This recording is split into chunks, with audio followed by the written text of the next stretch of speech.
Good evening, or afternoon. I had technical difficulties with Wi-Fi and whatever. But I am back on. I wanted to continue and finish what I had put together. So hopefully we can get everybody back in here or whatnot. I'm debating if I should start with the news, like just a quick news thing, or should I get right into the Obama stuff? I think I'm going to just get into the Obama stuff and go from there. So yeah, here we go. Let's get into it.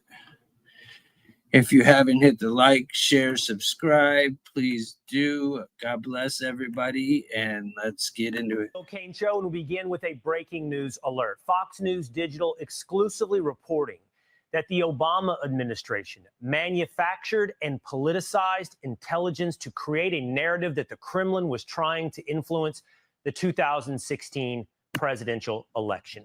This is the origins of Russia. Director of National Intelligence Tulsi Gabbard has just declassified today these documents, laying out this timeline.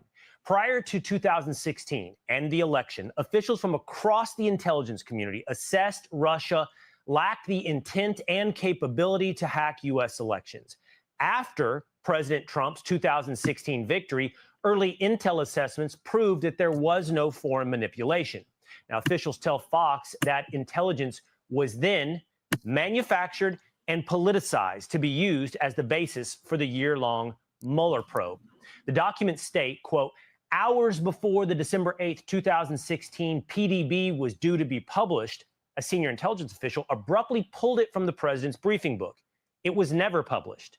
The next day, on December 9th, 2016, the Obama White House convened in a classified NSC meeting with top administration officials to discuss Russia. Following the meeting, an email was then sent from then DNI Clapper's executive assistant to the intelligence community officials with the subject line, POTUS tasking on Russia election meddling. Within hours, the intelligence community made a 180-degree pivot and started drafting an intelligence community assessment that directly contradicted assessments from the previous 6 months, manufacturing and amplifying the Russia hoax narrative. This is what DNI Director Gabbard is saying today. There was a treasonous conspiracy in 2016 committed by officials at the highest level of our government. We'll continue to break down the bombshell as it develops. Back to the breaking news we brought you off the top. Director of National Intelligence Tulsi Gabbard declassifying documents that show a, quote, treasonous conspiracy at the highest levels of the Obama administration to manufacture a narrative that Russia was trying to influence the 2016 presidential election. New York Congressman Mike Lawler joins us now. Congressman, it's great to have you on the program. This just broke about an hour or so ago that DNI Gabbard released these documents in a timeline that is incredibly fascinating. To some extent, Congressman, even as early as earlier this week, we broke down and asked the question of whether or not there's not enough focus on President Obama when it comes to Russia. What Gabbard is sharing with us now is the day-by-day and minute-by-minute change in the intelligence community reports after they go to the White House to meet with Obama, wherein they change the narrative of Russia's involvement in our election. Well, it's extremely disturbing at every level. And the fact is, President Obama needs to answer for this immediately. There needs to be a very clear and unequivocal answer to how this happened and why exactly his administration, in concert with the intelligence community, was changing reports to make it appear as though that Russia interfered in our elections and to further this entire scam that has been perpetrated on the American people to undermine his successor, President Trump. It is just fundamentally wrong. And everything that the American people have seen over the last decade, since Donald Trump came onto the national political scene, it has been one event after the next in which Democrats and the intelligence community and the Department of Justice, institutions that are supposed to uphold our democracy, have frankly sought to undermine it at every turn. And to some extent, I think for many of the audience listening, it is not maybe a revelation they haven't thought, heard, or researched on their own before. I think what's different now is that this is coming from the Director of National Intelligence, and there's specific information on a day-by-day basis of how this changed. And just for the record, so the audience knows, I mean, it looks like the critical moment was around December 9th of 2016. Prior to that occasion, most of the intelligence community was saying no Russia involvement. Around December 9th or December 8th, they go into a meeting with President Obama, come out, and an entirely different message emerges from the intelligence community about Russia's involvement in this election. And let us hope, Congressman, this is the start. And we should have already started, and we have started, but this is not the end of searching for accountability on Russia, Russia, Russia. No, there needs to be accountability on this. And frankly, there has not been for years. You obviously had a special counsel appointed after James Comey was fired as FBI director. You get a special counsel that comes in, does a nearly 2-year investigation looking into every aspect of this. And the fact that this information was not uncovered, the fact that it was not part of the comprehensive report that made clear there was not Russian interference and that President Trump did not do anything wrong. And ultimately, those that were engaged in this, both in 2016 and again in 2020, when they tried to say that the Hunter Biden laptop was Russian disinformation, once again, they need to be held accountable. This is not how our elections should be decided. This is not how our government should be run. Those who have the highest levels of power and intelligence access need to be held accountable if they abuse it. And that's what it appears like happened here. All right, really quickly here, Congressman, you're a New York congressman. Is it possible that the city of New York is going to elect a guy to mayor who has said he looks to abolish private property in Zohran Mamdani? Sadly, so long as there are multiple candidates in the race, it looks very likely that he will be the next mayor of New York City. You need a one-on-one race. And the fact is, what he is talking about is Marxist. It is communist. He wants to seize property. He wants to seize the means of production. He wants to ban capitalism and billionaires. He wants to tax people based on their race. And whether or not they live in a white neighborhood. This is absolute insanity. It will lead to the mass exodus of New York. New York City is the financial capital of the world. It will not only be destructive to New York, it'll be destructive to America. He must be defeated at the ballot box in November. And that requires everybody putting their egos aside and recognizing whoever has the best pathway, everybody's got to get behind that person. All right, Congressman Lawler, thank you so much. Also breaking tonight, a potential blockbuster scandal from documents released by the Director of National Intelligence today. Fox News Digital reporting the Obama administration allegedly manufactured and politicized intelligence to create the narrative that Russia was attempting to influence the 2016 presidential election. This reportedly happened despite intelligence stating otherwise. Chief Washington correspondent Mike Emanuel has some stunning details tonight, looking into it. This released today. Good evening, Mike. Brett, good evening to you. DNI Tulsi Gabbard declassified documents today from before and after the 2016 election, promising they would show the American people how intelligence was politicized and weaponized by some key figures in the Obama administration. She talks about it in an interview airing on Hannity this evening. You have some of the most powerful people in our country directly leading at the helm, President Obama and his senior-most national security cabinet, essentially making a very intentional decision to create this manufactured, politicized piece of intelligence. According to the documents, August 31st, 2016, a Homeland Security official tells then DNI James Clapper that there was, quote, no indication of a Russian threat to directly manipulate the actual vote count. On September 9th, 2016, officials argued the presidential daily brief should make clear that Russia, quote, probably is not trying to influence the election by using cyber means to target election infrastructure. Then after the election, the tone appears to change. On December 9th, 2016, the documents revealed the Obama White House held a National Security Council Principals Committee meeting on a sensitive topic. It included then DNI James Clapper, John Brennan, the CIA director, Susan Rice, who was National Security Advisor, Andrew McCabe from the FBI, and others. After that, an email came out to Intelligence Committee leaders from an aide to Clapper saying the intelligence community was prepared to produce an assessment per President Obama's request to pull together the information intelligence agencies had about the tools Moscow used and the actions it took to influence the 2016 election. By December 14th, there were leaks saying that intelligence community officials believe, quote, with a high level of confidence, that Russian President Vladimir Putin was personally involved in the U.S. election hack. Then on January 6, 2017, 2 weeks before the first Trump inauguration, a new intelligence community assessment was released that, according to the Office of DNI, quote, directly contradicted the intelligence community assessments made throughout the previous 6 months.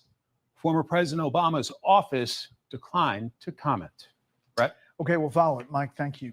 Fox News alert, we just got a peek inside Obama's black book, and it turns out Barack knew the Russia hoax was a hoax all along, but pushed it anyway to sabotage the Trump presidency. DNI Tulsi Gabbard declassifying pages and pages of documents, showing Obama's intel guys briefed him just weeks after the 2016 election that the Russians didn't actually sway the election. Quote, we assessed that Russian and criminal actors did not impact the recent U.S. election results. Criminal activity also failed to reach the scale and sophistication necessary to change election outcomes. But Obama just couldn't accept that. So he and his staff instructed intel agencies to cook up new reports to support Russia collusion. Quote, after the meetings, Clapper's executive assistant emailed intelligence community leaders, tasking them to create a new intelligence community assessment per the president's request that detailed the tools Moscow used and actions it took to influence the 2016 election. Tulsi Gabbard described what she found as a conspiracy to subvert the will of the American people. And she says the people involved should be prosecuted and has made a criminal referral to the Department of Justice. We knew Hillary created the dossier, and now we have proof that Barack was calling the shots and the documents to prove it. Let's bring in founder of Public News, Michael Shellenberger. All right, Mike, how big is this? Hey, Jesse, great to be with you. First of all, it's very big news. It's great to see this coming from the ODNI, from Tulsi Gabbard. She's already released a huge amount of documents that people are aware of around JFK. This is a huge tranche of documents that they've declassified and released to the public. And what they showed, Jesse, is exactly what you said, that they knew early on that there was no hacking of election machines. That was very clear to them. And so then they had to, but they wanted to keep using the word hacking, almost certainly to be misleading, to mislead the public. I mean, I myself remember hearing about hacking of the elections, and I thought they were talking about the voting machines. They were just using that metaphorically, but they got the Washington Post and other mainstream news media outlets to talk about that, I think, in that way. And what they were really referring to was the release of Hillary Clinton's emails, totally unrelated to what was happening on Election Day. They were just talking about, you know, what was in Clinton and Podesta's emails. Didn't have anything to do with hacking election machines. Jesse, I think the bottom line is this is another instance where you see the Democrats having projected what they were doing onto Donald Trump. The Obama administration was undermining public confidence in the elections, deliberately undermining confidence in the elections, and then accusing the Trump campaign of doing the very same thing. Do you believe that the alleged FBI investigation into Comey and into Brennan is also related to these documents? And could there be more people under investigation? Yeah, well, I mean, there is still so much more to be released. I mean, you may remember that we had reported that it was really earlier in 2016 that Obama's CIA director got foreign assets to basically bump into to get information to and out of pretty junior Trump campaign staffers in order to then create a predicate for the FBI to open its investigation, which, you know, if you can follow the steeplechase here, was basically all aimed at leaking information to the news media to create a perception that Trump was somehow compromised by the Russians. And that's just what keeps coming up and over and again. They knew that they didn't have the actual intel or any evidence to actually bring any charges against Trump because, of course, he didn't do any of the things they were accusing him of, but they were constantly leaking to the news media. And that was one of the things that we saw revealed today in these new documents, is that they were using the intelligence community essentially as a public relations arm. I guess now we know when Trump said, "I used to be the hunted, but now I'm the hunter," what he was talking about. Mike Shellenberger, great to see you. Great analysis. Thanks so much.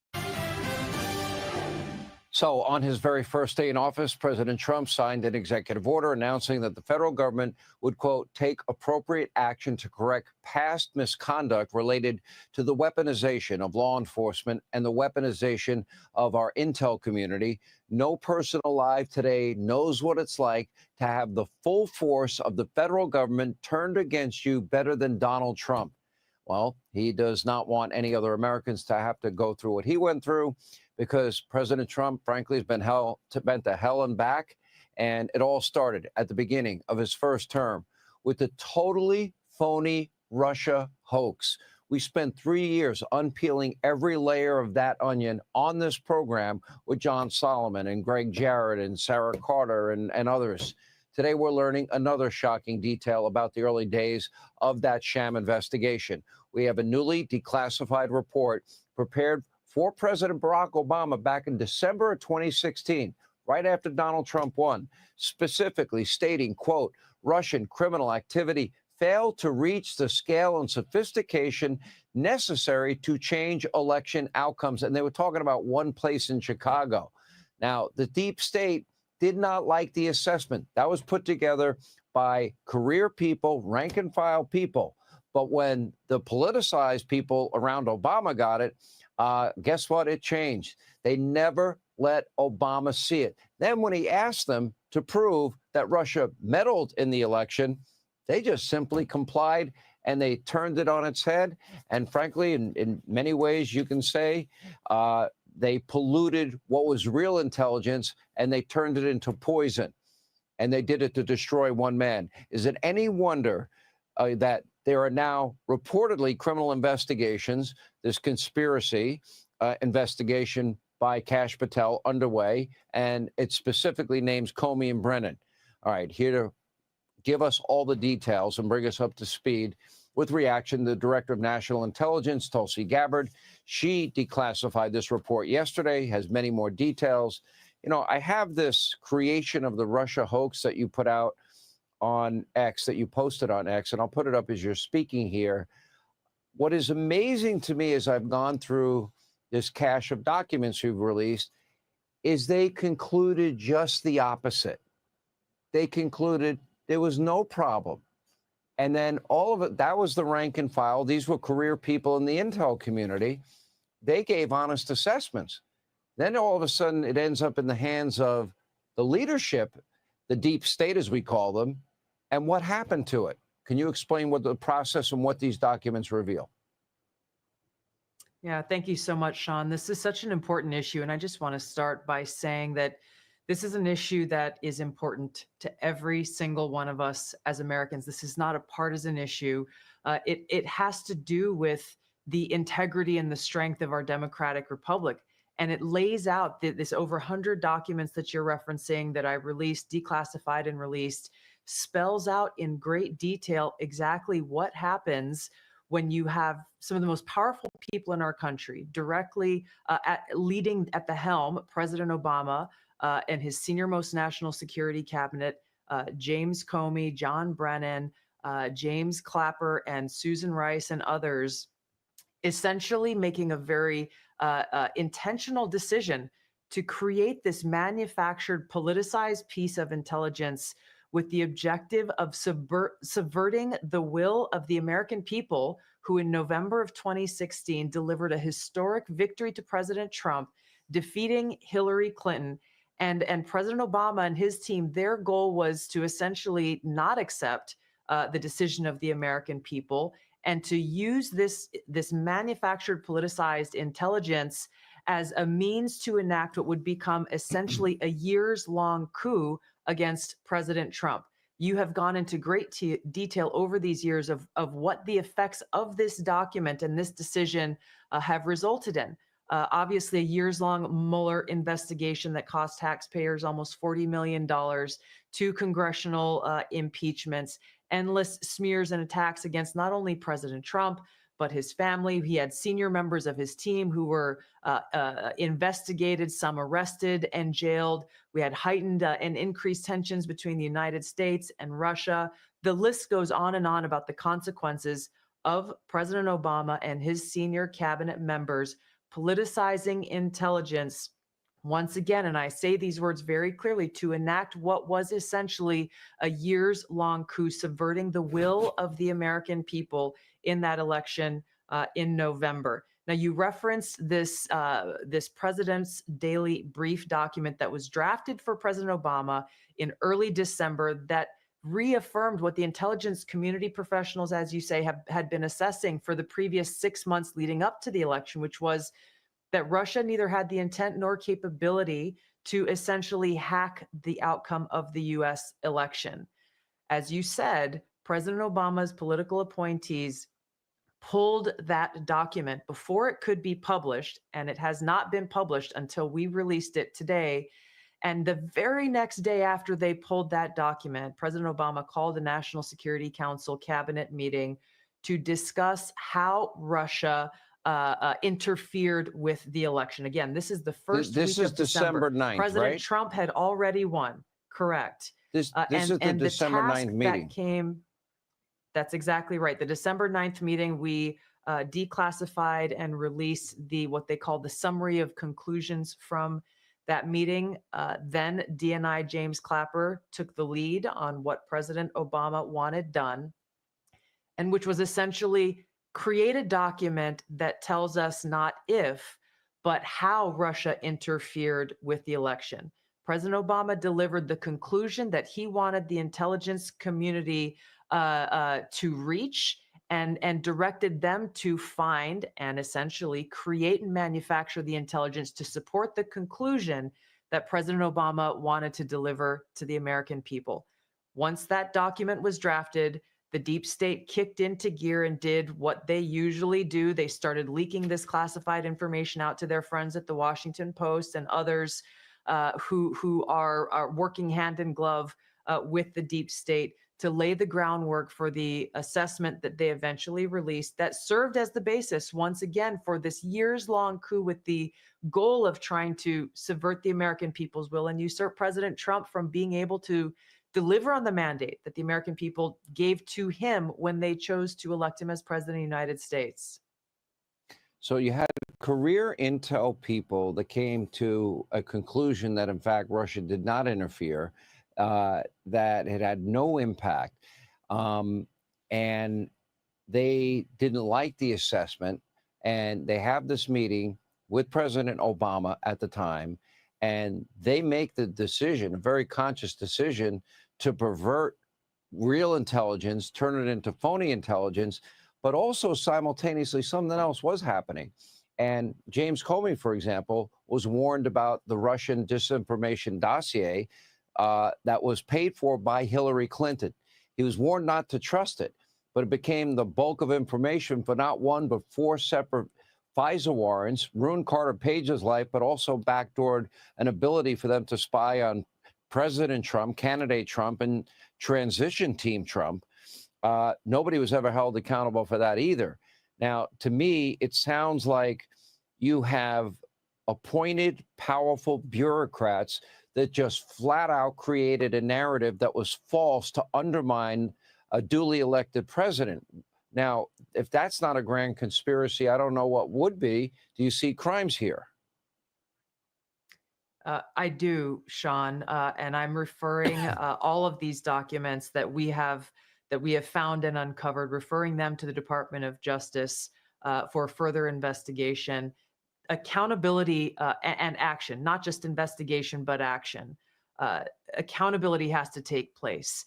The American people's ability to have faith and trust in the integrity of our democratic republic is literally what's at stake, and therefore the future of our ability to exist as the country that we know it.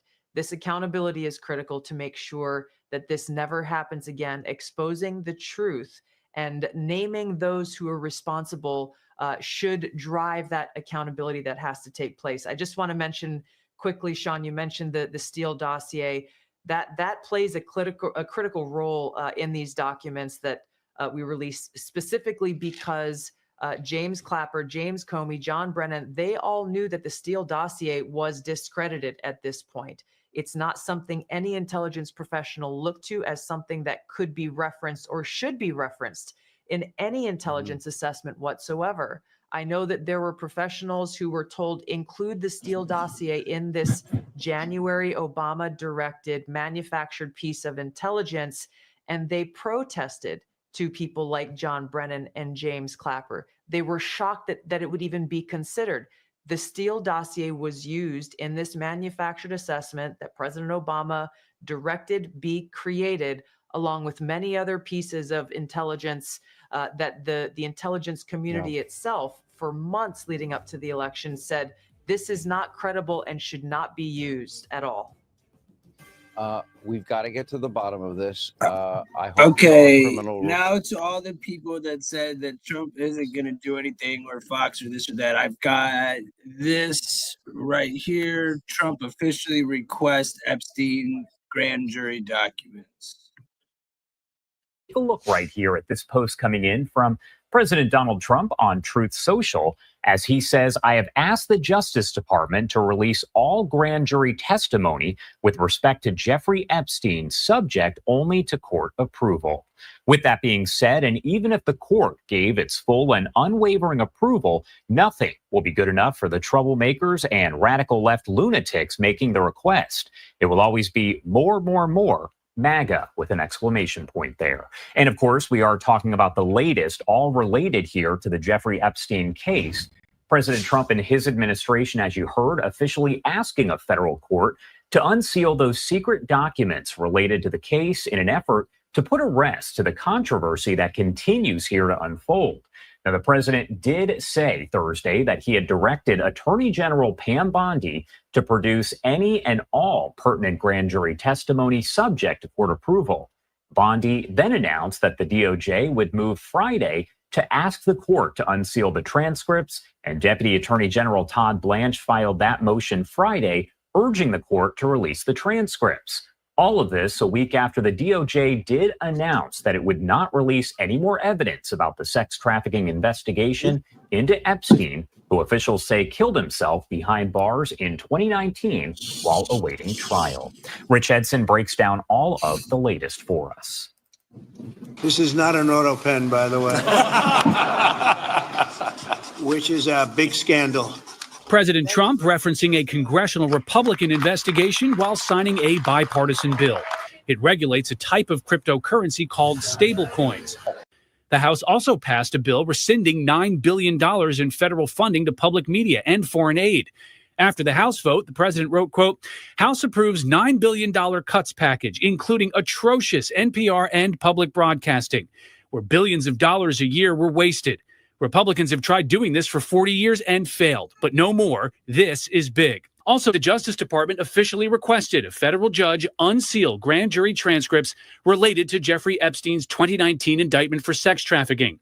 It's unclear if a judge will agree to the request. Grand jury transcripts are highly protected. The administration's critics say those transcripts only represent a fraction of the evidence in the Epstein case. Democratic Congressman Dan Goldman, a former federal prosecutor, wrote, "Nice try, Attorney General Bondi. What about videos, photographs, and other recordings? What about FBI 302s, witness interviews? What about texts and emails? That's where the evidence about Trump and others will be."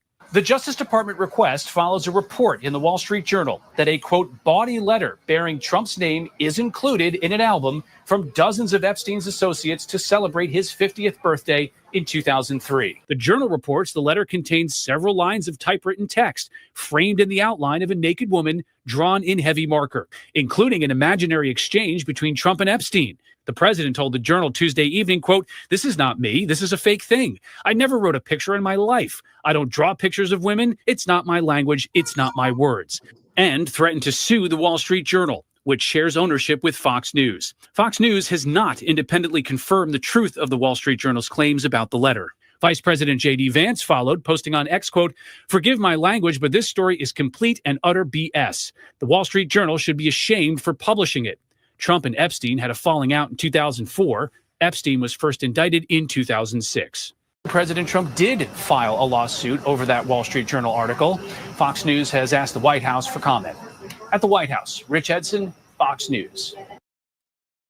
Rich, thank you so much. And as he mentioned there, President Trump has filed that lawsuit against the Wall Street Journal, who on Thursday published an article describing a sexually suggestive letter that the newspaper says bore Trump's name and was included in a 2003 album for Epstein's 50th birthday. The president called the letter, quote, "false, malicious, and defamatory." I do want to note here, as Rich did, that the Wall Street Journal shares common ownership with Fox. Fox has not independently confirmed the truth of the Wall Street Journal's reporting. Now, just a short time ago, I spoke with Dr. Matt Dallek, a political historian at the George Washington University, to break down all of the controversy surrounding these files. Dr. Matt Dallek, thank you so much for taking the time to be here with us today. Thanks for having me. Of course. And first off, I do want to get right into it here as we talk about that controversy that does surround the Epstein files and the potential for those files release. This scandal here, so to speak, how does it kind of compare to maybe previous political scandals when it comes to public reaction, trust in institutions, and all of that? That's a really interesting question because I think it's actually hard to compare it to prior Trump scandals, right? If we think about the past decade, most of the Trump scandals or so-called Trump scandals have come from institutions and entities that Trump is able to label liberal and elite, right? The establishment. So think about the Robert Mueller investigation or the Democratic-led impeachment during the first impeachment. You know, Trump has had almost tailor-made enemies. This is different. The Epstein case, most of the blowback is coming from his base, right? His most fervent supporters. And the dynamic, I think, is quite different because the base is saying to Trump, you promised us, I mean, I'm paraphrasing, but they're saying, you promised us the goods, right? You promised you were going to reveal everything about the Epstein case. You were going to take down the deep state, and we have had nothing so far. And so I think the fundamental difference is that unlike prior controversies and scandals, which always swirl around Trump, this one, the dynamic is a betrayal or a perceived betrayal among some of his most fervent supporters. And that we have not, I don't think, seen in any sort of sustained way over the past decade. One thing that's interesting, and you mentioned this, the fact that it is his own base who essentially has said, we want these released. What's happening here? We had President Trump in a news conference just days ago essentially say that the folks who are his supporters are now past supporters. He called them, quote unquote, weaklings. What kind of, I guess, picture does that paint? What does that say to you to have him saying to his supporters, well, you're not my supporters anymore if you are calling for this? So Trump has broken with particular individuals who were once very strong supporters. Elon Musk, at one point, he had a bad relationship with Steve Bannon. But those are kind of one-offs, right? He, I think, has pretty rarely, if ever, attacked large numbers of his base, right? Even if it's only 10 or 20%. But the people who kind of wear MAGA hats, a number of influencers and podcasters. This seemed to be a slightly more sweeping attack than on his supporters. And, the dynamic, if we go back to his first term, was that Trump rarely, if ever, across the base, right? He always maintained that base level of support. And his approval ratings, I think, rarely, if ever, dipped below 40%. This, again, feels, at least that comment that you quoted from, feels like a direct attack on a pretty decent sized swath of his supporters. And, that tells me that, there is some political risk there that he hasn't faced before. I'm not saying or predicting that, large elements of the base are going to finally defect from him. I don't necessarily think that's even going to happen. But again, the dynamic, I think it's worth just stepping back and appreciating that this dynamic is quite different and politically maybe more perilous than what we've seen in prior Trump controversies. And that was actually going to be my next question, is whether you think in reality, as this all plays out, it's going to have any sort of impact on his popularity among his base. We do know that many Make America Great Again MAGA supporters are all for President Trump. They tend to gravitate toward him. Could this likely have any sort of impact? It sounds like you're saying probably not. Well, I think the Epstein case in and of itself is not going to be what, destroys Trump's popularity. Like, it's not going to cause his base to crumble. But I think the risk is that it becomes one among several storylines in which Trump is perceived as betraying the base. That could be bombing Iran, sending weapons to Ukraine, carve-outs for domestic undocumented immigrants, right? Rather than mass deportations, ways in which actions that Trump is taking, in which some of his supporters believe he is not delivering on what he promised in the 2024 campaign. So if the Epstein, the non-disclosures, the what a lot of people see as this kind of cover-up, right, that Trump is orchestrating around Epstein, if that becomes the kind of tip of the spear for that narrative that Trump is betraying his base on some core promises, that I think is where the political risk comes in.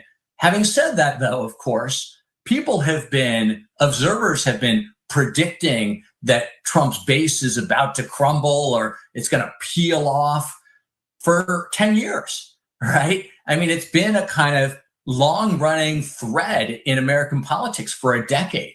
So far be it from me to sit here in July of 2025 and say, oh yeah, Trump's base is going to defect from him. We have not seen it yet. And so I think people have to be very cautious about those kinds of predictions. Yeah, and it doesn't seem, kind of like you said, over the past 10 years, there have been those predictions. Obviously, it hasn't happened. President Trump reelected to the second term just months ago here. I did want to kind of talk about the grand jury testimony, because President Trump called for Attorney General Pam Bondi to kind of file that paperwork, get everything kind of going here. So the grand jury testimony in the Epstein case, do you believe, just in your opinion and expertise, that is enough to kind of feed the public, or is that just going to be maybe the start of this? That feels much more like the start rather than the end. First of all, it's unclear that a judge is going to even agree to release the grand jury testimony. Usually it's kept secret. Even if the judge does release it, who knows what's there? Who knows if something will be redacted?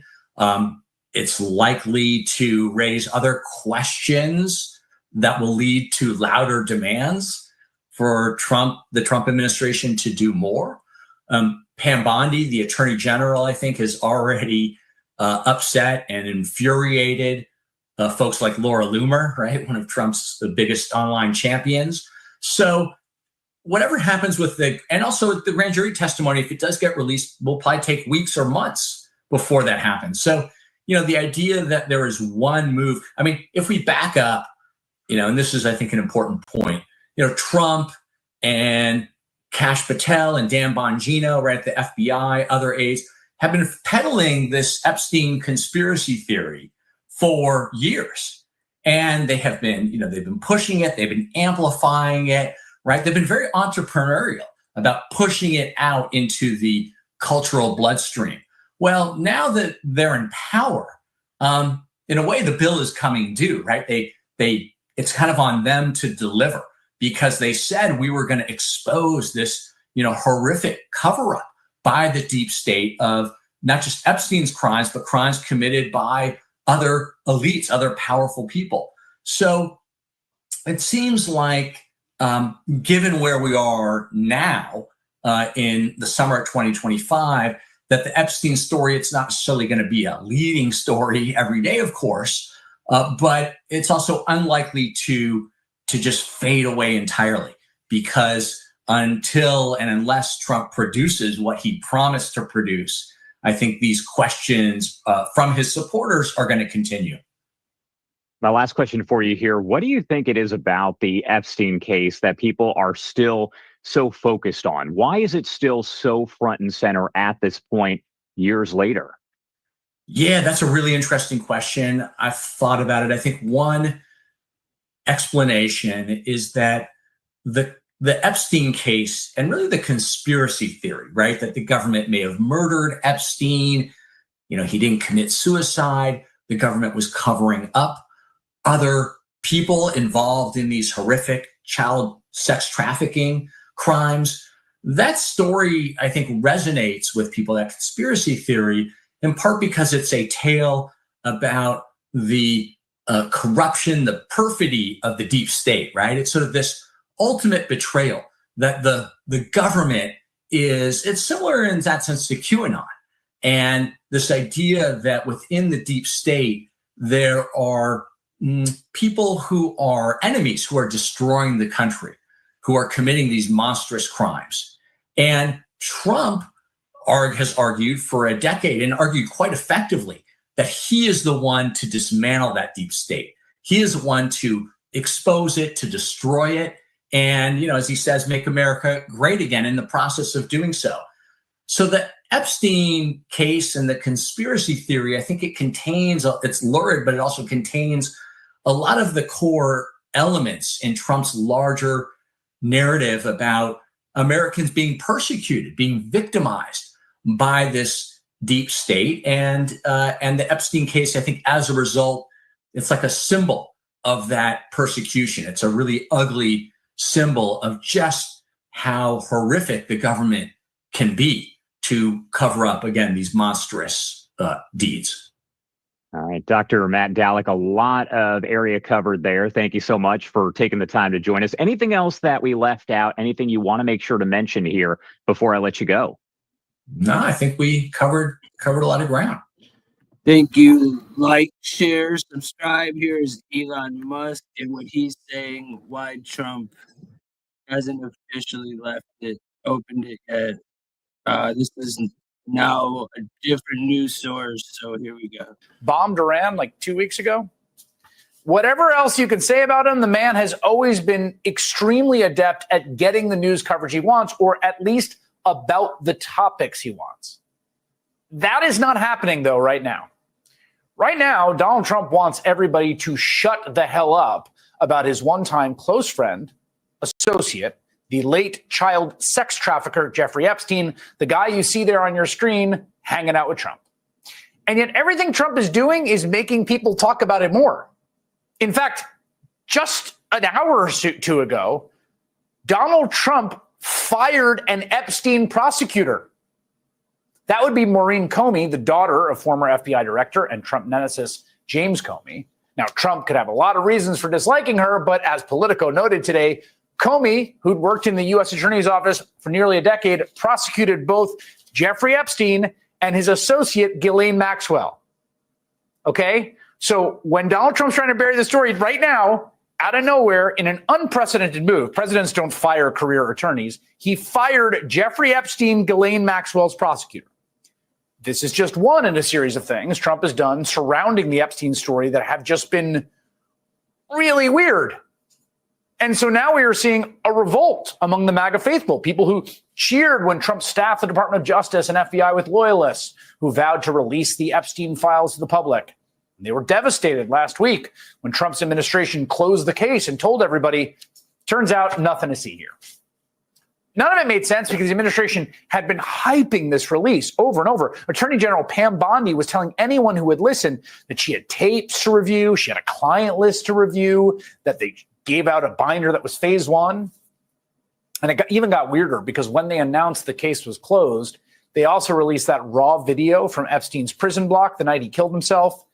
And that footage, as people noted, appeared to be missing an entire minute. Well, guess it. Get this. According to a new Wired investigation published yesterday, that video is actually missing approximately 2 minutes and 53 seconds. So the whole thing's not going away. And Trump is so frustrated by the Epstein backlash from his own political reporters, he is now calling them stupid. Mr. President, I know you want to move past all this intrigue over the Epstein files, but I do want to ask you to clarify something you said this morning. You said this was all a hoax. Has your Attorney General told you this was a hoax? What evidence have you seen? No, it's not the Attorney General. No, I know it's a hoax. It's started by Democrats. It's all been a big hoax. It's perpetrated by the Democrats. And some stupid Republicans and foolish Republicans fall into the net. And so they try and do the Democrats' work. They're wasting their time with a guy who obviously had some very serious problems, who died 3-4 years ago. I'd rather talk about the success we have with the economy, the best we've ever had, and all of the things we've done, including in the Middle East. I mean, you see it. Instead, they want to talk about the Epstein hoax. And the sad part is it's people that are really doing the Democrats' work. They're stupid people. By the way, is there anything more typical of the Trump era than a foreign leader sitting there as Trump rambles about Jeffrey Epstein? So that was Trump expanding on a wild social media post from early this morning, claiming that Democrats' new scam is what we will forever call the Jeffrey Epstein hoax. And my past supporters have bought into the BS hook, line, and sinker. They haven't learned their lesson and probably never will after being conned by the lunatic left for 8 years. Donald Trump, the Republican president, calling Republicans stupid people and past supporters because they believe Trump's campaign promise to release the Epstein files. Surely he couldn't mean that. But he clarified, yes, he did. You mentioned past supporters when you were talking about the Epstein issue. Does that mean that you're effectively disowning any supporters who are now calling? I lost a lot of faith in certain people, yeah. I lost because they got duped by the Democrats. What? Telling people the case is closed isn't working, so he's defaulting to trying his old playbook where it's all Russia, Russia, Russia, Comey, Obama hoax. Barack Obama created the Epstein files that he didn't show you, so why would you even want to see them? What could be in them? They're fabricated anyway and they don't exist. What's wrong with you? The thing is, it isn't really working. If you talk about this, I'm going to excommunicate you. Well, you're not the Pope, bro. Millions of Americans are not satisfied with what we've been told. And we shouldn't be, because it's been contradictory and insulting to our intelligence every step of the way. Trump should not be insulting and attacking the people who voted him in and supported him simply because they want answers on this notorious case of a high-profile individual. Why did they say there was thousands of hours of tapes of people doing horrible shit? Why did they say that? I can't reconcile this Donald Trump with the Trump that we're seeing right now, the Trump that is gaslighting the public right now, the Trump that I voted for across multiple elections. The Epstein scandal is definitely terminal cancer to Trump's MAGA movement. These people believed in Trump, as you saw, and his war on the deep state, and now they're wondering why Trump has changed his tune, including disgraced former Trump National Security Advisor Mike Flynn. In a long post on social media today, Flynn practically begged Trump to change tactics and release more Epstein files. Quote, if there are elites inside of our country that committed crimes against children, shame on them, and they must be held accountable. Even Republican House Speaker Mike Johnson has, at least rhetorically, in his words, if not his actions, split from Trump on the Epstein case. I agree with the sentiment that we need to put it out there. And you know, Pam Bondi, I don't know, when she originally made the statement, I think she was talking about documents, as I understood it, that were on her desk. I don't know that she was specific about a list or whatever, but she needs to come forward and explain that to everybody. That was just yesterday, though on the same day, Johnson and fellow Republicans blocked a Democratic proposal that would have forced the DOJ to publish its Epstein files online.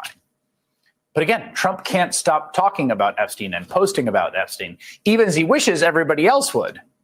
As longtime political journalist Josh Marshall put it on social media, this stuff is seriously baffling. It's like someone went to Trump and said, dude, you have to convince everybody you are 100% guilty.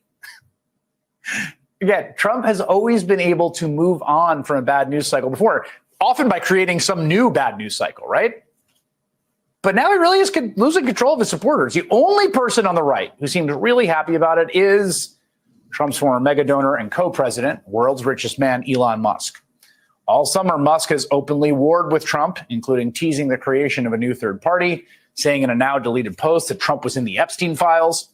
Today, Musk spent much of his time on social media stirring the Epstein pot, posting that so many powerful people want that list suppressed. And we were all told the list was going to be released and that Trump should just release the files and point out which part is the hoax. When the political betting site Polymarket posted its users believe there was a 100% chance Donald Trump was named in the Epstein files, Musk replied with a post of his own, quote, "That is a high level of confidence." Alrighty, here we go. Where am I at? All right. Hit the like, share, subscribe. Good afternoon. Here we go. There it is. All right. Boom. Boom. Boom. World over the Jeffrey Epstein files. President Trump lashing out at his own supporters amid the ongoing Republican outcry over his administration's decision not to release Justice Department files related to convicted sex offender Jeffrey Epstein. I lost a lot of faith in certain people. Yeah, I lost because they got duped by the Democrats. The president dismissing the interest by some in the MAGA world in Epstein as a Democratic distraction and chastising those supporters as, quote, weaklings. It's all been a big hoax. It's perpetrated by the Democrats, and some stupid Republicans and foolish Republicans fall into the net. And so they try and do the Democrats' work. They're wasting their time with a guy who obviously has some very serious problems, who died 3-4 years ago. I'd rather talk about the success we have with the economy, the best we've ever had, and all of the things we've done, including in the Middle East. But the demands for public disclosure of Epstein-related evidence originated with some of the president's most outspoken supporters, some now serving in his administration, like FBI Director Kash Patel 2 years ago. Put on your big boy pants and let us know who the pedophiles are. This from the president's son. How is it that my father can be convicted of 34 crimes, but no one on Epstein's list has even been brought to light? And this was the president during the campaign. Would you declassify the Epstein files? Yeah, I would. All right. I guess I would. I think that less so because, you don't know. You don't want to affect people's lives if it's phony stuff in there, because there's a lot of phony stuff with that whole world. But I think I would. But last week, the Justice Department and FBI released a memo saying they had found no incriminating client list of Epstein's and no credible evidence Epstein blackmailed prominent individuals, and that they would make no further disclosure. Multiple federal law enforcement officials tell NBC News that memo accurately describes the findings of law enforcement in the Epstein investigation. The president saying it's up to Attorney General Pam Bondi whether to release the material. If she finds any more credible information, she'll give that too. What more can she do than that? I mean, honestly, what more can she do? And we do have bigger problems. We pressed him. Your Attorney General isn't here, your FBI leadership. Do you still have confidence in that team, sir? Totally. Now some top Republicans are downplaying any GOP divide. I have confidence in the president and his team. But after an array of outspoken Trump allies demanded the files be made public, there are more calls for the government information to be released. The Epstein files need to be released. I would say make it all public. NBC's Garrett Hake reporting there. Let's bring in NBC News and MSNBC political analyst, former U.S. Senator Claire McCaskill, Pulitzer Prize-winning columnist and MSNBC political analyst Eugene Robinson, and NBC News senior executive editor for national security, David Rode. Good morning to you all. David, let's get into some of your reporting on all this. It also should be said that some of the subtext of the criticism from Donald Trump's own supporters, they haven't said it really out loud, but if you talk privately to some of them, they do wonder why Donald Trump personally is so defensive about this, why he's now calling them stupid and saying he doesn't want their support. There's no evidence that he's been implicated in any of this. He denies any wrongdoing. He has spoken over the years favorably about Jeffrey Epstein. Jeffrey Epstein has called Donald Trump a friend. So you do have some people, and these are supporters of Donald Trump, saying, why are you so defensive? Why don't you want all these files to come out? I guess that's understandable suspicion, given so many stories that have been told about Epstein and so many conspiracy theories. But our reporting, and thank you for including earlier the reporting by Tom Winter and Ken Delaney, who I work closely with, is that there isn't, a damning new client list. It's what was in Garrett's piece, and that there aren't new allegations, at least regarding abusing young women against Donald Trump, that are somehow, being hidden here. There are plenty of allegations, and we ran a story, last year during the election about an adult woman saying Epstein had brought her to Trump Tower, and President Trump had then fondled her. To be blunt, as according to her, Epstein watched, but that is public. And so we talked again yesterday with current FBI officials. These are not political appointees, and they said the memo is accurate. There is no client list. There is, dirt on President Trump, and no one else is being covered up. And they say releasing all these documents would possibly identify victims and cause other problems. But clearly, the administration has an enormous political problem here. They've got to release some documents. They've got to do something to resolve the suspicion that they have stoked for years about this case. So, Claire, let's talk about the politics of this. It is so rare to have a MAGA backlash. I was talking to a person very close to President Trump last night who made the note that one of the things that really angered Trump is he feels like whether it was the lawmakers who rode his coattails to office or these podcaster types who have made a lot of money off of Trump's name. We know how angry Trump gets when he feels like people are profiting off of him. Those are the same people, in his estimation, who are betraying him now, who are not listening to his edict. Hey, stop talking about Jeffrey Epstein. Let's talk about the big, beautiful bill or whatever it might be. There's rare defiance here. What do you make of this sort of new moment? Well, the bottom line is these folks who are making money off Trump are doing so because 83% of the Republican base agree that this is a problem. Trump is in denial that he has got a revolt. And I mean, this is just maybe some basic advice. When you're in that kind of situation politically, probably not a good idea to call all your supporters stupid because they know he has been part of feeding this monster. And now the monster is strong and it believes what he has said and what his supporters have said for years. And to say to them, don't believe what I've said for years. Don't believe what my son has said. Don't believe what all my supporters have said. Don't believe what Bannon and Loomer and all of that cast of characters have said. Just forget all of that. And that's insulting to people. So he is insulting his supporters that have microphones. That's a dangerous thing for him to do. I mean, he is, talk about high on your own supply. That is Donald Trump right now. So Eugene Robinson, I mean, there's probably a limit to how far this rebellion will go. We saw Congress, Senate pass the rescissions bill. Like that was basically doing Trump's bidding. They abdicate more of their own power to him and his spending priorities. But yet he can't quell this, at least not yet. Yeah. And it seems like each and every day, another shoe drops, more questions are asked. And for the very first time, he is facing, something of an inter-party revolt. Yeah, it doesn't seem that this, at least yet, transfers into any other issue. So, yes, they passed the rescissions bill. He got his way there. But it was just a fascinating moment when last weekend, after the president said, stop talking about this, people like Charlie Kirk said, okay, I'm done with it. I'm not going to talk about it anymore. And then they immediately started talking about it again as the week began, because his listeners, that's what they want to talk about. The Republican base, that's what they want to talk about. That is, you can't fight your entire base that way.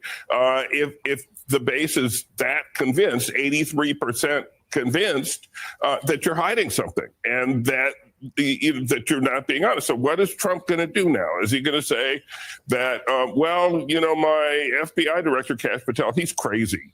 All that stuff he said over all those years about the Epstein case is crazy. Pam Bondi, she's crazy. She was just lying when she said she had the Epstein files on her desk. I mean, how does he kind of talk his way out of this? His only solution is just to bluster and say, stop talking about it, move on. And that's not happening. Yeah, and David Rode, it is, again, let's circle back to what the real quandary is for the president. He's got a base. He's got 83% who want all of this information out there. And yet you're reporting, and NBC News and MSNBC's reporting is all the same. And that is, as you just said, there is no client list that somebody can hold up. Like, McCarthy saying, I've got the name of X number of communists. I've got Jeff. There is no list like that. There is, based on your reporting, what you said, no incriminating evidence about Donald Trump or other powerful men being hidden away in these Epstein files. And yet 83% of his base want him to release those files. So what is the best pathway forward? He sort of demurred when was asked about special counsel, but I don't think any president ever wants a special counsel to get involved in any investigation. So what's the best legal path forward? I think he's got a very difficult legal path. I think this is Trumpism. This is you reap what you sow. And I call it sort of Trump's deep state playbook. Whenever there's any kind of crisis, and when there's a power center that threatens him or counters his narrative, he attacks it and calls it corrupt. So he's called the FBI the deep state now for decades. And he's, done that last night with the firing of Maureen Comey. She's a well-respected prosecutor in Manhattan who was part of the indictment against Epstein initially before he committed suicide. She successfully prosecuted Ghislaine Maxwell. She also prosecuted Sean Combs.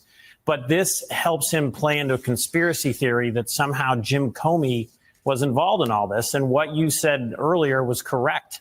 The first investigation that was botched was back in 2005, 2006. That was under George W. Bush. And everything else happened during his first term.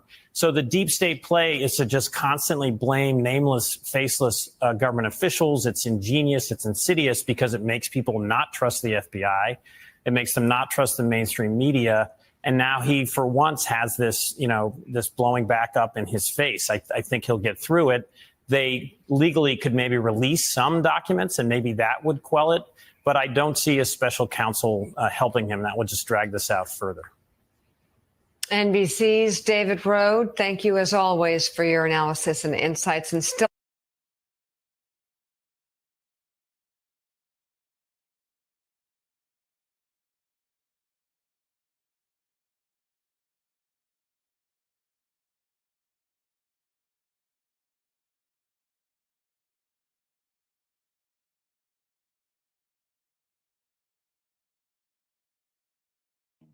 that a special counsel will make this story go away, and it might, temporarily. Our guest tonight, Congresswoman Lauren Boebert, was one of the first people to call for a special prosecutor. She joins us now, Republican from Colorado. Ma'am, good to see you. As always, as we watch the lightning here in D.C. in your office behind you, Pam Bondi was supposed to do the work effectively of a special counsel. She was supposed to go through these documents, tell us what could and could not be released, see if anybody else needed to be prosecuted, and release them. What is a special prosecutor going to do that Pam Bondi did not, has not, or has done incorrectly? Well, there's certainly some rhetoric that we are hearing about frustrations with the information that was let out. Now, I don't want this to become a false idol for Republicans and something that is going to distract us from the amazing progress that President Trump and his administration has been doing. And so I'm saying let there be a special counsel to actually get the information that the Americans want. If that's something that ends up taking place in Congress, fine. But I think the American public is also tired of hearing that Congress is going to have a hearing, have an investigation, have a deposition, and really hold somebody accountable. This is something that we need more information on. But listen, just like President Trump is saying, he's really putting this back on the Democrats. And it's so obvious that this isn't something that he's trying to cover up because he may or may not be listed in this, or if he ever went to forgive me. I'm just trying to figure out. The Democrats would have already released this themselves. Okay, we all can agree the Democrats have been hypocritical on that. We've pointed that out yesterday when it started. But forgive me, I'm just trying to figure out, and since you've called for a special counsel, what powers would the special counsel have? What would the special counsel do that is different than what Pam Bondi, as the Attorney General, the special counsel's boss, should have, could have, would have, or would do? Well, Leland, I mean, look, this is the same thing as going forward with a task force. So the Attorney General has set up a Second Amendment task force to go after states with unconstitutional gun laws. She's not handling everything directly herself every minute of the day. And so I think having a special counsel allows someone to actually put their entire time and effort into this. And then we can move on and get back to President Trump's amazing victories. Okay, so a couple things there. I'm still confused about what the special counsel would do, because Pam Bondi said she's looked through all this stuff and there's nothing to release.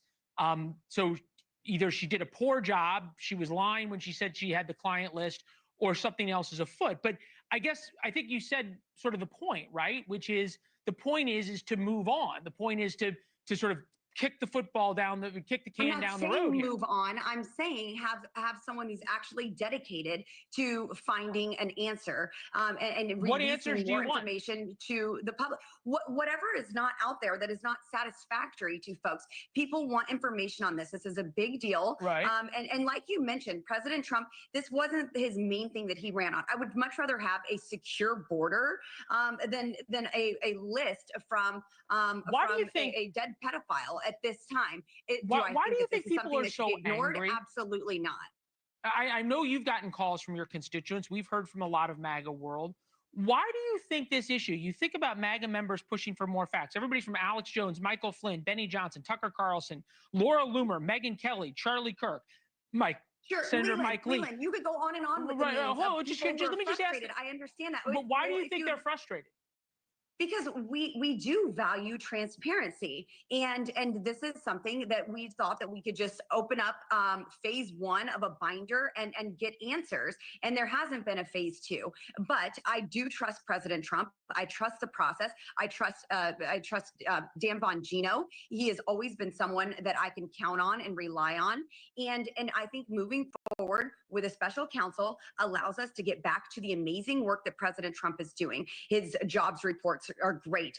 The economy is certainly doing much better. With the big, beautiful bill, we have no tax on tips, no tax on overtime. Okay. We have a secure southern border, and we are funding our Border Patrol agents and ICE officers. And just as Hakeem Jeffrey said, we now have a mass deportation machine on steroids, thanks to President Trump's big, beautiful bill. So I want a special counsel to focus on this so we can get back to the amazing work President Trump is doing. I understand that. The council. Right, but hold on. But Pam Bondi said there's nothing there. So do you think she? Maybe that's what the special counsel finds. Do you have faith in her that she did a good job? I'm saying that I would like more information to come out from this. Now, look, I'm not trying to be combative here. I think we're saying the same thing. People are frustrated. We want to know if there's more information. Right. I don't know exactly what Pam Bondi has seen or what she hasn't seen. I've seen just as much that has been released from her as you have. And Right. so I'm saying maybe someone else needs to take a look at this.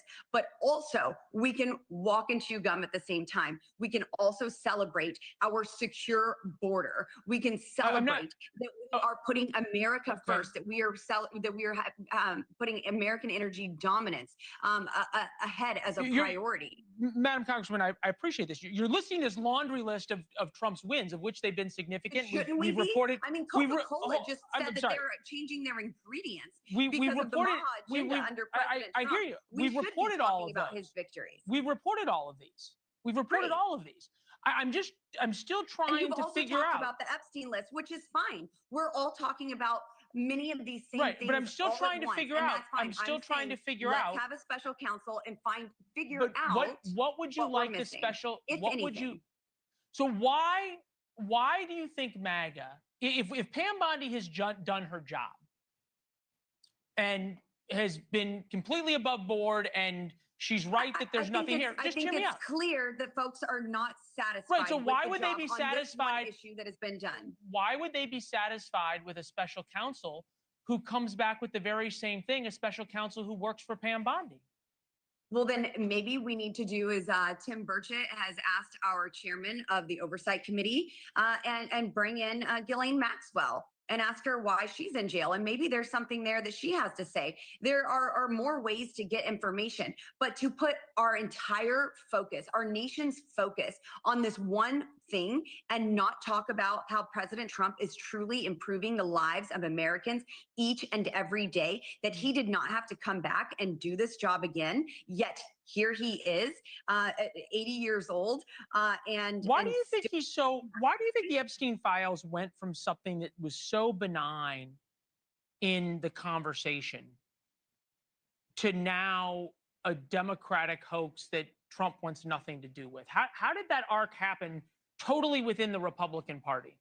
Well, I mean, I think that the Democrats are certainly ginning this up. You saw their stunt on the House floor yesterday with their procedural vote. I'm not asking about Democrats. I'm asking about Republicans. How this becomes such a divisive issue inside Republicans? I think that it is being ginned up because now the media is talking about it. This is something that's new. Back when we wanted to talk about it, we were conspiracy theorists and, we couldn't ask these questions. But now suddenly Democrats are demanding the release of Epstein files. And like I said, we want transparency. We want answers. And I think that there are more answers to be had. I trust President Trump's timing. There are other ways to go about it. I'm not defending the rollout of this in any way, but I do trust. Are you President defending Trump. Pam Bondi? I said I'm not defending the rollout Right, of no, this do you have, in any do you have way. faith in Pam Bondi? No, there is no defense of this Epstein rollout whatsoever. Let me I just want to play for you. Certainly not Democrats, but among them Theo Von and Joe Rogan. Certainly people who are fans of the president's talking about this. Take a listen. Sure, yes.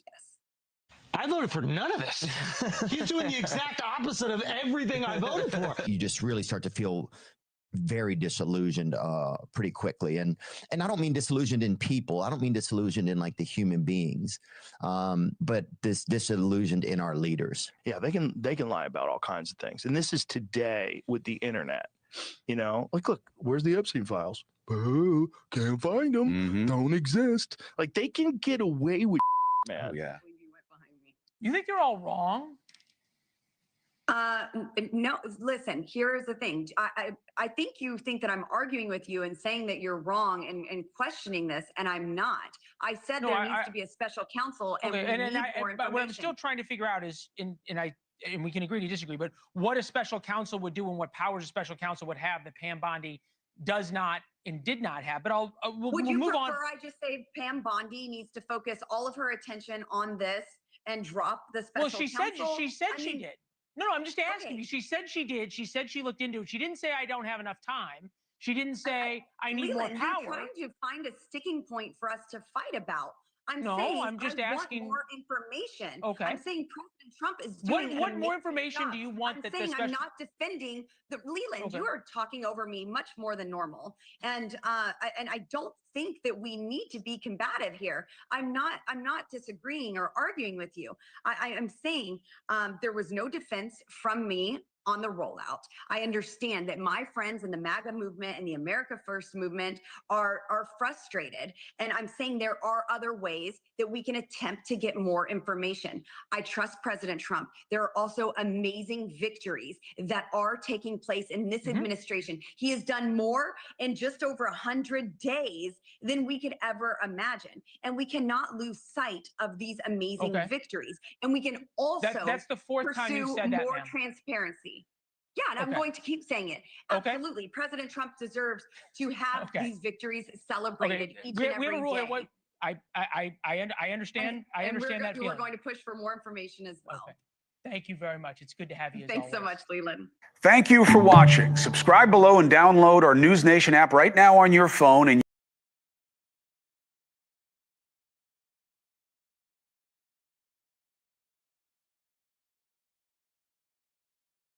it certainly suggests that reinforces the close relationship that Donald Trump and Jeffrey Epstein had. Bondi doesn't begin to cover it. It's a pretty graphic drawing and mysterious message that Trump allegedly pens to Epstein. So let's talk about where this goes now. We know we've talked about for the last week or so how President Trump has desperately tried to turn the page on this story. That doesn't seem to be happening. He was defied by MAGA influencers, and in this case, defied by a Rupert Murdoch-owned newspaper. Yeah, no, absolutely right. On the one hand, look, this body letter, to use that phrase, doesn't really tell us something we didn't know. We knew already, of course, that Donald Trump has a crude side to him. We heard that on the Access Hollywood tape years and years ago. We've heard it in other instances. We obviously knew that he had a close relationship at least a relationship enough to be a happy birthday buddy with Jeffrey Epstein, hang out with him. He's talked nicely about him back in the day. But what this does is, even though it doesn't necessarily tell us anything about the broader question as to say what did he know about Jeffrey Epstein's activities, his sexual, misconduct with young girls and women, it does, of course, keep the story going, as you rightly said. And it's not, Democrats, even though he likes to say that in his social media posts, who are the ones who are perpetuating this, is his own followers. That's an extraordinary story. In 10 years, we have watched Donald Trump on the national political stage since he first ran. We've never seen a schism like this. There have been moments when MAGA, was in fractious mood, didn't like what he was doing on Iran, for instance. But this is different. This is personal. It's conspiratorial, and it's not going away.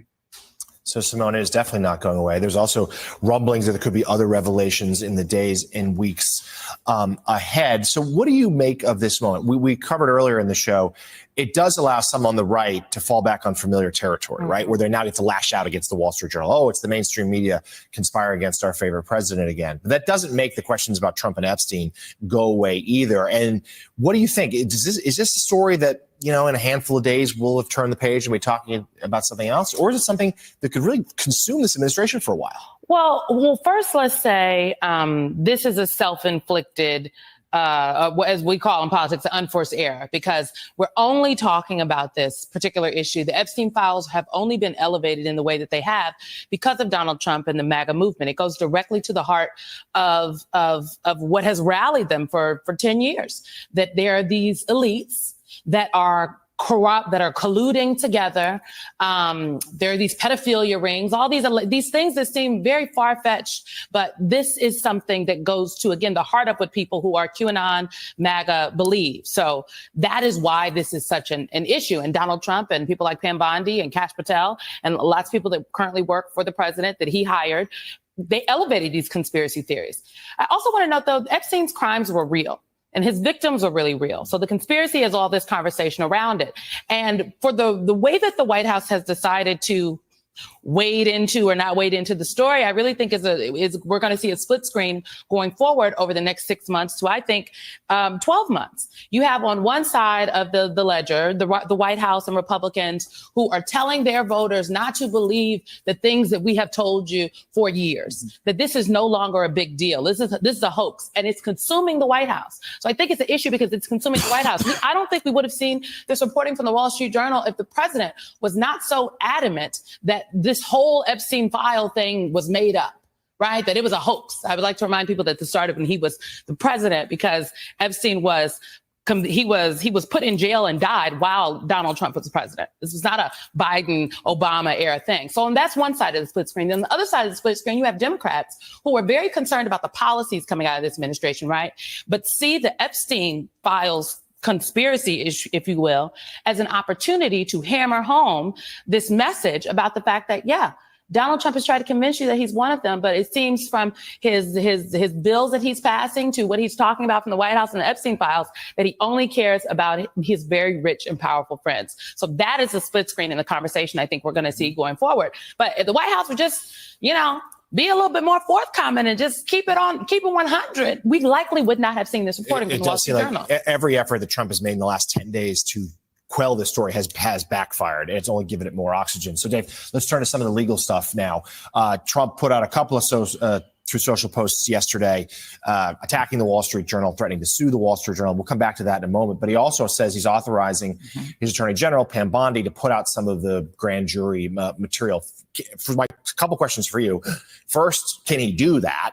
And secondly, that's only a small piece. Remind viewers, please, that's only a small piece of this investigation. Tell us what else there is. It's a smart move by Trump because it's up to a federal judge to decide whether those grand jury materials can be released. And under the law, they're not supposed to be released. It would take extraordinary circumstances, and we'll see if that happens. But if the judge rejects it, then you know what? He's going to blame those liberal judges, even if he appointed the judge. So it's a smart move. Plus, he added the word pertinent in there. He didn't ask for all the grand jury transcripts, just the pertinent ones. Pertinent is in the eye of the beholder.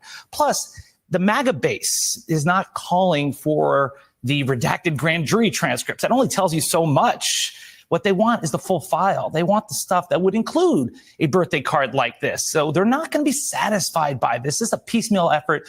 And I think they're going to wait for the judge to say no, and then they're going to point to the judges as the obstructionists here. So let's add to the conversation NBC News national affairs analyst and partner and chief political columnist at Puck, John Heilman.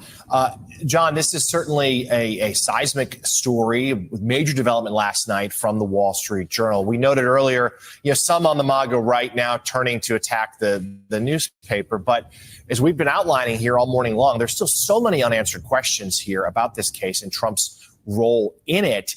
And the Epstein conspiracy has been a foundational belief for so many on the right for so long that it seems curious what you think here. Is these fractures, these questions, the divide in Trump's base, do you think they persist and grow in the days ahead?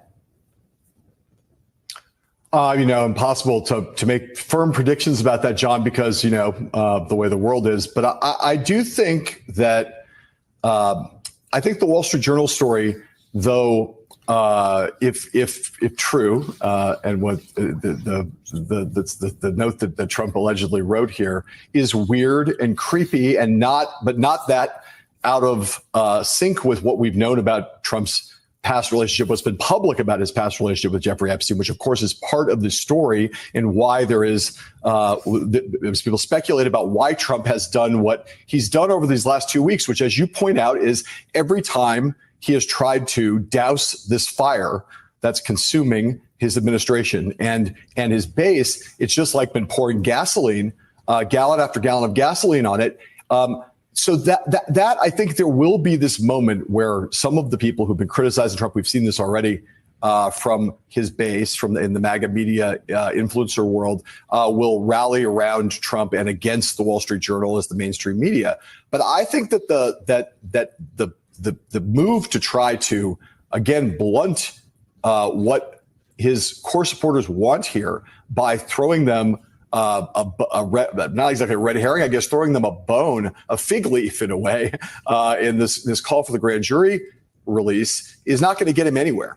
And I think combined with the key thing that changed this week, which is Trump not just moving from saying, pay no attention to this, to calling it a hoax, and calling his own supporters stupid, I think that is the thing that has really tipped us into dangerous political territory for Trump, because we've never seen that before, where Trump has often treated his base with contempt, but he's never openly criticize them essentially for believing him. I think that's a very toxic and very dangerous place for the president to be. Yeah, and some of his most faithful followers really objected to Trump's categorization, his efforts to excommunicate them, if you will, from the MAGA movement. Right. Dave, one more legal question to you. President Trump, in his post last night, threatened to sue the Wall Street Journal. You know, we know he has effectively used the threat of litigation to intimidate some media companies in the last few months. But how would this one work? If he does sue the Journal, does that potentially open himself up? Is there discovery issues here? Could this actually lead to more material being unearthed? Yes, and Trump doesn't want to sit in a deposition and talk about this. It's notable that Attorney General Bondi has not come out and said that there is no letter in the files. There's no such birthday card in the files. She hasn't said that.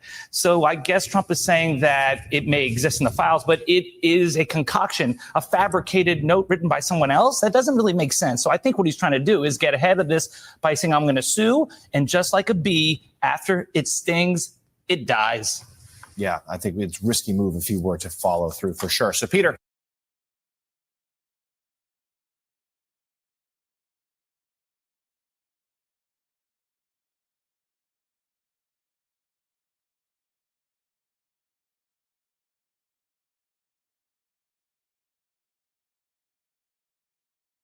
White House.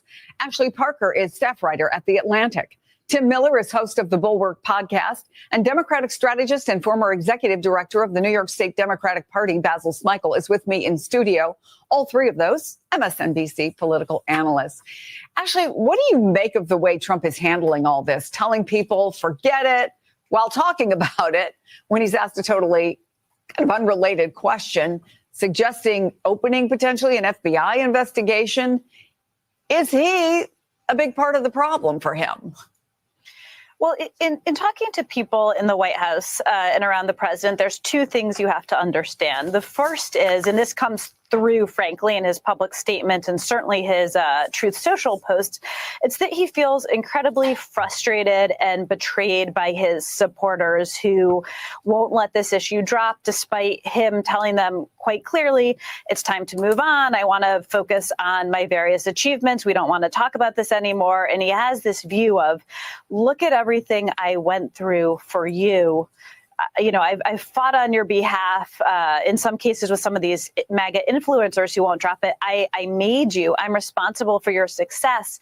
And now you're not listening to me. So there's a real sense of frustration and betrayal. But the other thing that is interesting, based on my reporting, is that inside the White House, they have debated a number of options that they think could help maybe make this go away. Agreeing to the demand, for instance, for a special counsel, having Pam Bondi give a press conference. They even talked about daily press conferences the way they did during COVID. But this is a White House, like all White Houses, that follows the lead of the president. And right now, and again, usual caveats, anything with Trump can change. But right now, the president's view is, why would I do anything to make this go away when me simply saying we're done talking about it should suffice? Although, of course, it hasn't. It hasn't, and Basil, it doesn't look like it's going to. So realistically, though, is there any way for the president to deal with this, for lack of a better phrase, as his supporters are urging him to get this done?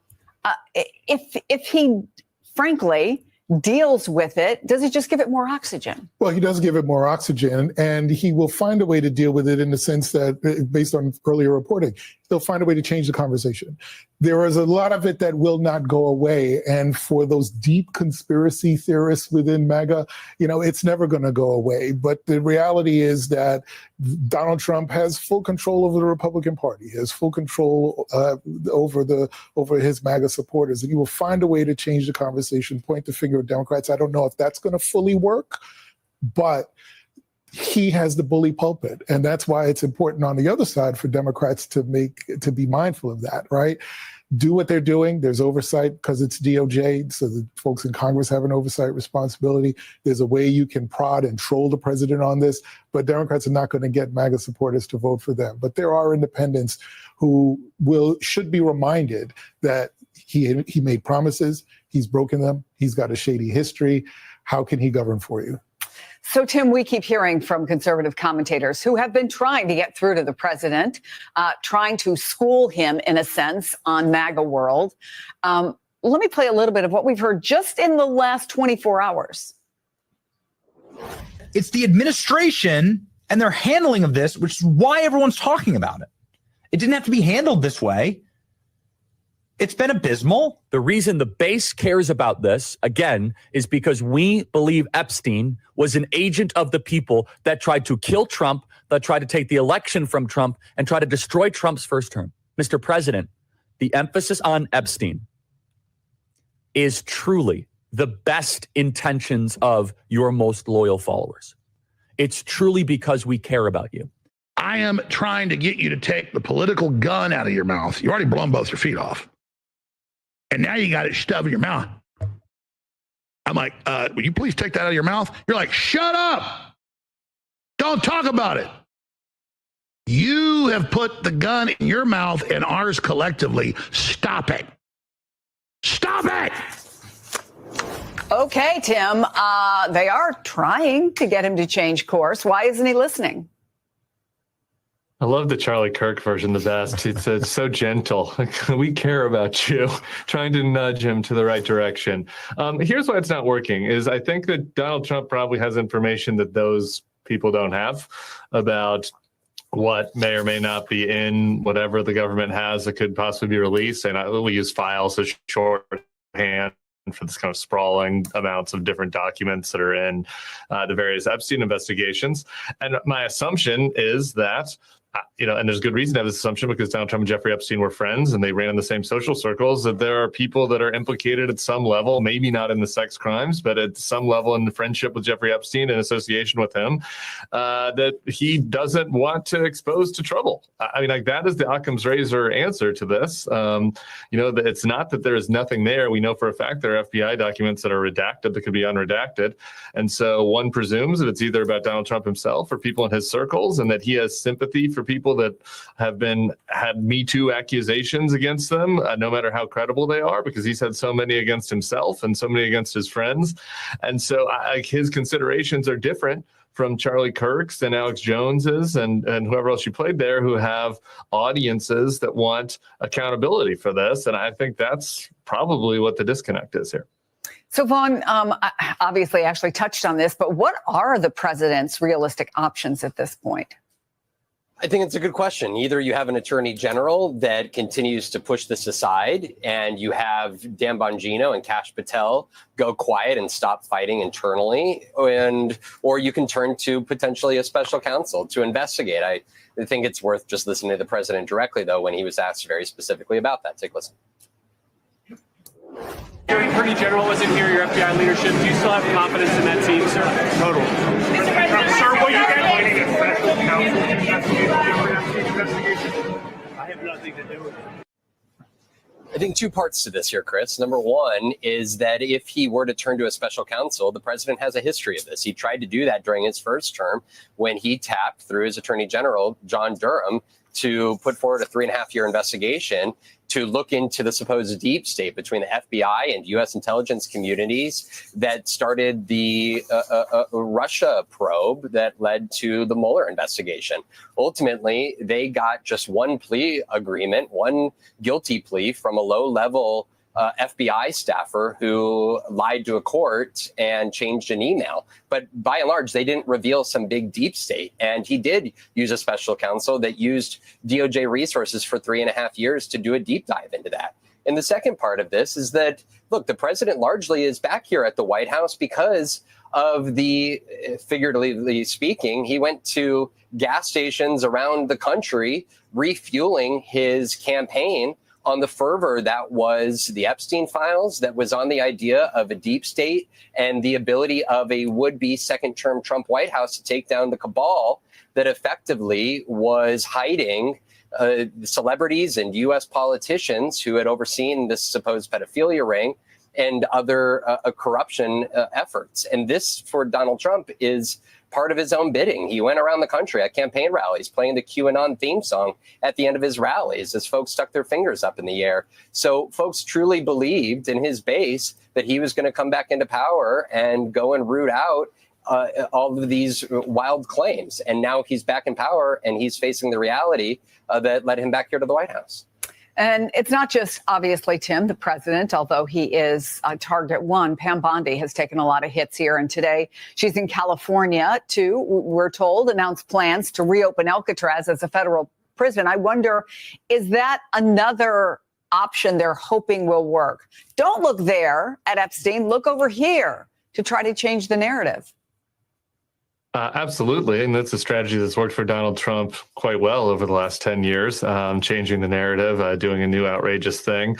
I don't, you have to keep raising the bar on this to get more and more attention. I don't know that, a walkthrough of Alcatraz is really going to do the job here. It's going to take a long time to get that reopened. And so I don't think this is going to be the silver bullet for them. But I do expect them to, go after other targets, either on the left or in the media or in the kind of cultural broader left, to try to give something to the base, something for folks to talk about on these podcasts besides their failures on the Epstein front.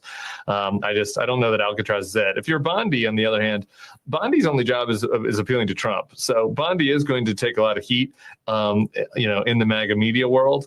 But as long as she's demonstrating to the president that she's going to be more loyal than Bill Barr or Jeff Sessions were, her job is secure. And so I do think her calculation is probably a little different than Trump and some of the others. But Basil, let me go back to the idea of look over here, which is, do you think that there has to be something so egregious, so different, if you're going to take attention away from something that is deeply entrenched for years in MAGAverse? Yeah, I think to Tim's point, he's the master at this, but every time he does it, he goes to further and further toward the extreme. This Alcatraz thing, just a quick point about that. There are a maze of laws that have to be undone, overturned to be able to make this happen. It's a visitor site. It is a national park for all intents and purposes. I have been there. Have you been there? I have not, thankfully. But the reality is that him pointing to this is just, it's like the MMA fight on the White House lawn. It's something that is for show. It's in some ways very vulgar in a sense. And let's not forget that there's a prison industrial complex that somehow, some way will find a way to make money off of this, off of people's misfortune, right? And so that, I think, is something that if you're a Democrat, you got to keep in mind and keep pushing forward.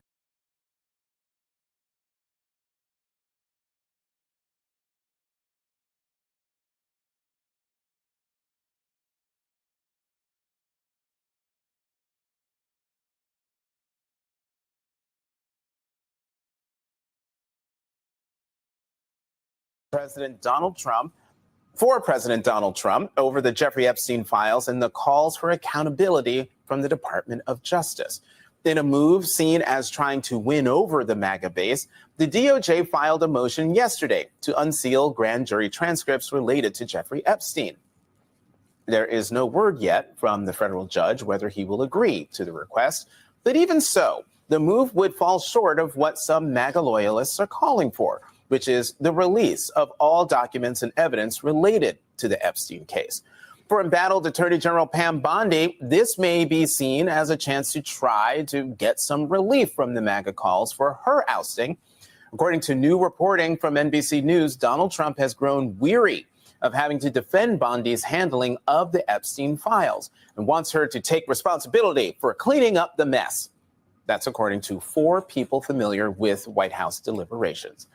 Joining us now, MSNBC political analyst and Boston Globe columnist Kimberly Atkins-Storr. She is also the co-host of the #Sisters-in-Law podcast and former federal prosecutor and former lawyer with the DOJ National Security Division, Brendan Ballou. Thank you both very much for coming to the weekend. On this point about Attorney General Pam Bondi and the president being mad at her because she's not handling this well, the former Attorney General of the United States, Brendan, Eric Holder, was on All In with Chris Hayes on Thursday. Here's how he views what's happening in this whole Epstein mess with the president and the Attorney General. Let's just play this. I think people need to ask themselves, in terms of the release of materials, do you really think that Pam Bondi and the Justice Department are making the determination as to what gets released? Or, because she is the lawyer for Donald Trump as opposed to the American people, or is her client Donald Trump and the people in the White House making the ultimate decision. And I think that it is clearly the White House that's making the determination about the release of these materials. And so then, Brendan, if the president's upset, shouldn't he be upset with himself and the people around him? Absolutely. You know, the stunning thing about this is this president is happy to ignore the laws when he wants to dismantle the Department of Education, when he wants to fire prosecutors, when he wants to cut off billions of dollars to aid to foreign countries. But when it comes to releasing the Epstein materials, he says that his hands are bound, you know, that he has to respect this fairly obscure rule of federal rules of criminal procedure all of a sudden. Right. It strains credibility. I mean, Kimberly, I want to get to the idea, and we talked about this a little bit at the beginning of the 7, but I think it bears repeating, that it is not easy to have grand jury testimony out there. Yeah. So that's one question. 2, this grand jury testimony was about Epstein and Ghislaine Maxwell. Right. Ghislaine's in jail. Epstein killed himself. Right. It probably doesn't have any information that the MAGA folks want to hear, which is, you know, this cabal that they've been looking for years. Yes, you're honing into the nub here, because this to me seems like a smoke and mirrors game. Is by calling for grand jury testimony to be unsealed. It sounds like, okay, we're giving them what they want. Yes. So testimony. so pertinent, right? Even so, this is a tiny part of the total criminal file involving the Epstein prosecution. It would be very, very little information, and both Donald Trump and Pam Bondi knows this. Also, grand jury testimony is sealed routinely. You have to actually move to a judge to unseal it, which happens rarely and only in very specific situations. And if it is released, it's going to be heavily redacted, and the whole process will probably take months. So this is buying them time. This is trying to take the heat off, maybe throw their supporters who are, revolting a little bit of red meat, give them a little bit of hope just to get past the news cycle. But this is really not a lot of there. Just to be clear, the supporters who are revolting as an action. Yes. Not as a description. Brendan, NBC had a story yesterday highlighting something that the ranking member on Senate Judiciary, Senator Dick Durbin, has a major concern. That I'll put this up and read this to you. In a series of oversight letters, Durbin questioned Patel about reports that he was pressured by Bondi to place 1,000 personnel on 24-hour shifts to mine roughly 100,000 Epstein-related records. He says, my office was told that these personnel were instructed to flag any records in which President Trump was mentioned. Why were personnel told to flag records in which President Trump was mentioned? Durbin asked Bondi, Patel, and Bongino in separate letters. Quote, what happened to the records mentioning President Trump once they were flagged? Brendan, talk about why just this request, if it's true, that they go 24-hour shifts, 100,000 pages, flagging anything that mentions President Trump. Why should the American people be concerned by that? Well, it suggests that maybe President Trump is more involved than he'd like people to understand.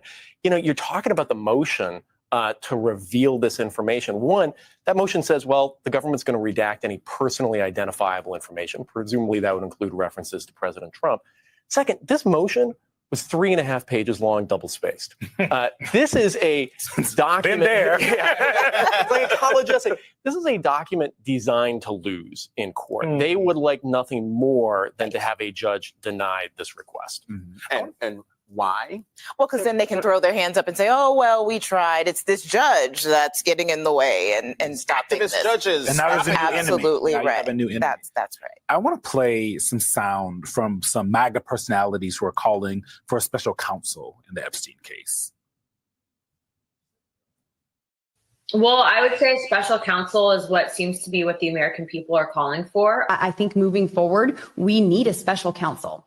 That has got to happen. There has to be a special investigation into this if we aren't going to be provided information. I would love for this to actually, the special counsel to report directly to the office of the president. Now, let's see what the White House press secretary had to say about that request. Well, the idea was floated from someone in the media to the president. The president would not recommend a special prosecutor in the Epstein case. That's how he feels. That's how he feels, Kimberly. He honestly, this is probably a good move because those special counsels, when they come in, they usually leave with something, Yeah, I'm old enough to remember 10 minutes ago when special counsels were railed against and they pushed judges to strike them down as improper. But now suddenly, this is coming back up. Look, I think what is really important to remember is that, first of all, this is a self-owned by Donald Trump because he created this conspiracy. They spread this conspiracy for political years. reasons, which is a really dangerous thing to do. I'm old enough to remember also when a pizzeria in D.C. was shot up based on a conspiracy theory. It's a dangerous thing to do. Now he's trying to layer a different conspiracy theory on top of the first one, which isn't working. And he's Streisand affecting himself. If he had just left it alone, we wouldn't be talking about it right now. But it's also important that, listen, are there questions about the Epstein investigation that might still need answers? Yes. Might there be powerful people who have not been held to account? Yes. Are there real victims? Donald Trump is not a victim here, whose lives were ruined by Jeffrey Epstein and other powerful people. And, there's a certain prince still walking around in England free. These are where the real questions ought to be. But instead, we're engaged in the political theater that's on top of what was a very, very serious situation. And that's really the most gut-wrenching part of all of it. Right. And that's the thing that can't get lost in any of this discussion about the Epstein files is that there are victims, 1,000 victims still walking around. Still here. Some of them around. Some of them are not. One took her own life earlier this year. So we cannot lose sight of the victims. But Brendan, we've been talking about Pam Bondi, the Attorney General, and the president's upset with her handling of everything, and everyone's saying, oh, how long is she going to last? Now, this is from Tuesday, so in Trump time, that's, like last year. But she was asked at DEA headquarters if she was confident that she would remain in her role. Here's what she had to say. Are you confident you're going to still be here to execute this? Because there's so many people calling for change at the Department of Justice. I'm going to be here for as long as the president wants me here, and I believe he's made that crystal clear. It's 4 years, well, 3.5 now, right? We've got 6 months in. Brendan, I mean, in Trump world, she's probably going to stick around because he has long said, "Where's my Roy Cohn?" Yeah. And now he's got one. Yeah, I mean, working in the Trump administration seems like it's a nightmare for everybody involved. It's a nightmare for those of us that are experiencing the Trump administration. But I think I won't make any predictions here, but I think the one advantage that Pam Bondi has, as opposed to her administration opponent, Dan Bongino, is that Pam Bondi's job is Senate confirmed. And his isn't. And for that reason alone, there might be some reasons not to fire her and fire somebody else. And because Trump has actually, everybody I've talked to in the White House said that Trump likes that the cabinet has not been shaken up like it was. Remember, every Friday, somebody was gone. Buckle up. There were restaurants and bars around D.C. that were giving free drinks on Friday if somebody got fired. And so we got a lot of free drinks that year. I want to look at the full screens of the Trump and Bondi social posts about the request for the grand jury material. Yeah. So Trump put on Truth Social, based on the ridiculous amounts of publicity given to Jeffrey Epstein, I have asked AG Pam Bondi to produce any and all pertinent grand jury testimony subject to court approval. He loves the courts all of a sudden. This scam perpetrated by the Democrats should end right now. President Trump from Bondi, we are ready to move the court tomorrow to unseal the grand jury transcripts. These posts were made 2 minutes apart. In a normal administration, a normal world, the president would just talk to the attorney general. Well, probably wouldn't talk to the attorney general. Correct. There's no proper anything here. Yeah. But the fact that the president is giving his orders to Pam Bondi via social media when he shouldn't be giving her orders to begin with, it's all messed up. All of it is broken. And that gets to a fundamental problem, is that we should not have a DOJ that operates at the beck and call of a president. That is something new. That is something that has not happened before at this level. And we are seeing, as you pointed out, she is now, you correctly said, her client is Donald Trump. Her client should be the people of the United States. But all of this is showing how broken the system is. These are guardrails that have fallen. And democracy is suffering for it. People may see that, not connect that when it comes to the Epstein story, but that's a really important facet of this. Brendan, why should people at home care about that? The Department of Justice only works because it has credibility. The credibility, the ability to persuade judges and juries to believe it. When the Department of Justice is perceived as political or is political, it loses all that credibility and it isn't able to do its job.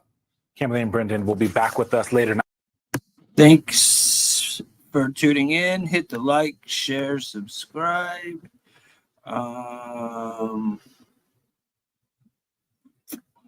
Where is it?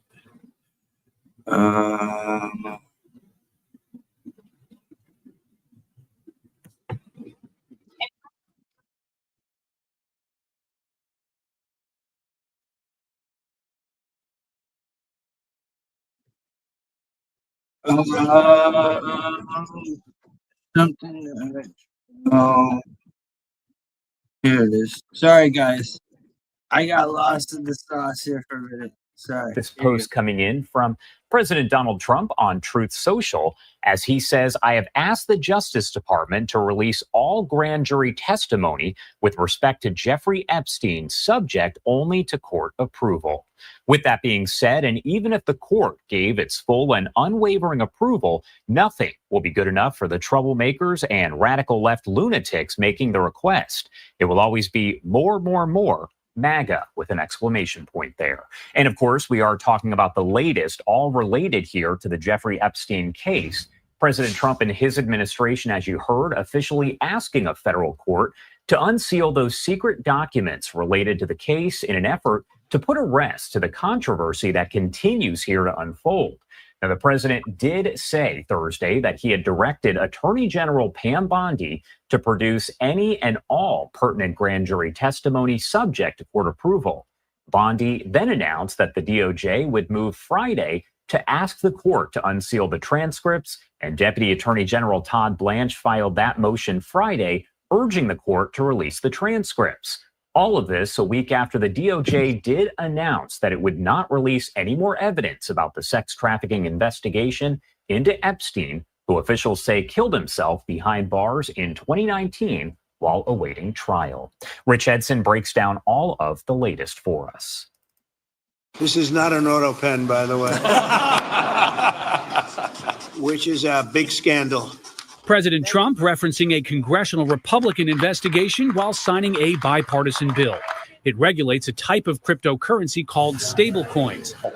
The House also passed a bill rescinding $9 billion in federal funding to public media and foreign aid. After the House vote, the president wrote, quote, House approves $9 billion cuts package, including atrocious NPR and public broadcasting, where billions of dollars a year were wasted. Republicans have tried doing this for 40 years and failed, but no more. This is big. Also, the Justice Department officially requested a federal judge unseal grand jury transcripts related to Jeffrey Epstein's 2019 indictment for sex trafficking. It's unclear if a judge will agree to the request. Grand jury transcripts are highly protected. The administration's critics say those transcripts only represent a fraction of the evidence in the Epstein case. Democratic Congressman Dan Goldman, a former federal prosecutor, wrote, Nice try, Attorney General Bondi. What about videos, photographs, and other recordings? What about FBI 302s, witness interviews? What about texts and emails? That's where the evidence about Trump and others will be. The Justice Department request follows a report in the Wall Street Journal that a, quote, bawdy letter bearing Trump's name is included in an album from dozens of Epstein's associates to celebrate his 50th birthday in 2003. The Journal reports the letter contains several lines of typewritten text framed in the outline of a naked woman drawn in heavy marker, including an imaginary exchange between Trump and Epstein. The president told the Journal Tuesday evening, quote, This is not me. This is a fake thing. I never wrote a picture in my life. I don't draw pictures of women. It's not my language. It's not my words. And threatened to sue the Wall Street Journal, which shares ownership with Fox News. Fox News has not independently confirmed the truth of the Wall Street Journal's claims about the letter. Vice President J.D. Vance followed, posting on X, quote, Forgive my language, but this story is complete and utter BS. The Wall Street Journal should be ashamed for publishing it. Trump and Epstein had a falling out in 2004. Epstein was first indicted in 2006. President Trump did file a lawsuit over that Wall Street Journal article. Fox News has asked the White House for comment. At the White House, Rich Edson, Fox News. Rich, thank you so much. And as he mentioned there, President Trump has filed that lawsuit against the Wall Street Journal, who on Thursday published an article describing a sexually suggestive letter that the newspaper says bore Trump's name and was included in a 2003 album for Epstein's 50th birthday. The president called the letter, quote, false, malicious, and defamatory. I do want to note here, as Rich did, that the Wall Street Journal shares common ownership with Fox. Fox has not independently confirmed the truth of the Wall Street Journal's reporting. Now, just a short time ago, I spoke with Dr. Matt Dallek, a political historian at the George Washington University, to break down all of the controversy surrounding these files. Dr. Matt Dallek, thank you so much for taking the time to be here with us today. Thanks for having me. Of course. And first off, I do want to get right into it here as we talk about that controversy that does surround the Epstein files and the potential for those files release. This scandal here, so to speak, how does it kind of compare to maybe previous political scandals when it comes to public reaction, trust in institutions, and all of that? That's a really interesting question, because I think it's actually hard to compare it to prior Trump scandals, right? If we think about the past decade, most of the Trump scandals, or so-called Trump scandals, have come from institutions and entities that Trump is able to label liberal and elite, right? The establishment. So think about the Robert Mueller investigation, or the Democratic-led impeachment during the first impeachment. You know, Trump has had almost tailor-made enemies. This is different. The Epstein case, most of the blowback is coming from his base, right? His most fervent supporters. And the dynamic, I think, is quite different, because the base is saying to Trump, you promised us, I mean, I'm paraphrasing, but they're saying, you promised us the goods, right? You promised you were going to reveal everything about the Epstein case. You were going to take down the deep state, and we have had nothing so far. And so I think the fundamental difference is that, unlike prior controversies and scandals, which always swirl around Trump, this one, the dynamic is a betrayal, or a perceived betrayal, among some of his most fervent supporters. And that we have not, I don't think, seen in any sort of sustained way over the past decade. One thing that's interesting, and you mentioned this, the fact that it is his own base who essentially has said, we want these released. What's happening here? We had President Trump in a news conference just days ago essentially say that the folks who are his supporters are now past supporters. He called them, quote unquote, weaklings. What kind of, I guess, picture does that paint? What does that say to you to have him saying to his supporters, well, you're not my supporters anymore if you are calling for this? So Trump has broken with particular individuals who were once very strong supporters. Elon Musk, at one point, he had a bad relationship with Steve Bannon. But those are kind of one-offs, right? He, I think, has pretty rarely, if ever, attacked large numbers of his base, right? Even if it's only 10 or 20%. But, you know, the people who kind of wear MAGA hats, a number of influencers and podcasters, this seemed to be a slightly more sweeping attack than on his supporters. And, you know, the dynamic, if we go back to his first term, was that Trump rarely, if ever, across the base, right? He always maintained that base level of support. And his approval ratings, I think, rarely, if ever, dipped below 40%. This, again, feels, at least that comment that you quoted from. All right. I feel like we beat up this topic for a minute. I'll come back if I need to. But I'm going to show this Obama. Here you go, guys. Hit the like, share, subscribe. Manufactured and politicized intelligence to create a narrative that the Kremlin was trying to influence the 2016 presidential election.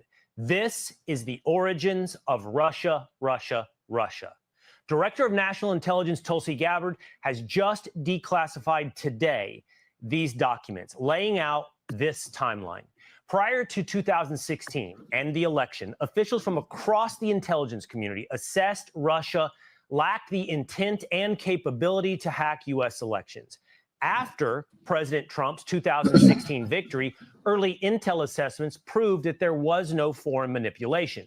Now, officials tell Fox that intelligence was then manufactured and politicized to be used as the basis for the year-long Mueller probe. The documents state, quote, hours before the December 8th, 2016 PDB was due to be published, a senior intelligence official abruptly pulled it from the president's briefing book. It was never published.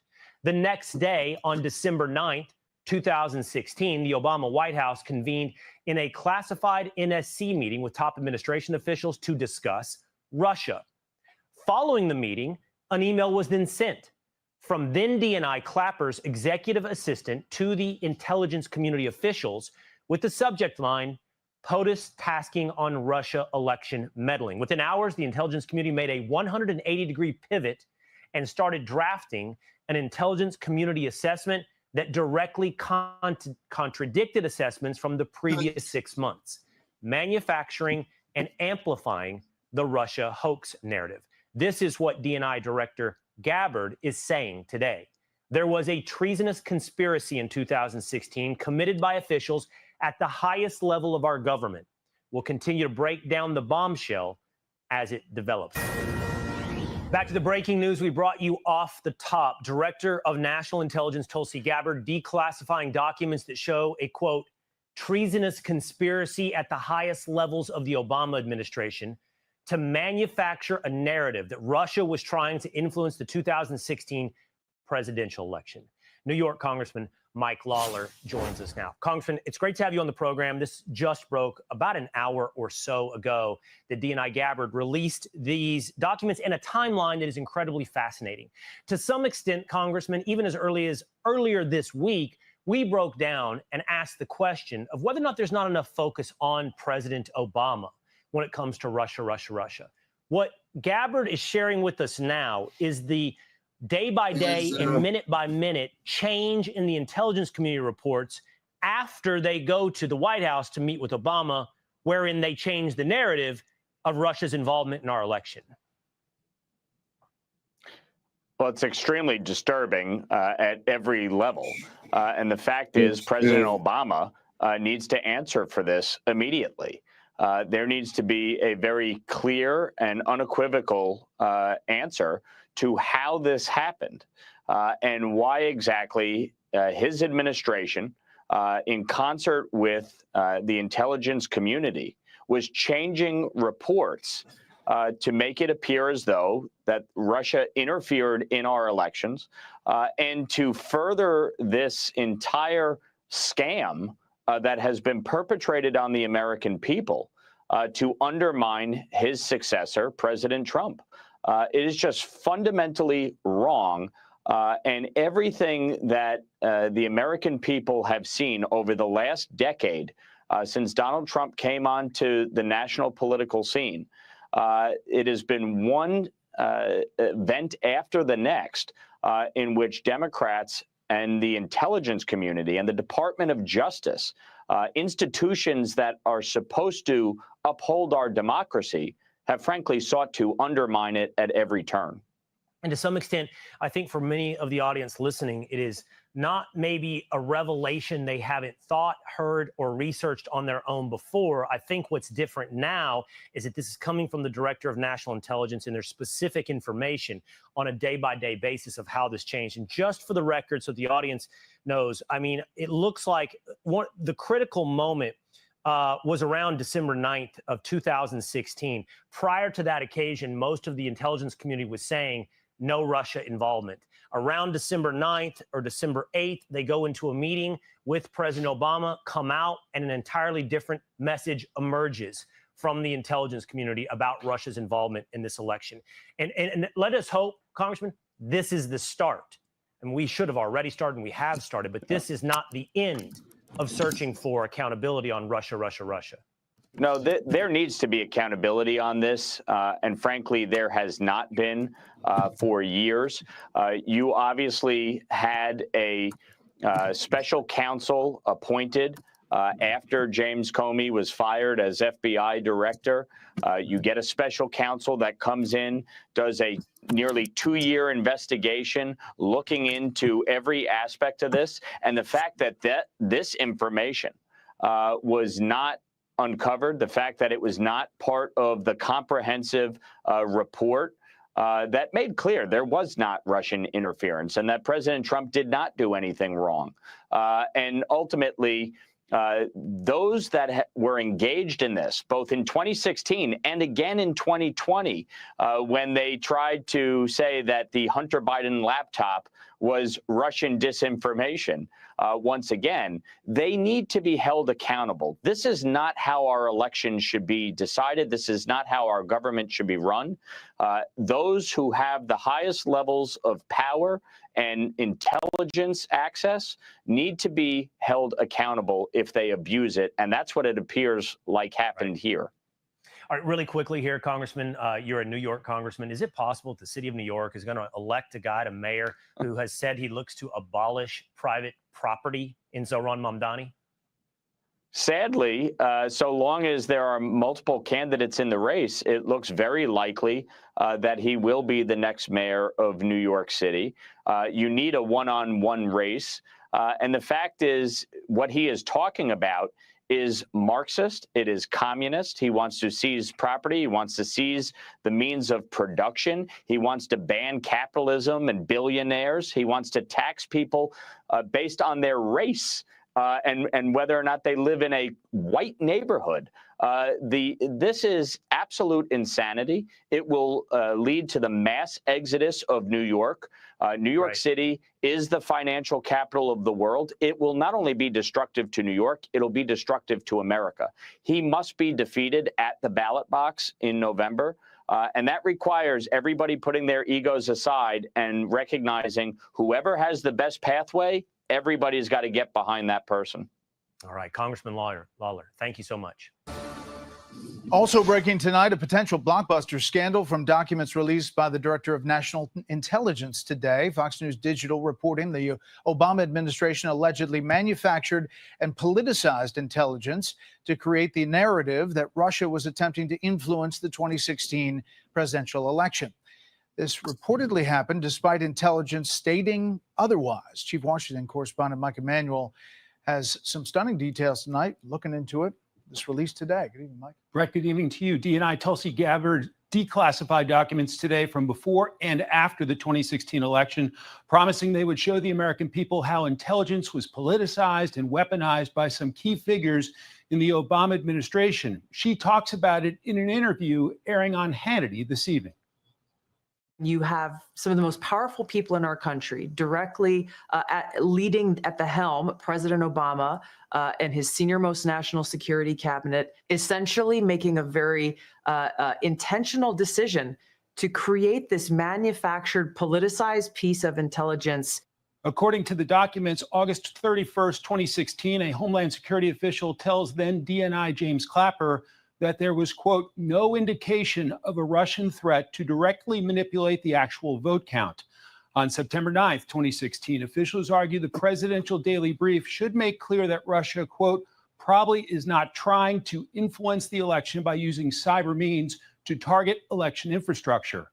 Then after the election, the tone appears to change. On December 9th, 2016, the documents reveal the Obama White House held a National Security Council Principals Committee meeting on a sensitive topic. It included then DNI James Clapper, John Brennan, the CIA director, Susan Rice, who was National Security Advisor, Andrew McCabe from the FBI, and others.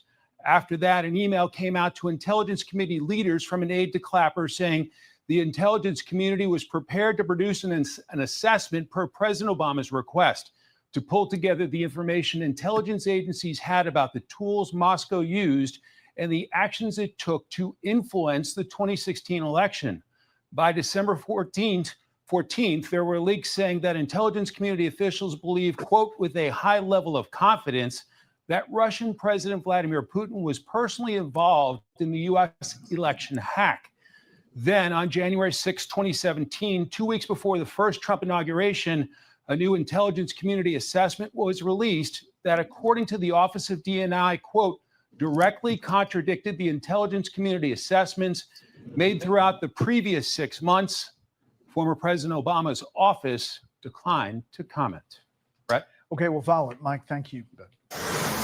Fox News alert, we just got a peek inside Obama's black book, and it turns out Barack knew the Russia hoax was a hoax all along, but pushed it anyway to sabotage the Trump presidency. DNI Tulsi Gabbard declassifying pages and pages of documents, showing Obama's intel guys briefed him just weeks after the 2016 election that the Russians didn't actually sway the election. Quote, we assessed that Russian and criminal actors did not impact the recent U.S. election results. Criminal activity also failed to reach the scale and sophistication necessary to change election outcomes. But Obama just couldn't accept that. So he and his staff instructed intel agencies to cook up new reports to support Russia collusion. Quote, after the meetings, Clapper's executive assistant emailed intelligence community leaders, tasking them to create a new intelligence community assessment per the president's request that detailed the tools Moscow used and actions it took to influence the 2016 election. Tulsi Gabbard described what she found as a conspiracy to subvert the will of the American people. And she says the people involved should be prosecuted and has made a criminal referral to the Department of Justice. We knew Hillary created the dossier, and now we have proof that Barack was calling the shots and the documents to prove it. Let's bring in founder of Public News, Michael Shellenberger. All right, Mike, how big is this?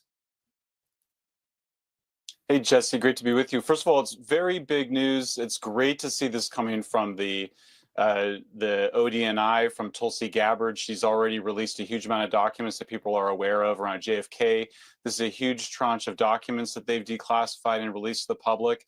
And what they showed, Jesse, is exactly what you said, that they knew early on that there was no hacking of election machines. That was very clear to them. And so then they had to, but they wanted to keep using the word hacking, almost certainly to be misleading, to mislead the public. I mean, I myself remember hearing about hacking of the elections, and I thought they were talking about the voting machines. They were just using that metaphorically, but they got the Washington Post and other mainstream news media outlets to talk about that, I think, in that way. And what they were really referring to was the release of Hillary Clinton's emails, totally unrelated to what was happening on Election Day. They were just talking about, you know, what was in Clinton and Podesta's emails. Didn't have anything to do with hacking election machines. Jesse, I think the bottom line is this is another instance where you see the Democrats having projected what they were doing onto Donald Trump. The Obama administration was undermining public confidence in the elections, deliberately undermining confidence in the elections, and then accusing the Trump campaign of doing the very same thing. Do you believe that the alleged FBI investigation into Comey and into Brennan is also related to these documents? And could there be more people under investigation? Yeah, well, I mean, there is still so much more to be released. I mean, you may remember that we had reported that it was really earlier in 2016 that Obama's CIA director got foreign assets to basically bump into, to get information to and out of pretty junior Trump campaign staffers in order to then create a predicate for the FBI to open its investigation, which, you know, if you can follow the steeplechase here. I am going to jump over to this real fast. This is Trump speaking last night at a dinner.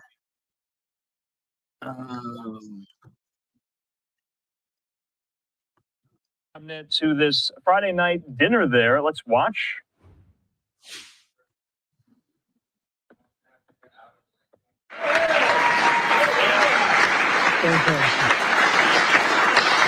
But few people could have done what he did and what Mike Johnson did, Speaker. And I think we've done more in 3 nights. I've been calling people at 2 o'clock in the morning. Sir, we have 3 hard no's. They said it's 2:30 in the morning. That's okay. That was an early one. And we did this for 3 or 4 nights in a row, right, John? between the House and the Senate. There were a few hard no's, but almost always they came through. And we got things done that few people could have gotten done. And this is like a easy night because we're here. And I just said, let's celebrate. So who's ever in town, come on What's over. up, buddy? And a lot of you came over, and we appreciate it. But we're just here to really take a little bit of a successful bow and productive. The production that we had over the last 6 months was spectacular. I don't think anybody's done more. That's all of you together. And there's never been anything like it in terms of Republican Senate majorities in all of American history. You know that. We went back very carefully and we checked. And nobody's done so much so fast. And probably you could say with so few votes. I mean, we had 53, which is not bad, but that's not easy, is it? So let me begin by congratulating all of you. It's a truly amazing group of my friends. And we have a few of our friends that were in their districts and states, and I said, don't come back, just relax. But we wanted to do this. The Senate GOP confirmed our cabinet with record speed. It was actually record speed. And now we'll go a little bit faster because maybe one of these weeks you just hold them all back. We'll get everybody in, right, John? But we really did. We have a lot of great people, a lot of really fantastic people, and they're doing a tremendous job. You stayed in session for a marathon, 10 consecutive weeks, and that's the longest of any Senate in 15 years, and you held over 400 votes, more than any Senate in 35 years, and they were successful votes. And just a few weeks ago, we had the biggest victory of them all when you passed the one big, beautiful bill, and I just signed it into law, and I call it the great, big, beautiful bill. But I got overridden by a couple of my people. They said, let's call it the one big, but it is really the great big. And we delivered the largest tax cut in American history, the largest spending cut in American history, the most deregulation in American history, and the largest border security investment in American history, and the biggest success on the border in American history. As you know,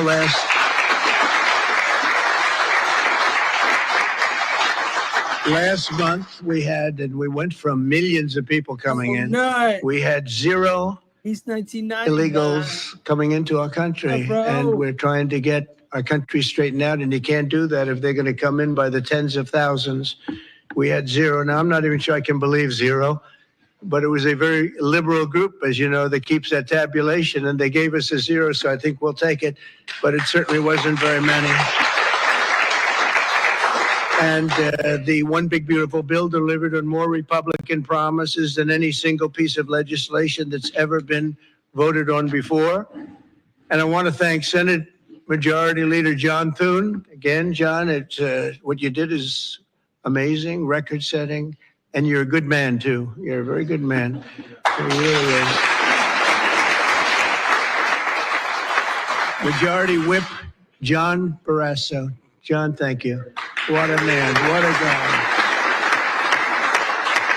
We got along from day one, right? He knew more about the medical stuff. And I said, what do you think about this, that? You did a fantastic job. And for a long time, Republican Policy Committee Chair, Shelley Moore Capito. Shelley, thank you. Thank you.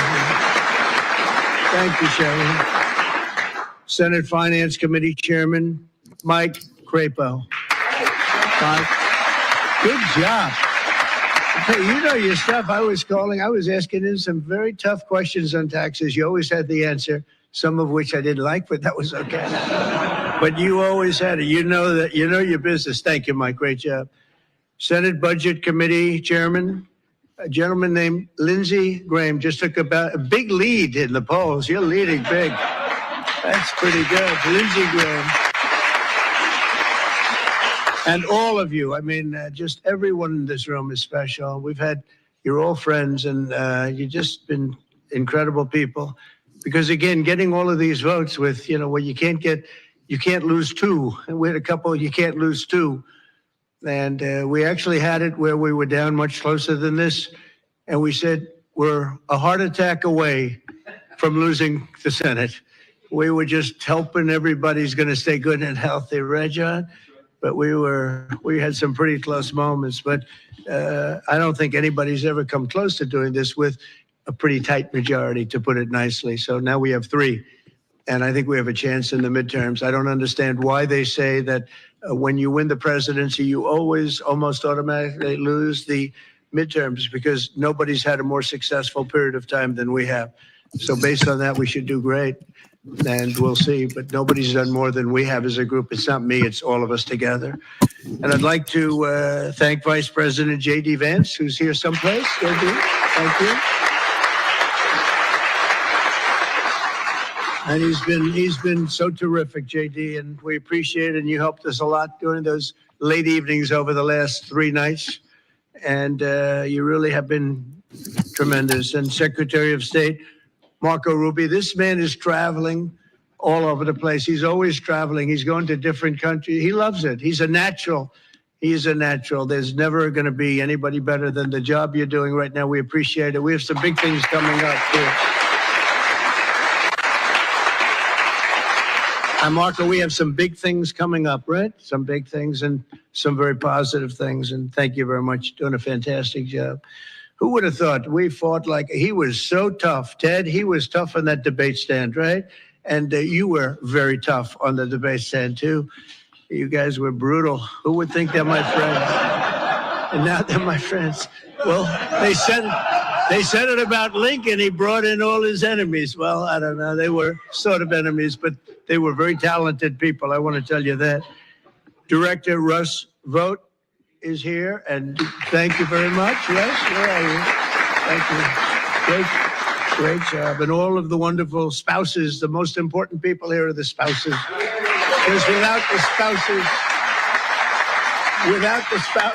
it wouldn't work. And we want to thank you, and also for the time, because your wives and husbands, I mean, they were very busy getting home at 4 o'clock. I can vouch for every single one of them getting home at 4 o'clock, getting home at 4 o'clock, 5 o'clock, 6 o'clock in the morning. And you're saying, darling, were you really in Congress? Were you really sitting in your nice Senate seat? I don't know. So, but no, they worked long and hard. And you know what? They laugh. They never complained. They never complained once. Very few of them went back. They just sit late into the night while we got those final votes. Pretty amazing. In 2024, together, we won a mandate from the American people. We won every single swing state, and the Electoral College, 312 to 226. And that was a big, remember they said, there is a path to 70. You have to have 70 and 270. And there's a path to 270. And yeah, the path was 312. I mean, it was, I remember I went to Nebraska to get a vote, a single vote. And I went there, and it turned out we didn't need it. There was a certain circumstance under which that would have been a very important vote. And they were great in Nebraska, but we didn't need it. So we got 312. We won the popular vote by millions of votes. So we won counties throughout America, 2,750 to 525. Think of that, 2,750 to 525. That's called a landslide. The one big, beautiful bill delivered on that mandate, and we've fulfilled so many of our promises. In fact, somebody said today, a person that's not particularly good for us said that we actually fulfilled more promises than we promised, which is a pretty nice statement. You don't hear that very often, but it's true by a lot, actually. And that's just the beginning. In January, we passed Senator Katie Britt's Laken Riley Act. Where's Katie? Katie. And a few months ago, we passed Senator Ted Cruz's, and this was done with a very fantastic woman named Melania, right? You worked together, First Lady, and you passed the Take It Down Act, something that was very important, that actually had very good bipartisan support, almost unanimous support. A couple of people, I won't tell you their names, but a couple of people. But that was incredible. So that was with Ted Cruz and Melania. We appreciate it, Ted. That was a great job. And just this week, we passed the Rescissions Act of 2025, slashing nearly $10 billion of waste. And I guess I could say some fraud and some abuse, but at least we can say waste, almost $10 billion. And we have numerous other rescissions coming up, adding more, many more $10 billion to it. So we're saving a lot of money. And on Wednesday, I signed the Halt Fentanyl Act. And earlier today, I signed Senator Bill Hagerty's Genius Act, and he named it after me, and I was really happy. Thank you, Bill. Thank you very much. Thank you very much. That's why I liked it. I pushed very hard because of that. But to make America the crypto capital of the world, and that's what it's become. China wanted it. A lot of countries want it. But we are so far ahead, I think nobody's going to be able to come close anymore. So I want to thank you very much. Great job. We also did something that public broadcasting, they've been looking to get it out of there for billions and billions of dollars. And very, very unfair. Very, very unfair reporting. They would, I would say they make CNN look honest. And we got rid of it finally. We got rid of it. We got rid of billions of dollars that was wasted on that. And Ronald Reagan tried, everybody tried. You know, everybody tried since Ronald Reagan and before. And John, we got it out. And I know it doesn't sound so nice when they hear, that's terrible, public broadcast. It sounds so innocent. It's not innocent. It was brutal. It was brutal, very unfair. We achieved more in 6 months than almost any administration could accomplish in 8 years. And we're going to have a lot of good 6 months left. We're going to have a 6 and another 6 and another 6. So we'll keep going. And we're going to really do something I'm very proud of. We stopped a lot of wars. And these were serious wars that would have been going on right now. You had India, Pakistan, that was going. In fact, planes were being shot out of there. Four or five, but I think 5 jets were shot down, actually. And Lindsay, that was getting worse and worse, wasn't it? That was looking like it was going to go. These are 2 serious nuclear countries, and they were hitting each other. You know, it seems like a new form of warfare. You saw it recently when you looked at what we did in Iran, where we knocked out their nuclear capability, totally knocked out. That's going to be gone for a long time. But there seems to be a hit and then another hit, a hit and another hit. It's a different thing. But India and Pakistan were going at it, and they were back and forth, and it was getting bigger and bigger. And we got it solved through trade. We said, you guys want to make a trade deal? We're not making a trade deal if you're going to be throwing around weapons and maybe nuclear weapons, both very powerful nuclear states. We did the Congo. This was going on for over 30 years. The Congo and Rwanda, and close to 7 million people were really violently killed. This was a rough one, but going on over 30 years. And we had the various representatives here last week. The presidents will be coming to sign final documents, but we got that one solved. Armenia and Azerbaijan, we worked magic there, and it's pretty close. If not, it's already done. And Gaza, we got most of the hostages back. We're going to have another 10 coming very shortly, and we hope to have that finished pretty quickly. And Steve Witkoff has been fantastic. He's done a great job in that. He's a very good man, good deal maker. I said, I need a good deal maker with a good personality, and there aren't too many of them, but Steve is, and he's done a great job. Serbia, Kosovo, they were going at it. They've gone at it for years, I guess for centuries, but they've gone at it for years, and we got that one taken care of. In Egypt and Ethiopia, as you know, they've been fighting over the dam. Ethiopia built a dam with United States money, largely. It's one of the largest dams in the world, and it has one little problem. It doesn't allow much water going into the Nile River. So you can imagine Egypt's not thrilled because they live off the Nile River. The Nile River, it's blood, it's heart, it's everything.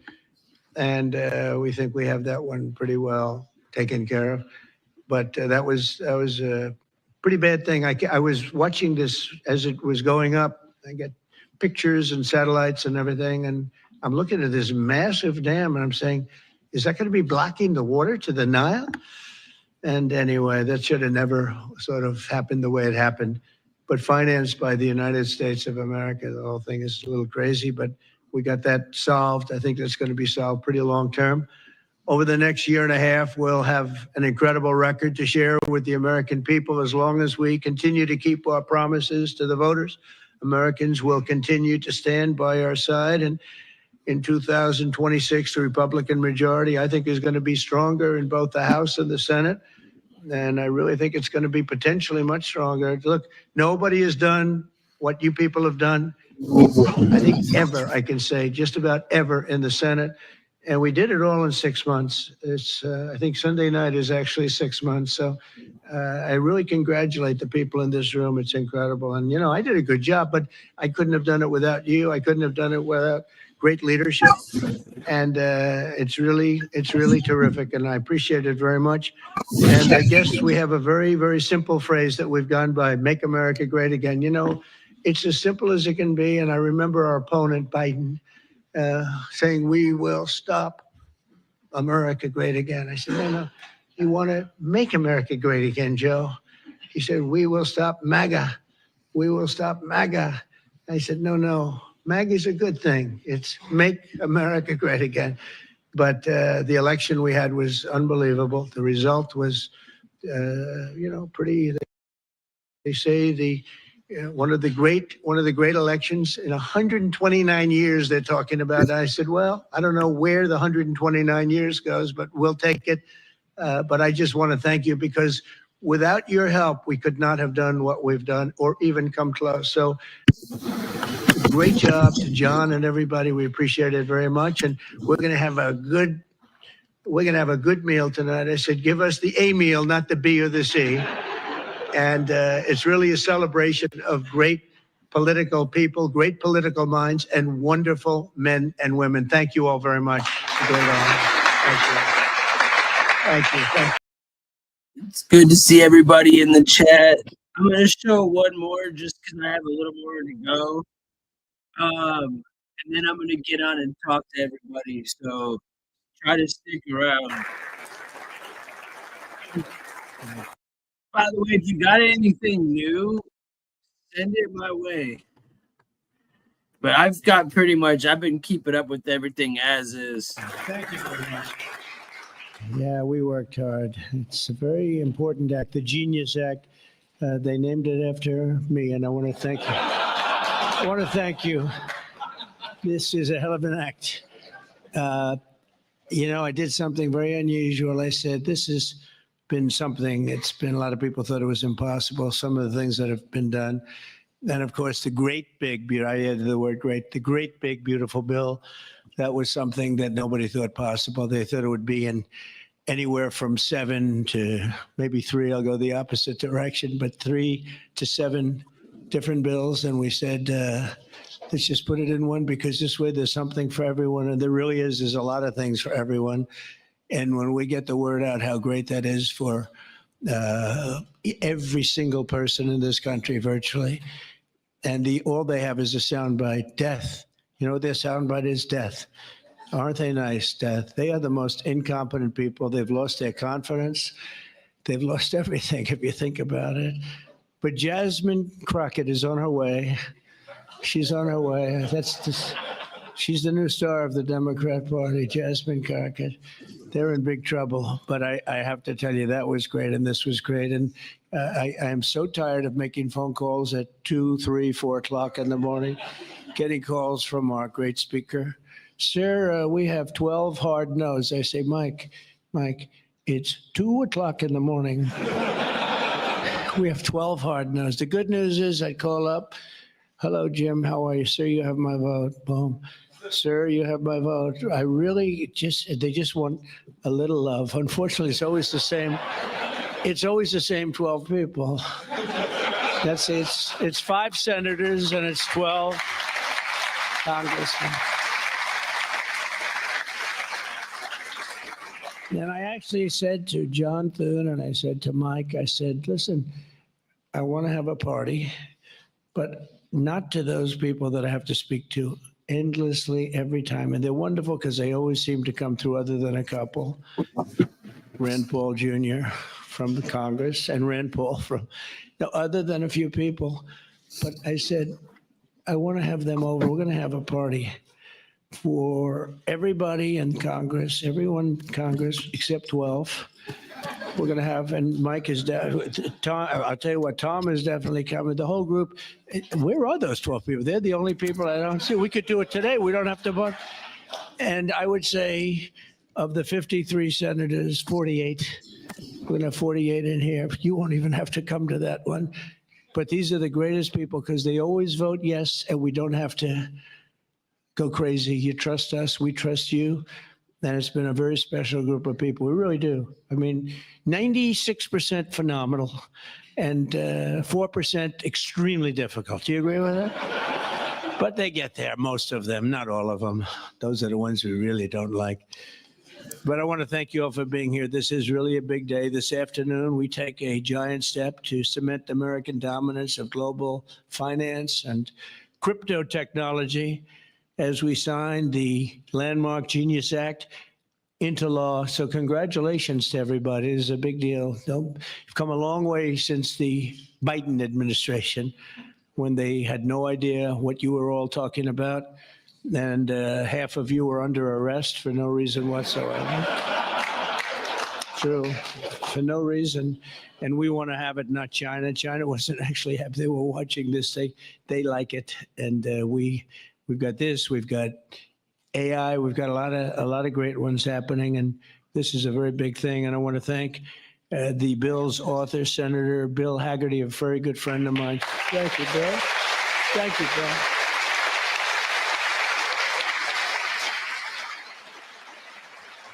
He's a great guy. He's a great guy. He's a very handsome guy. Looks great. He's got the whole package. But, you know, I got to know him. He was ambassador to Japan. And we had a little problem with Japan on trade. But he was my ambassador to Japan. And I went to Japan, and he is speaking fluently Japanese. I said, did you learn it as a child? No, I just learned it over the last 4 or 5 months. I said, you learn Japanese, maybe the single hardest language to learn. It's actually breathing rather than, it's breathing. I'm not going to imitate it because we'll end up with a big story, and I don't want that. But he spoke totally fluent Japanese. I said, that's very impressive. And he was introducing me to Mr. Honda. I said, oh, are you in the car business? He goes, yes. I said, you're a very rich man. And then he said, Mr. Toyota, right? Toyota. And I said, what business are you in? Let me guess. He said, cars. He was my interpreter. And I was so impressed. And I was getting ready to leave. He said, sir, I'd like to run for the United States Senate. I said, where are you from? He said, Tennessee. I said, well, I love Tennessee, but do they know you there? No, but if you endorse me, I'll win, right? And I endorsed him, and he took a 48-point lead. And they didn't know who the hell he was. And he's turned out to be a great senator. And now they all know who you are. Yeah, so you're fantastic, and we thank you. And just the fact that you're doing this and you understand this is a complicated world, and you understand it, Bill. So you've been great. Thank you very much. We're also pleased to be joined by our great Vice President, J.D. Vance. J.D., thank you very much. Good job. And he's been up speaking late at night on the phone. I said, J.D., how about you taking 3 or 4 of these people, please? Because 3 or 4 I cannot speak to. I just can't. And he'd take them and he'd come through, right, J.D.? Also, Speaker Mike Johnson. He is unbelievable. He's an unbelievable. I mean, if you go by what we're doing, if you keep at this pace, you can't keep it up for another 200 days. But I will tell you this, if you keep up this pace for another week, you go down as the greatest speaker in the House in history. So one more week. One more week. Who needs Tip O'Neill? Who needs Tip O'Neill? He's better looking than Tip O'Neill, too. But no, he's been going at a fervent pace. Would you say that's right? Your wife probably says, you are crazy. You've been aging beautifully at front.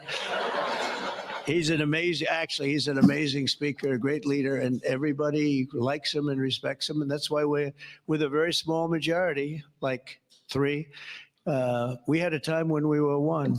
Remember? We said we're one heart attack away from losing the House. Then we won a couple of seats and a couple of other. Now we have 7, maybe if we're lucky, 7. But we win with nobody's ever done. I don't think anyone's ever done this before, to win with those small. We had a little help from Tom too, right, and a lot of other people. I want to introduce also Secretary Howard Lutnick, who's been fantastic. You have done a great job, Howard. We've got trade deals coming out of our ears, right? We got so many trade deals. They're all calling so many, and I really mean this too. It's like, how do you deal with so many?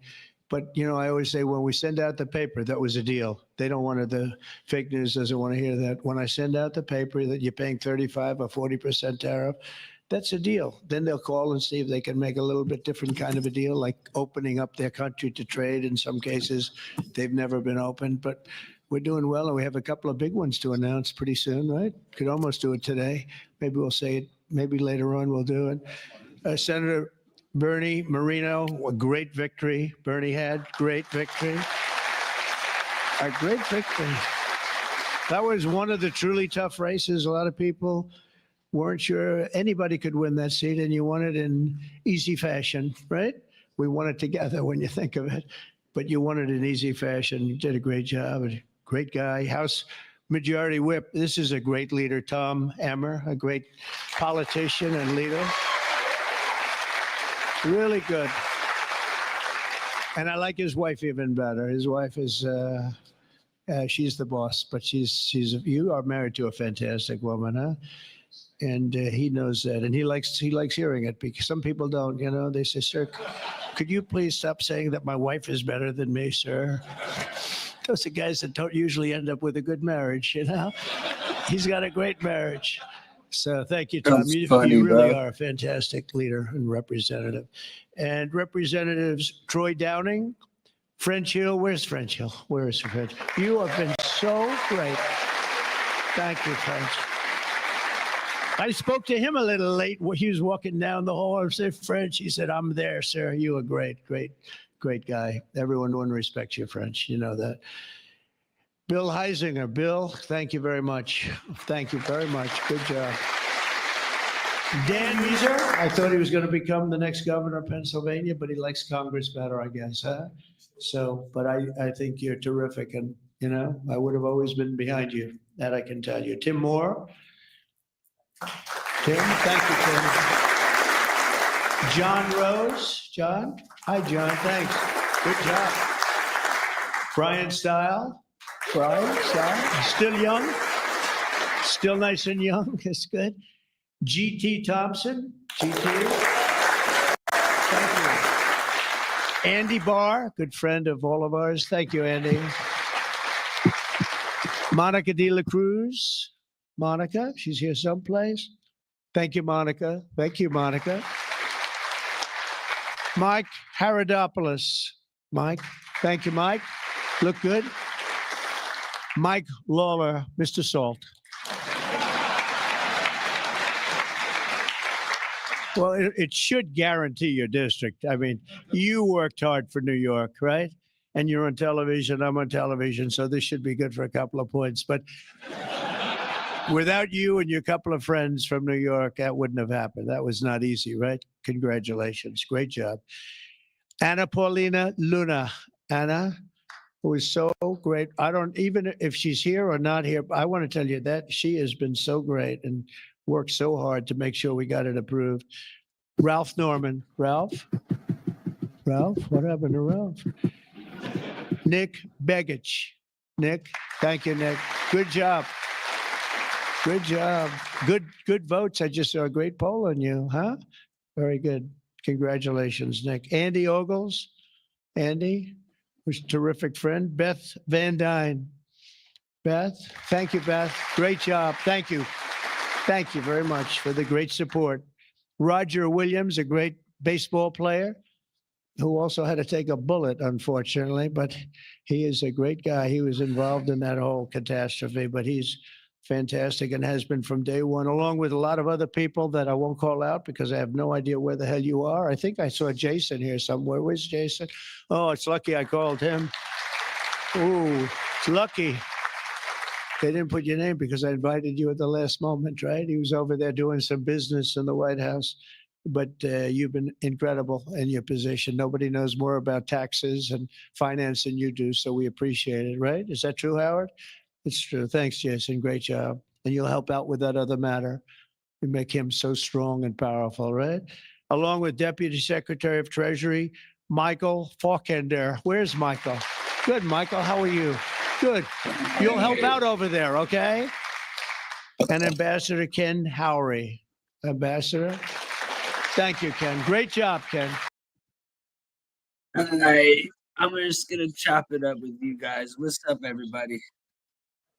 What's up, Sean? What's up, Miss? What's up, Ryan? What's up, Nut? What's up, Gary? Who else is all in the chat? I see a bunch of y'all in here. I had to get off. Dell, if you're in here still. What's up, old Hanson, man? How you doing, brother? It's good to see you in the chat. Mercer, man, good to see you. You seem to be a base dude. I've been reading your comments. I agree with a lot of the stuff you're saying. Much love to you, bro. What's up, Nut? What's good with you, brother?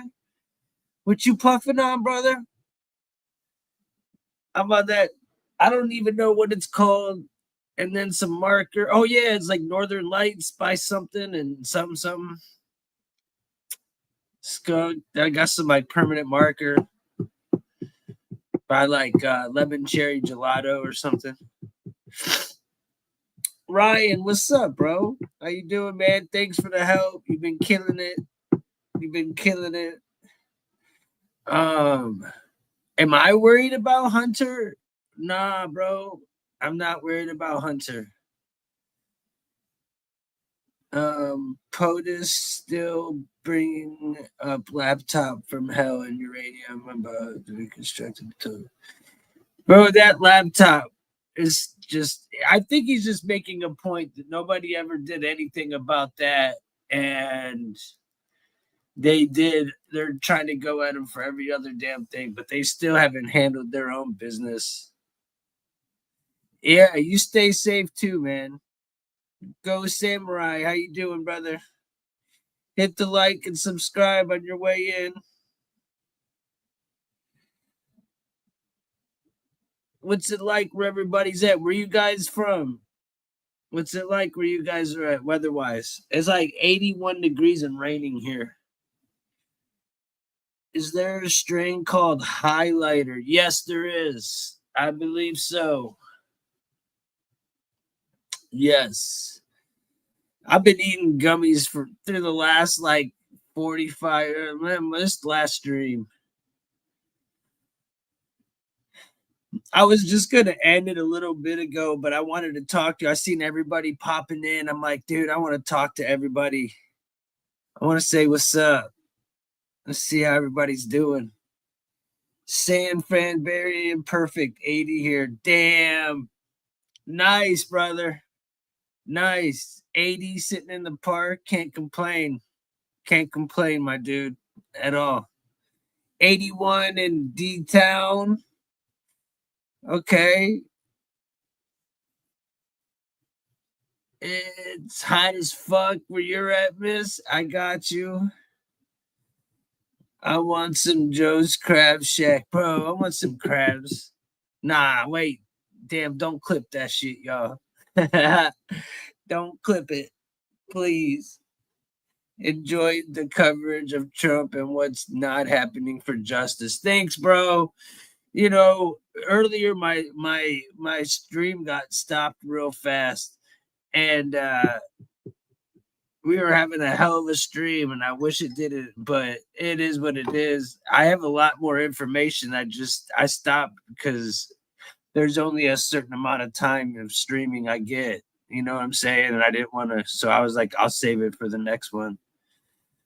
But it's crazy, man, because there's no other real coverage, bro. Like the independent stuff is getting it off of this shit. There's like the left is just drilling content, the same content, just spin around in a different million ways. And the right is trying to deflect completely from it and talk about Obama and talk about the auto pen and talk about this and that. No one's really talking about still. I mean, they're sort of bringing up the ICE. They're sort of bringing up the deportation, but that still seems to be very important. There was a bombing that went off in New York yesterday, or not New York, in LA, killed 3 officers. Somebody drove through a crowd yesterday. There was all types of news. 63, 65, that's beautiful. I wish I could have. Yeah, there's a lot going on, miss. It sucks that, like, the only thing people truly want to hear is Epstein stuff. Like, dude, it doesn't matter what. I want to talk about Texas. I want to talk about all these things that are going on. And, everybody wants Epstein, dude. You get so much off. I mean, I'm starting to realize that I start to cater more to the left because you hear them bitching in the chat. But when I start playing more left-viewed videos, people tend to not want to watch the shit. So, I mean, I'm trying to decide how to make it even. Because if you lean one way too much, then you're getting brainwashed by one side. And it's funny to hear the bullshit on the other side. So it's like, it's crazy watching the mainstream because I never really did before. So it's different for me. I'm not a mainstream media guy. But in order for me to know the topics of what's actually going on, it's almost necessary for you to do the mainstream. And then after I get done, I go look up what's really going on, or I already know. And right now, my question is, why are they throwing all these different things at us that are old, that we already know about? One, the whole Obama thing, the Russia scandal. Dude, that's old. The Epstein case, old. All this stuff is old. Why are they throwing all this at us at one time when there's so much going on right now? I don't know if they're I personally want to know exactly. They're not talking about Kerr County, man. I want to know why. I want to know why. Why aren't they talking? Why are they pushing all this bullshit at us at one time that we already know? This isn't like everything I reported today from beginning to end was 1 hour old when I woke up and put it together, but it all is the same regurgitated shit from years ago. It's like they pulled out their playbook and like, all right, let's try this play again. It worked the first time, or maybe it didn't work the first time, but maybe we'll catch them another time. It's like the left is taking the right's playbook. Like right now they're talking about, oh, well, they're still... You got the left, MSNBC. I'm laughing my ass off because you got them going, yeah, well, Epstein, there's still time, missing off of the jailhouse clock, and there's no way, it was under Trump, and like he killed himself, and and it's like, hold on a minute, you guys were calling us conspiracy theorists. What's up, Renata? How you doing? Hi. You guys were calling us conspiracy theorists. What's up, Go Samurai? What's up, Mark? What's up? But yeah, John, what's good, brother? Yeah, they're calling us conspiracy theorists for saying the obvious. Epstein didn't kill himself. That was started by us, not the right, but by the people searching for the truth. We came across this shit. They're trying to deflect. They still never answered about the emails. They still haven't ever answered about Podesta and the Clintons and that whole scandal. We've been going down this rabbit hole for a long time. Then the Russia thing. It's a long time. We're in 2025. That's almost a decade ago, and we're still talking about the Russia scandal. This shit's already old. Are we going through a damn relapse? What's going on here? I'm watching this shit going, man, these people are so enthralled with some old ass shit. Where were you guys during the pandemic? Were y'all not around for none of this shit? Were y'all not around during the beginning when all this shit started happening? Before the pandemic, 2015, 2016, who was around? Like, I'm not talking about you guys in particular in the chat. I'm talking about these people that are just crying for Epstein, and they're just like, yo, what do you really, you guys not know this? So why are they throwing this? I'm talking about the media, the government, they're all in on it. They keep saying the same thing. All of them. I don't give a damn what side you're on. You are going to bitch. The funny thing is the left just cries like little babies, literally hateful people, little babies. And then the MAGA people come in and are like, much love. We love you, Trump. We love you. We love America. Like, you guys are so much cooler. The left comes in crying no matter what. I'm sitting there showing videos that are so left viewed that I would never watch. And these people still cry. You can't please them. You give them a list, they're still going to cry, not going to get that no matter what. There's nothing that's going to be good enough to keep them from crying. Come on, man. Come on. We only get to hear what they want us to hear. Yeah, absolutely. And like Ryan said plenty of times, both sides are owned by the same people. You know who's running this. The Jays are running this shit. Our media. You know, it's definitely Mockingbird. I don't care what side it is. I don't care what side it is. And that's the funny part, because people sit back and are like, you MAGA this and that. No, I'm just reporting what's going on, bro. I never told y'all to go ahead and take this for granted. I never said this is word. Never one time. I just report what's new in the news, like a news station would. I just find shit that people want to see and put it all together into one, rather than putting all the bullshit in between. People don't have to watch all the dumb stories about whatever. You know what I'm saying? I try to keep it to what y'all want to, like, what's the most trending topic in our genre of stuff. You know what I'm saying? So I try to be as down the line middle as I possibly can. And I'll be showing something that I personally want, and everybody in the chat, no matter what, is saying Epstein list. We're talking about little kids the other day dying of fentanyl, and they're talking about Epstein list. Like, you know, these people are got some literally deranged fucking thoughts, bro. These people are deranged. You know, I mean, sick people. I can't even believe it. How you doing, John? Much love. Ireland, man, much love. They are gradually making the tinfoil for our hats thinner so it doesn't work anymore. Exactly. Oh, and it's even funny because they're now using people like Charlie Kirk and Alex Jones and Joe Rogan and Tim Pool and all these people as now sources that they hated. These are the same faces that were pushing it from one side are now pushing it on the other. Candace Owens, Tucker. I like Candace. I like Tucker. But, dude, it's all the same heads, and it's the left is now using them against us, well, trying to. And I think they're misconstruing it all personally. But it's just crazy that they're throwing all this crazy shit right back at us like we're stupid. When we've already called all this shit, what are we supposed to do?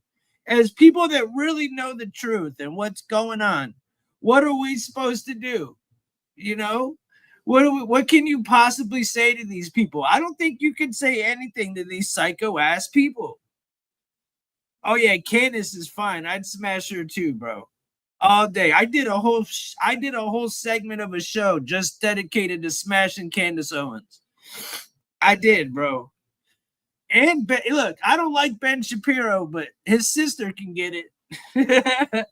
She got them big ass things, bro. But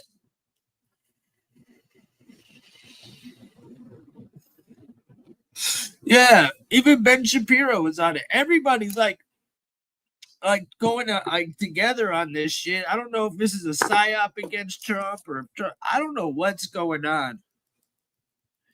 To be honest, I'm ready to I'm probably going to get some Alex Jones clips together because I really want to hear what he's got to say. Alex Jones is interesting to me. Alex Jones is definitely an interesting character. And the fact that they brought him back into the mainstream says a lot. They're desperate. The left is super fucking desperate right now. They really are.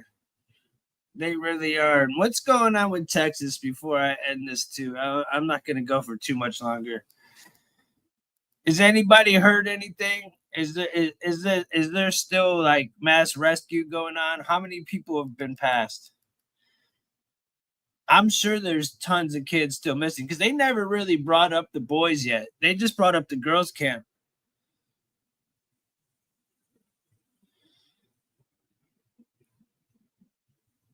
Okay. Stephen Miller is Trump's best guy. I like Dan. I do. I like him. He's not bad at all. I said, who else we got in here? What did I say? Yeah, I just saw Rogan doing a show with some Texas Dem. He said the guy shouldn't run for president. Damn, Joe. Dude, the left is dying. Dude, like Gavin Newsom. Did y'all see that with Gavin? Come on, man. The main reason why Trump keeps blaming Biden is he can pronounce his name being Bartholomew. He would blame Obama instead. I mean, he keeps blaming Biden because, dude, it was such a bad administration. It left him in a shit place. I mean, dude, we didn't see that. Look, dude, look. I've covered more Trump shit this week than I bet the left got to cover Biden interviews in a whole damn 6 months. Just this week. Just this week alone. You got so many more speeches. They're hours, sometimes 2 hours long. They're at least 45 minutes long. He doesn't fucking use a teleprompter. He can work the room. They're entertaining. I don't give a shit. They're entertaining. I can play them shits over and over and people like watching because he's literally entertaining. Whether you trust him or not, that's on you. I'm on both sides of the fence, man. I trust him and I don't. I don't trust him at all. But I hope he does well. Y'all know that. He's our president. I voted for him. I'm glad that he's at least trying to get rid of these illegals. But I'm not really happy about the war, and I don't really care about the Epstein shit like everybody else does. Like, honestly, he said he was going to do it. That's a promise. I do care, like, on that end. But I'm not really tripping over it like that because it's all out there. I don't know. I just feel like if he was on it personally, if Trump was on the list, they would have already exposed him. Why have they not showed it? Where is it at? Where's the proof that Trump has either A, been to the island, done anything wrong, or any of that? The letter that they wrote isn't legit. Like, come on, anybody that's been following Trump around for the last almost 10 years, no, that dude is not the type of guy that draws letters to pedos named Epstein. I just can't see him drawing a letter like that. That is extra. That is another fucking scam. You know it and I know it. Come on, nobody really believes that bullshit.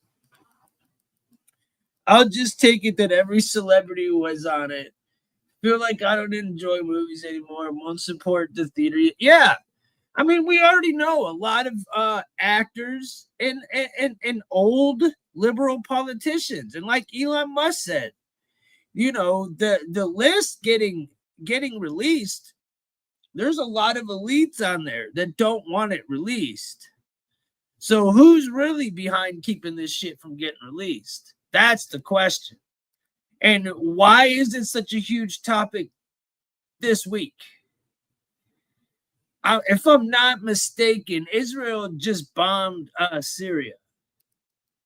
We got war going on in the Middle East. We're getting our asses in all types of war. We're selling all types of weapons to Ukraine. They're not trying to stop the Ukraine anytime soon. You know, you still got Texas underwater. You got kids missing. And all these people want is some bullshit that we already can get. He auctioned personal drawings before. Huh. Okay, Charles. So it took him this long to get that drawing? I'm just wondering. Edward Korstein, a.k.a. Big Balls, who did the DOJ data grab, was related to the Russian KGB Valerie. Okay. They used the list for fear. Epstein was a mighty man and people met with him for reasons too. Exactly, Mercer. That's my whole point. Is he was a billionaire. And like people hang with like-minded people. Like if you smoke weed, you're gonna hang out with people that smoke weed. If you are a billionaire, you're gonna hang out with people that want to get billions and do billionaire shit. You know? If you're a jock, you're going to hang out with sports people. If you skate, you're going to hang out with skaters. If you're a punk rock dude, you're going to hang out with fucking metalheads. If you're, you know, go on, so on and so forth. So, yeah, man, they probably intermingled a lot at the same parties since they had a lot of the same associates and people they dealt with. I don't know about that, Anonymous. I need to be more versed on that. It seems like bullshit to me. I don't buy it. But I'm not going to sit here and say that's not true because I don't know enough for me to be like, yeah. I'm not deflecting from the files. We already know the files, Charles. Who on the files do you really want to know, bro? Who on the files you want to know? I'll help you out. We already know who's in that shit, bro. We already know. It's not new news. This shit ain't new. Just like we already know who did 9/11, bro. They're not going to release the files, but we know who did it. We know it wasn't some dudes in a towel that never learned how to fucking fly a plane before. Come on, man. They're not going to tell us. They're not going to tell us who's really on that redacted shit. You think they're going to go snitching on princes and kings from other countries, dude? Are you kidding me? Why? What's that going to do for us? It doesn't make any sense at all. I don't get it. Why would he draw a crude picture of a naked chick and ballpoint pen and send it sharply? Yeah, it makes no sense, miss. It's one of the dumbest left things. It's like the name Taco Chicken or whatever the fuck. That's what it's like. The dumbest fucking dude. They just like, how dumb can we possibly get? That's how I feel. Like, how much dumb can we fucking get? And I think they can get dumber. But hey, why is nobody still talking about the fires in Los Angeles? Huh? What's up, Anonymous? How you doing, brother? I'm glad you came through. Why is nobody talking about them fires in Los Angeles? Gavin Newsom, and I'm not making this a political thing. I'm just making this like a point. It just so happened to hit, boom. Just so happened to have a large gust of wind, boom. They just so happened to take assurance away, boom. They take out a whole area, right? right? And then they refused to bring in water. I mean, it was just like, bro, are you kidding me? It's just one thing after another. One thing after another. I'm telling you. They're going to cancel me, bro. I try. That's why I try to do this main shit, but then I gotta stop and be like, yo, let's talk the truth just for a minute. You know? So you're talking about I missed the Howard Stern show. Now he's just a poon. No water, no fire trucks, lesbian fire truck. Exactly, BTK. Exactly, dude. They'll never be able to rebuild. And as with Hawaii, as with Paradise, well said, Mercer. Damn, if I could give you a star right now. Well said, brother. That's what I'm talking about. All those things weren't a coincidence. East Palestine, Ohio, Las Vegas.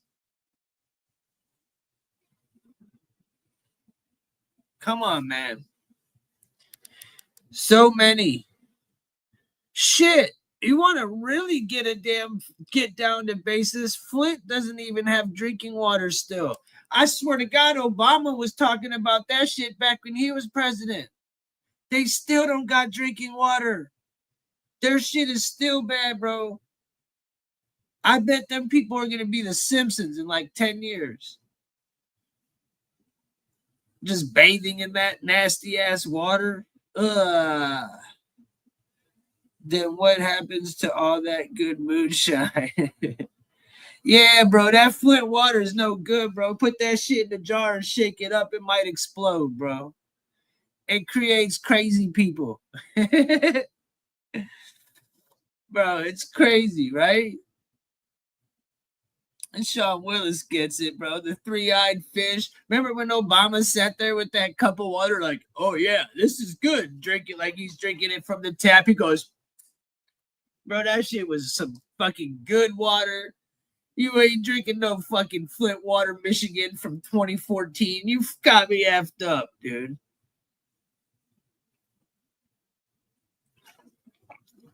That shit's hilarious. That shit's so funny. You know.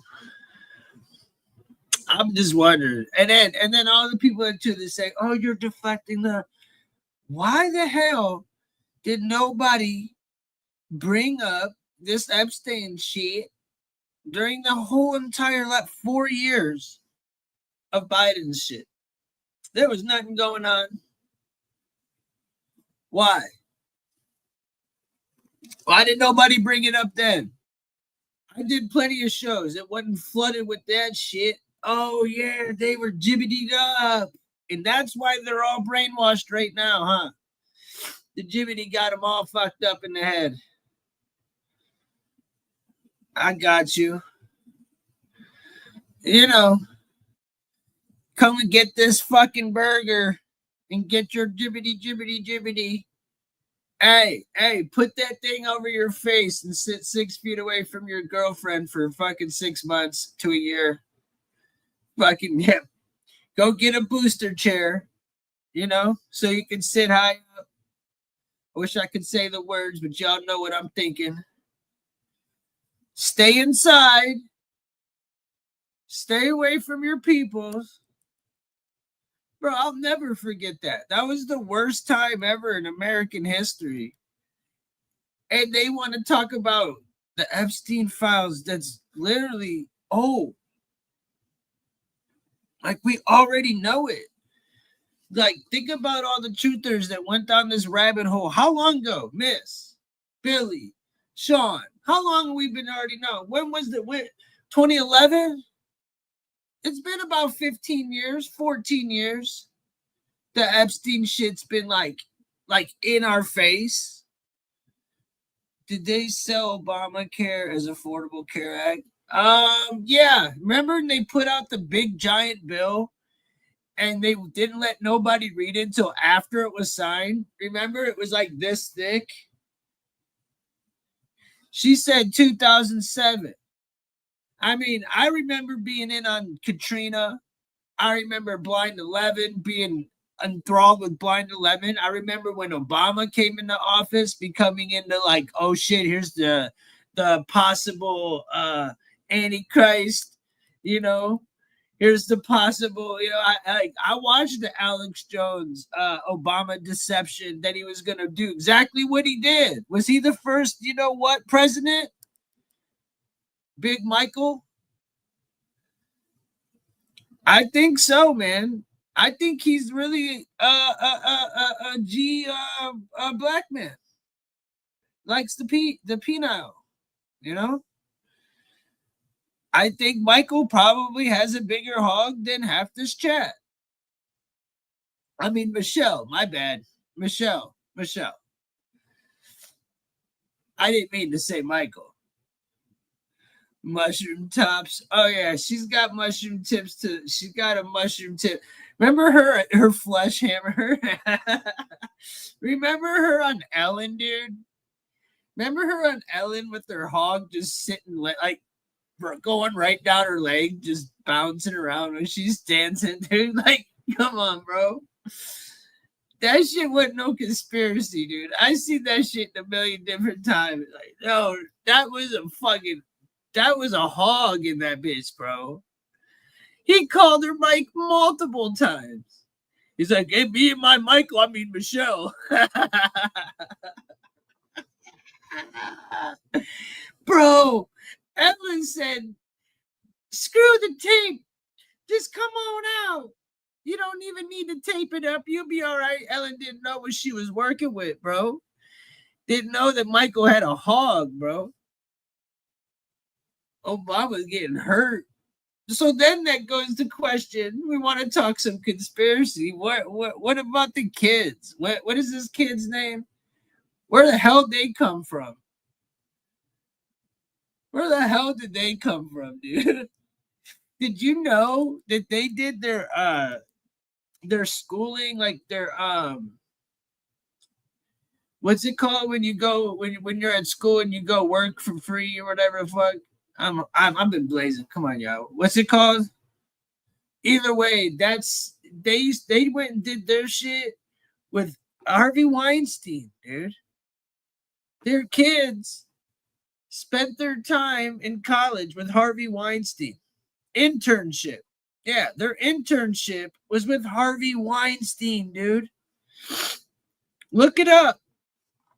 Look it up right now. If y'all don't believe me, dude. Obama's kids went to literally internship with Harvey Weinstein.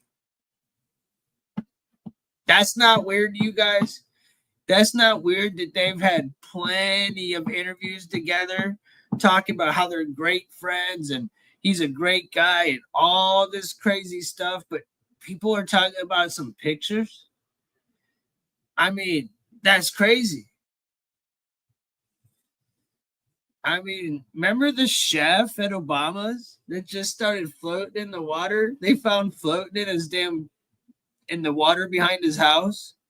Dude is like an expert swimmer. That got swept under the rug real quick, didn't it? Nobody asked nothing about that. Definitely, Cheryl. What did he walk in on? Did he see Big Mike waking up in the morning with some morning wood and literally got whacked? Literally took a shot to the dome? I mean, I still wonder what happened to that guy. Don't you guys? I mean, that's a little weird. That's a little fucking weird. Who is the chef swimming with? The fish is BTK. The fish is my brother. They said that he unalived himself. You know, he unalived himself. We know how that shit goes, right?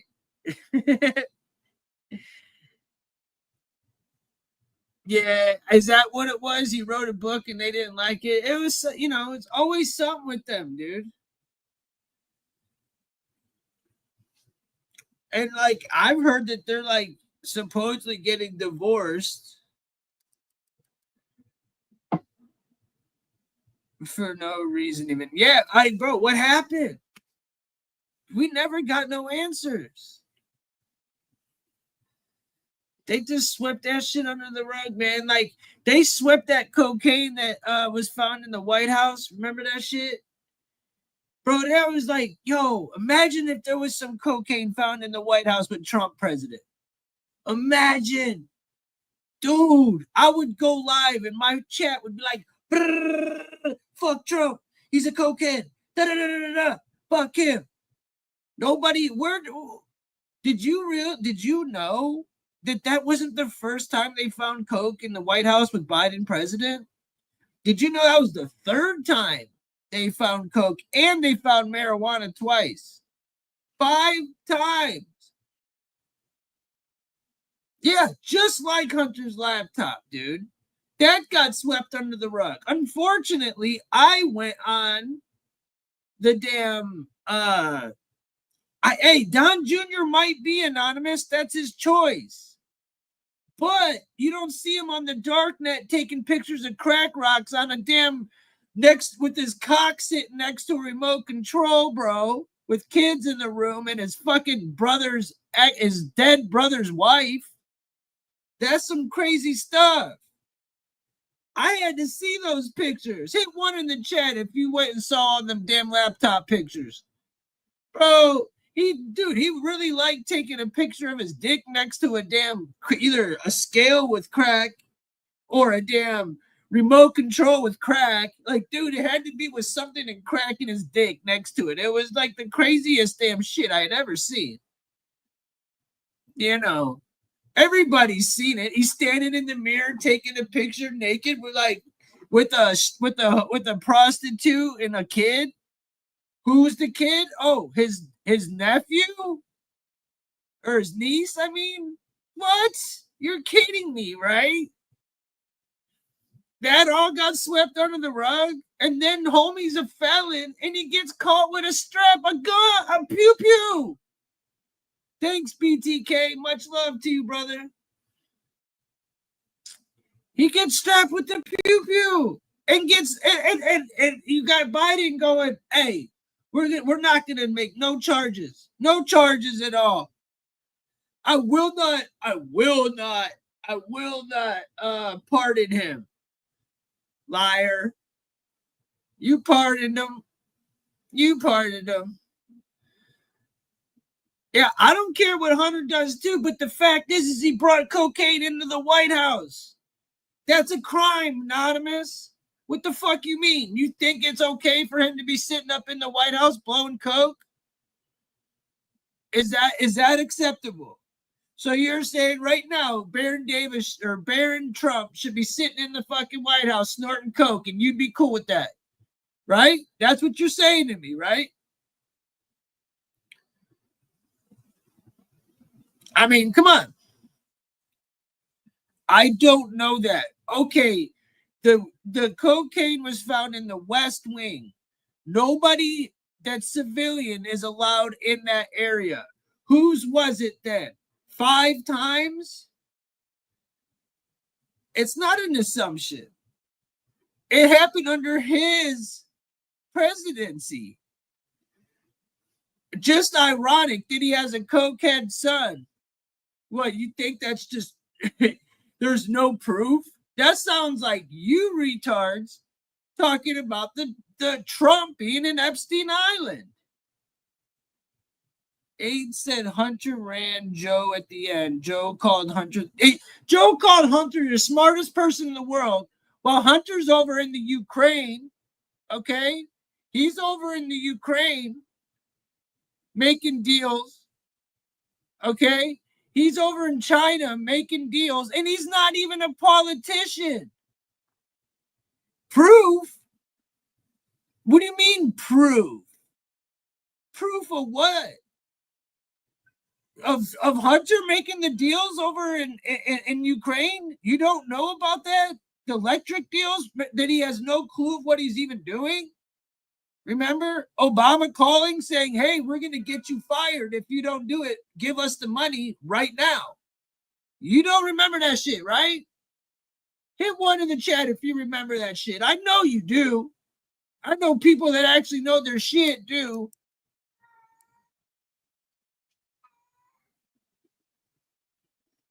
I mean, come on. This shit goes down a rabbit hole that nobody ever knows shit about. Proof my ass, dude. Proof my ass. One time there's maybe one time they find cocaine in there. Cool. I'll give you that. But when it's 3 times and weed twice, 5 fucking times, that's a problem. We went from now once to 5. You cannot say every single time it wasn't his. It just ended up, who was it? The Secret Service? They're like, hey, I'm going to hide it under this rug on the West Wing because I don't, what? The only thing the Secret Service was doing was running from Commander, the stupidest fucking dog in the White House ever, getting bit and running. That's all. Trying to guide Biden from his when he gets off the helicopter and just trying to walk him to his damn fucking how do you get into the White House? Dude couldn't make his way there his whole presidency. He would get lost. He would walk past the entrance every fucking time. Dude was a fucking a robot. I wondered how many of them there actually was. I mean, the look of him in distraught is amazing to me. And the fact that you motherfuckers really stand on this dude. Y'all are like coming in here with these high horses when y'all literally sat on that bullshit. Dude tried to come in on a dude, he wasn't even riding a bike. He was just running around a circle. One little circle, and the motherfucker fell off the bike. Get the fuck out of here, dude. That shit's embarrassing. Come on now. And then on his way out the door when they booted him because he was so embarrassing during the debates, that they couldn't even bring him out no more. They said he got the cove. Remember? No, bro, you got an ass whooping by Trump in the debate. Y'all were panicked. That's the truth. Now, we all know what the cove really is, right? He looked like somebody all jabbed the fuck up. He looked boosted up. He looked like he wasn't even him. That dude, that poor guy, to be honest, that's like elder abuse, what they were doing to that man. And y'all never say shit. I've been going live. Go look. I've got hundreds of shows during that time. None of y'all said shit about it. I didn't hear the chat roaring up saying we want to go. This man was sniffing and touching little kids on national television. Nobody said shit, bro. I knew people on the left back in the day, and he was vice president, and they thought he was the black fucking white guy because he was Obama's guy. And I would show them the video. They would refuse to watch the CNN, the CNBC video of a C-SPAN video of him sniffing and touching all them little kids. They refused to watch it. The truth, the actual truth. The actual truth. Like, here it is on national television. Jeff Sessions' little kid, he's sniffing on him. The little Asian girl, that was Jeff Sessions' kid, and he grabbed her and yanked her away, like, get the fuck away, bro. That was on national television. He was grabbing them girls and sniffing and touching and saying weird shit in their ears. What? That was just the last president. That was just the last president, you weirdos. You weird-ass left fucking LG, you know what, motherfuckers? What? That's crazy. You guys were more worried about getting your gender assignment right than you were about the actual what's going on in the world or with the kids. You act like you give a damn about the kids, but you put all these damn laws into place so kids can do whatever they want to themselves, and you can take them out whenever you want. What's up, Serenity? How you doing? Yeah, dude, they're fucking weirdos, bro. Some killer Biden memes for sure. Hey, at the end of the day, you already know, Mercer, that shit was just embarrassing. And you know the left never would acknowledge it. And there was somebody in the chat yesterday that stood on his 10 feet saying Biden did a good job. Oh, Hillary Clinton, I voted for her and she would have done better for my family. You gotta be effed up. I really thought about that shit afterwards. Like, damn, there are people that stupid out there. Like, I keep hearing the dumber and dumber and dumber shit, and they keep getting dumber. I feel like the further away we're getting from the truth, the dumber you fucking people get. You young cats are stupid, man. You young cats are dumb as shit. You're trying to talk to OGs about shit you know nothing about. You're coming into an OG's chat talking about you're a P because you don't talk about fucking... Dude, shut up, bro. Get the fuck out of here, dog. You're a goof. You're the only one in the chat talking. That's to this corner, right? And then come back when you're a good boy. No, not... Yeah, you. You go to the jizz corner. You can sit there for a minute and think about it. Think about it. Craft for... No, he doesn't got to get hidden. He can come back. Just think about it. Think about what you did. You talk stupid. You talk stupid. Now you sit in the corner. He ain't got to go. He can sit in the corner. Just enjoy that shit. Next time you come through, say something smarter, stupid. Learn your lesson. I know that jizz ain't fun. But anyways, God bless former President Biden and his beautiful wife. Jill! Why did he pardon her? Why the hell did she get pardoned? She's a fucking criminal too. The whole Biden family got pardoned. Why did Moderna get pardoned? This is crazy. Whatever. I'll time him out. Let him come back. I'll hide him next time he gets on my fucking nerves. But I like to actually tell people to enjoy their fucking corner. What's up, Trey Morgan? Auto pen Jill. Yeah, exactly, Trey. Auto pen Jill just carrying her husband around on a fucking like damn weekend at the Bernies. Like he dead as hell. He been dead. I don't wish anything bad on Biden either way. Not my style. I honestly don't wish anything good on him, Mercer.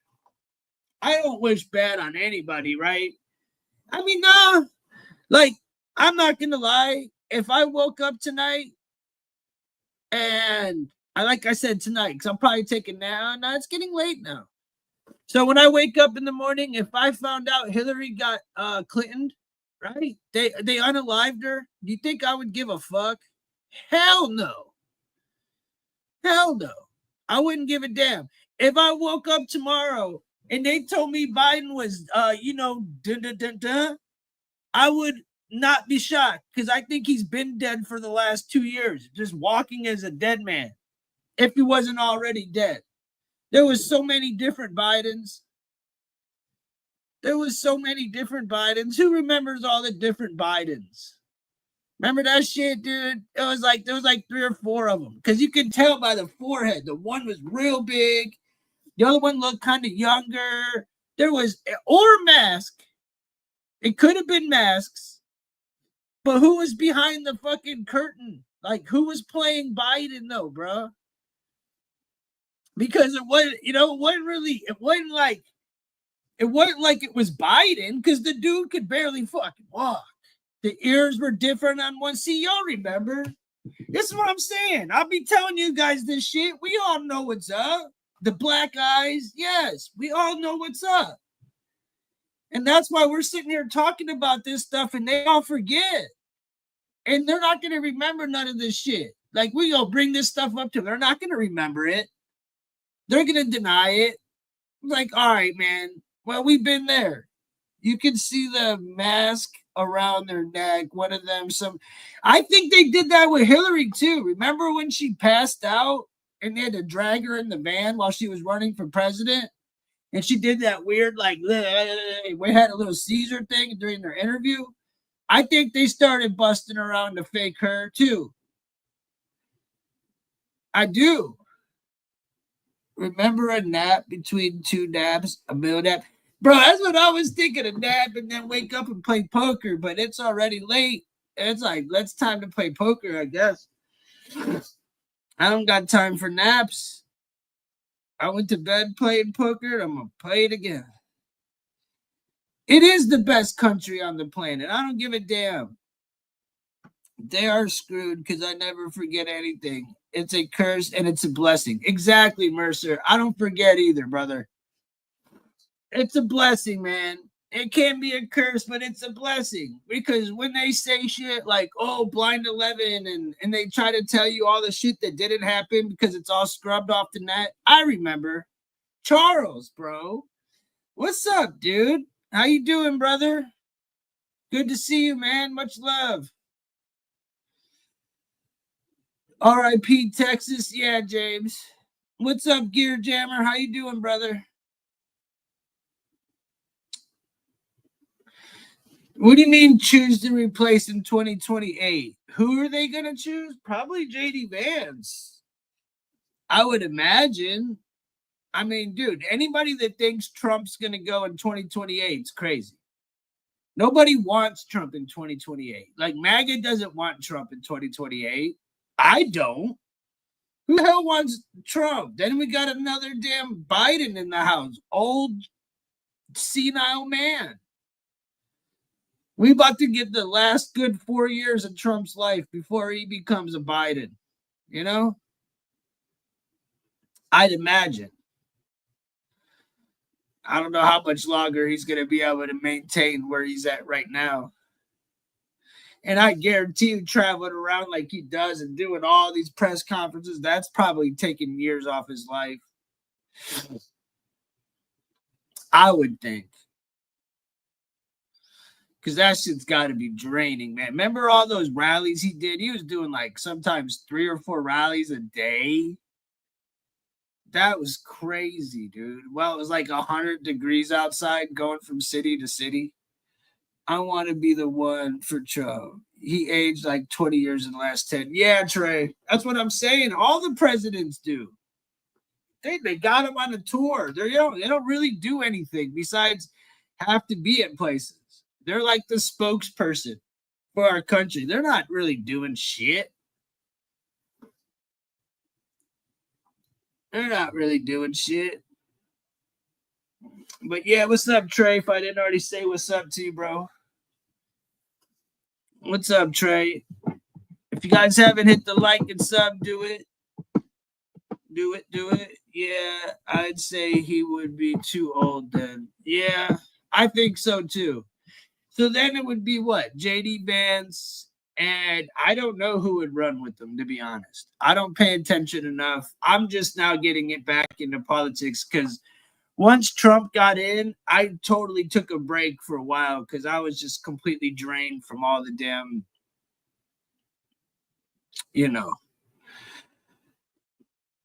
I got back recently from a round trip to Cali. Damn, that's what's up, Mercer. Hey, man. What's good with you, brother? But, yeah. Trump runs as vice president. I don't want him as vice president, bro. That's too much Trump. I don't want Elon Musk, right? I don't want Elon Musk. That's for sure. Like, I don't see him coming up with another party. There's no damn way. Nice, Mercer. 102. I think mine was about 100, 99, 98. My great grandma.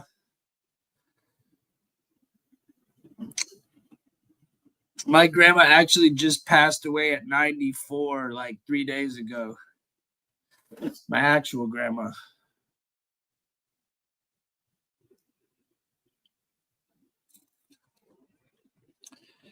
But I can't see Trump running as vice president. Miss, if you're still watching, who would be vice president? I don't even know. Ryan, who would be vice president? I have no idea. If anybody knows, Snoop Dogg or Kanye West, I would love to have Kanye do all. I would like Kanye to be the like the Speaker of the House, or the Speaker, just the Speaker. Every day has to do press conferences. Like, bitch, fuck all the J's and just go in, bro. That's who I want. I want Kanye, bro. He can't. Yeah, I don't want him to. Thanks, Charles. Much love, bro. Much love, Charles.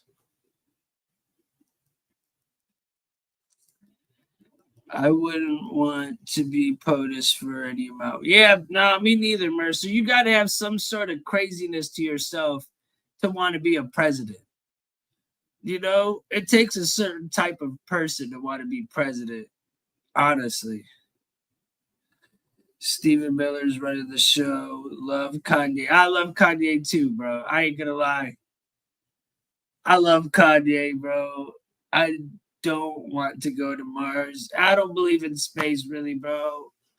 I know Trump just signed a new space bill. I didn't cover it. I was going to. I had it in the docket, but I never get to none of those stories.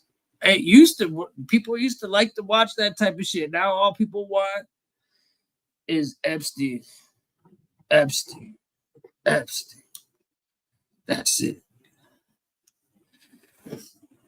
Bro, I want to smoke. I'm already on Mars right now, damn near, Sean. I'm already at Mars. Hey, Kelvin. That was pretty intelligent comment. I hope you weren't the first one to think of that. I figured out that the people around POTUS would keep it in line, but Biden administration blew that. Dude, the only line that they kept, Mercer, was the cocaine lines flowing for Hunter. That was the only thing kept in line, were the lines of cocaine that Hunter was chopping up.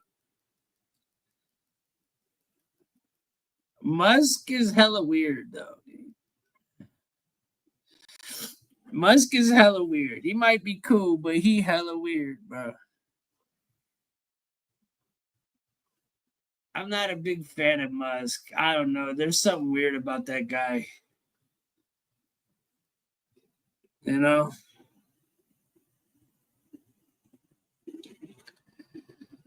I'll meet you there at Mars soon. Hey, that'd be dope, Sean.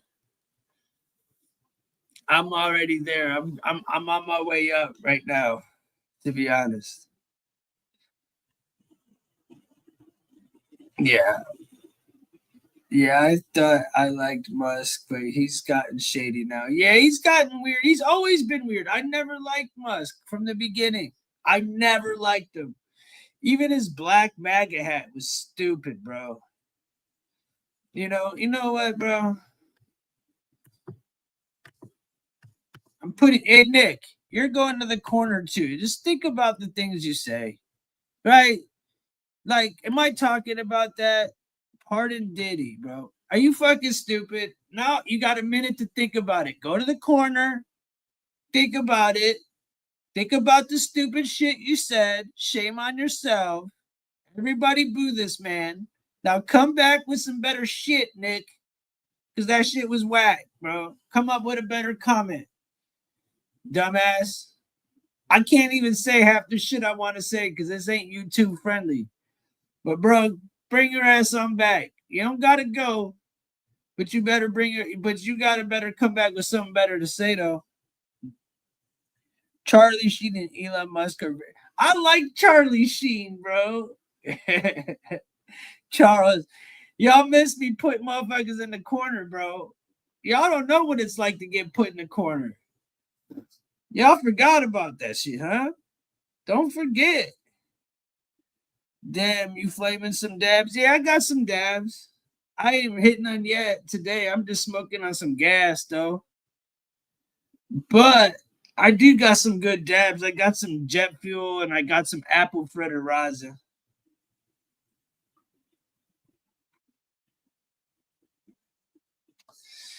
But you chief like an Indian, my dude. I do, bro. I be sitting there watching this new shit, chief, and taking it all in. Like, that's why if y'all watch the beginning, if y'all watch me at the beginning, and I'm watching, by the time Greg comes on, I'm always stupidly like laughing and shit, bro.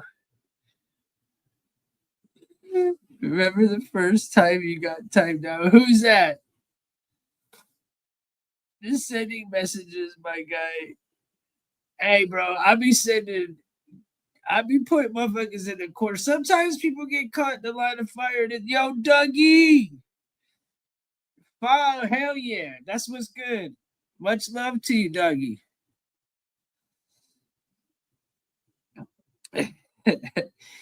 Bro, I took look, bro, the first time I get like banned, like kicked off of someone's channel, I took pride in that shit. It was like this sports dude, I'll never forget talking shit in this chat so hard about Deshaun Watson. Dude booted me. And then I got booted from my favorite sports show the first day it came on the air because they had a fat J as the host.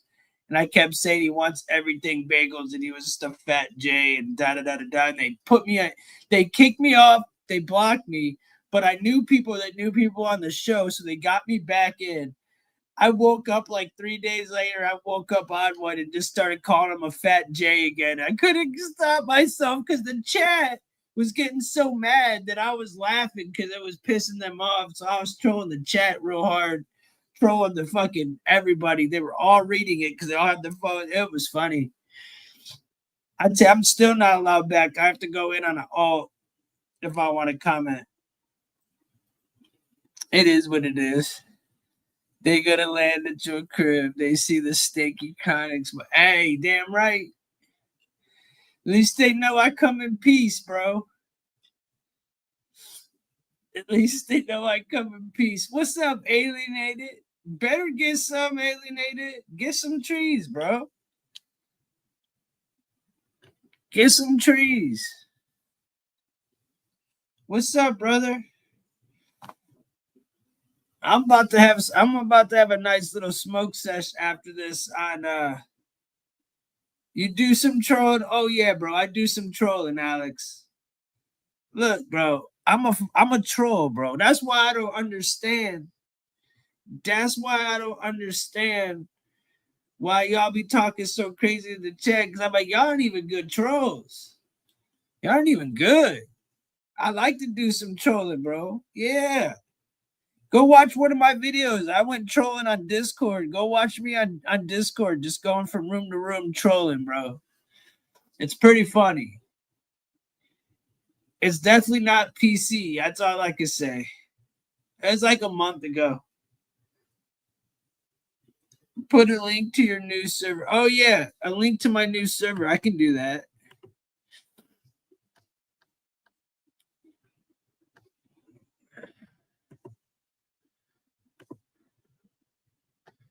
Here's my new server. You guys are welcome to come in on.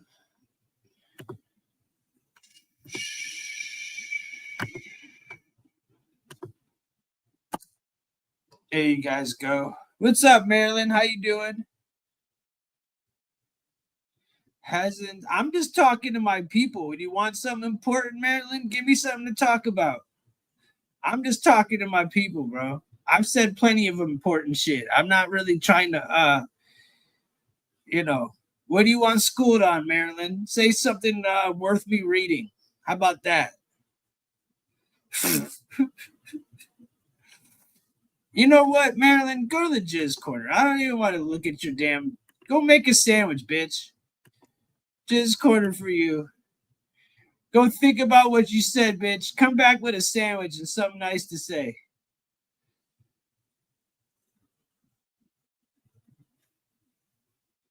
I ain't got shit to say to her besides make me a sandwich.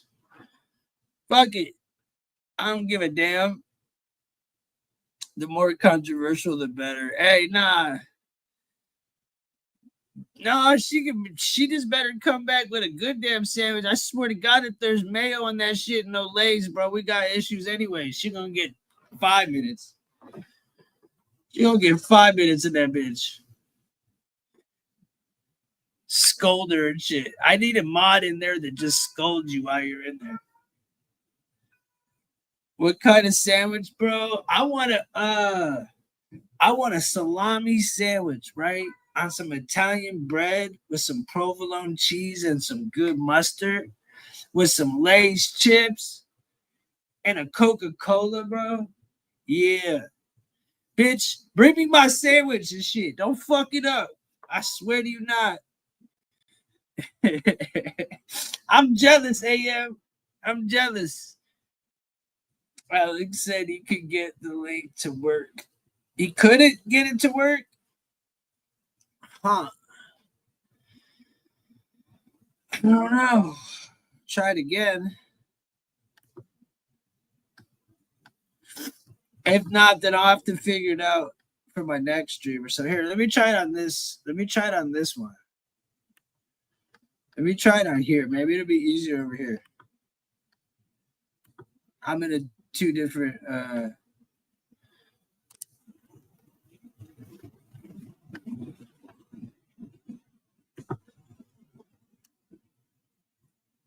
Damn, what city is Oil Rig Tim from? I'm from Ohio, bro. I'm from Cleveland, Ohio. You need to change your settings in YouTube Studio to allow the hyperlink. Okay. Well, then that's what the problem is, honestly. You like Trump? Hey, bro, I'm trying to like him, man. He's hard to not like. He's hard to like. It just depends, homie. You know? Everybody always want to stay on something like, bro. Foreigner Kelvin is back. East 1999. My wife waking some catfish. Ooh, that sounds good, Charles. Some catfish rings. Green beans. Damn. And there's nothing better than having a woman making you dinner. Good for you, Charles. Proud of you, brother. Trump is definitely funny. What's up, Kelvin? Trump is definitely funny as hell. Way better. Could you imagine having to hear that one woman's damn name or voice? What's her name? Kamala? Imagine having to hear her voice every day, bro. That'd be too much for me.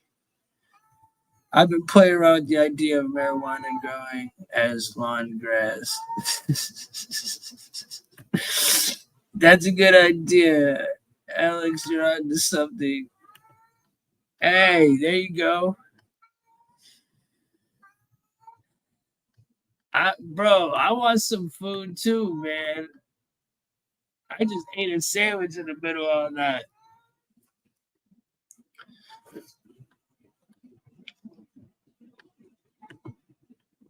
You love the Blackhawks? I like their, bro. They got a dope ass emblem. Like their logo's dope. What's up, buddy? Marley's over here like, yo, bro, give me some attention, man. My cat, for those that don't know, he just walked up and sat next to me and started talking shit. Tim loves black cocks too. You bet I do. Fucking love black cocks. You love yourself a nice black cock too. I'm not sure I've seen that movie someday. Calvin Pickle Winners strain. What's everybody's favorite strain? Who smokes? Hit one if you smoke in this bitch. Let's just see how many smokers we got in here. Hit one if you smoke.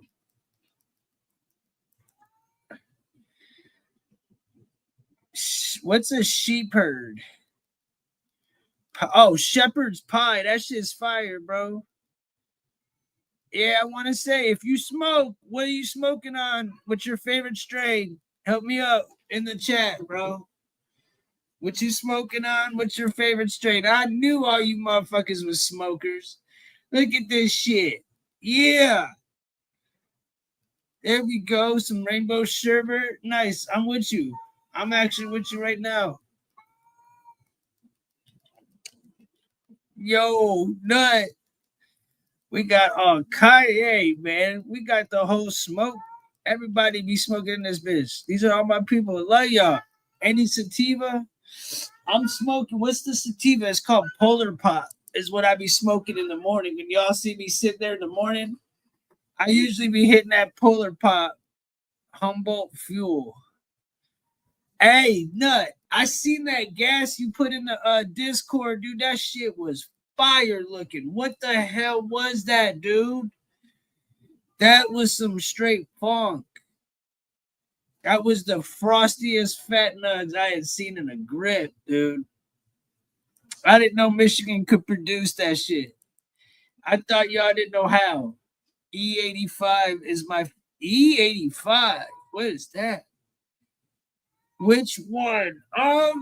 You have like a pile of them. Probably one of the last ones you posted. It's like purple and white ass.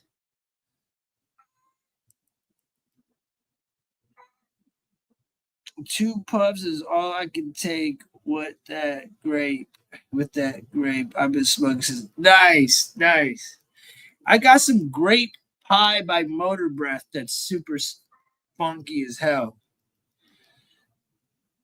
Mendocino Fuel tastes like lemons. Nice. I remember the old lemon G, like the real lemon G or the lemon haze. I gotta feed my cat, yo. This is the time you see me walking around talking shit if I get in this mood. Is that gasoline name for weed? That's what it sounds like, bro. I don't know what E85 is. It sounds like some shit that you would only get in the middle of damn Portland. I'd be scared, bro. I'd be scared.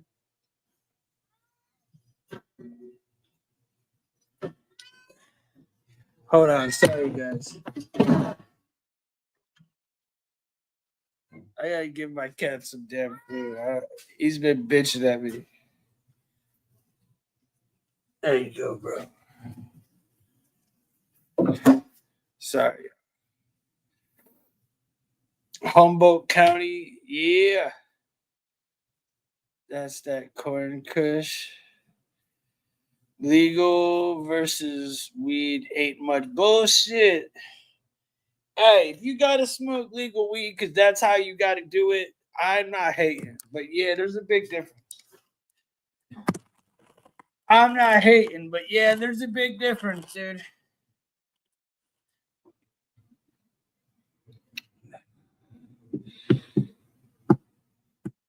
I want that E90 premium gas, right?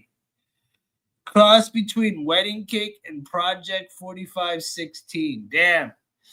Sounds like some shit Art Bell would do a show on. I want to smoke some, bro. I want to smoke some of that.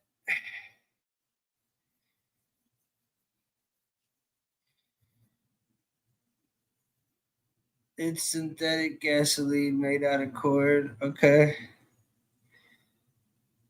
For rescheduled cannabis? Fuck's that.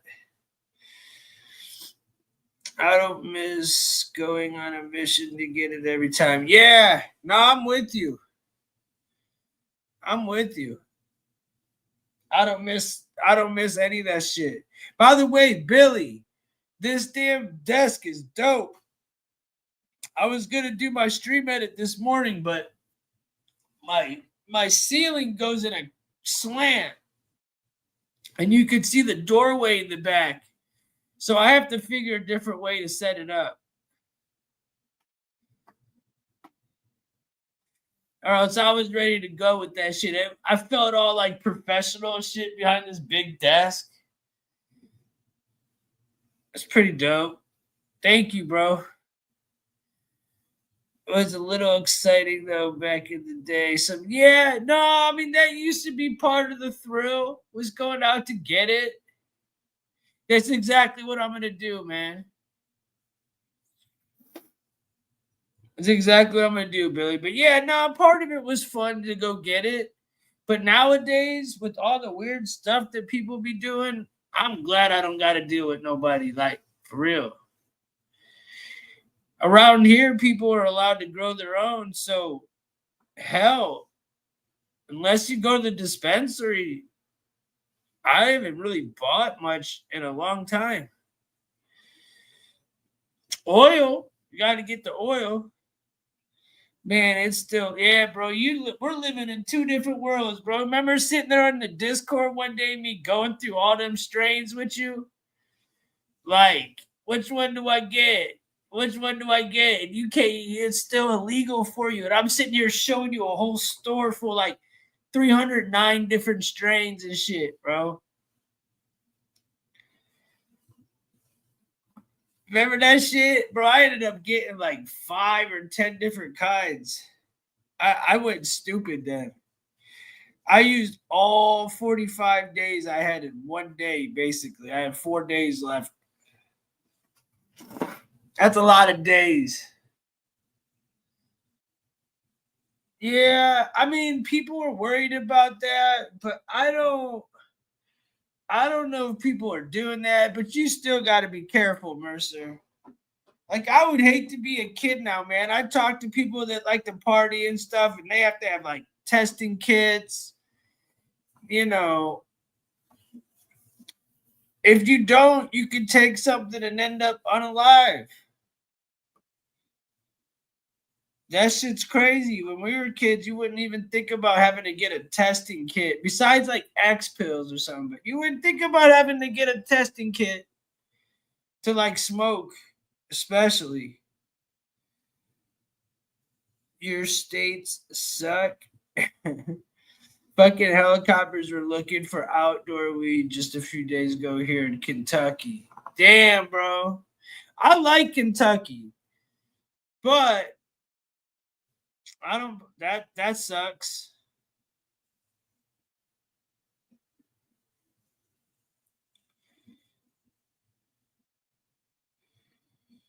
Is everybody subbed up? There should be 45 people that hit the sub already and hit the like. There should be 45 of y'all. Come back, because I like to do my new shit and I like to get on and talk. I'm trying to think of a new format way to maybe come on and bring some other people in or something after each show. I don't know how I want to do it. Maybe I'll do another channel. Maybe I'll just do a whole nother show. I don't know. Trying to figure out a way to get it all together. But I do like getting on and doing this. This is what I like to do. So for all the new people, you know, I like to stream and talk at the same time, to be honest. I like to be showing y'all shit while I'm talking. I'm going to have to figure a way to incorporate it all. But when you're showing, you know, when you're showing shit, like, it's hard to talk over videos, you know? Underachievers, I don't know, man. I don't know. Thanks, Kelvin. Chick almost died right here in the park a few weeks ago, and a dude ran over asking me if I had that stuff. Yeah, that's scary, Mercer. God bless that chick, and yeah, man, God bless America, bro. We need to get that shit squared away. For sure. You know, definitely need to get that stuff squared away. I hate it every day, man. That's the most, you know, other than, you know, that and the shit they're spraying in the sky. There's a lot of shit I got issues with. Write it down on a list. 20 more likes, guys. Can we get 20 more likes before I get out of here? I got 18 minutes. Or unless you guys just dip out on me. But 18 minutes. It was blue Fruit Loops. Okay. Bro, that shit was fire looking, dude. Your doctor's name was Epstein? Damn. I bet you he's gonna fucking sell you some shit that's fresh. It's not even fucking dry yet. Gotta cure that shit first, bro. The fuck?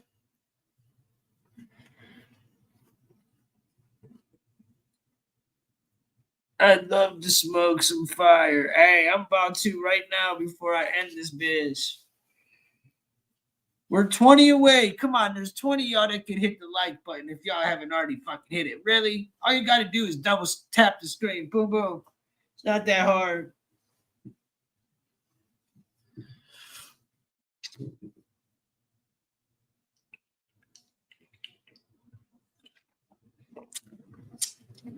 Hey, he does too, dude. Billy yesterday, right in the middle of the show, brought me some fire. That's what I got broken up right in front of me right now.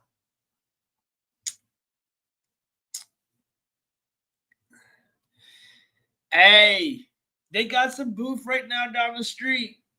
They got it back too. That's funny that you guys got it back because we got it back too. That's hilarious. There must have been a big batch of it grown because we got some. Still my favorite strain is the Super Booth. Still my favorite strain by far. We're 19 likes away, 16 minutes. That's 1 like a minute, basically. Come on. Come on, we can do it. Buddy, give me some fresh weed the other day. Had to dry it out, but it was delicious. Hey. Nothing like some good shit. Brian Epstein was the manager of the Beatles. All J's. All J's. Up to no good.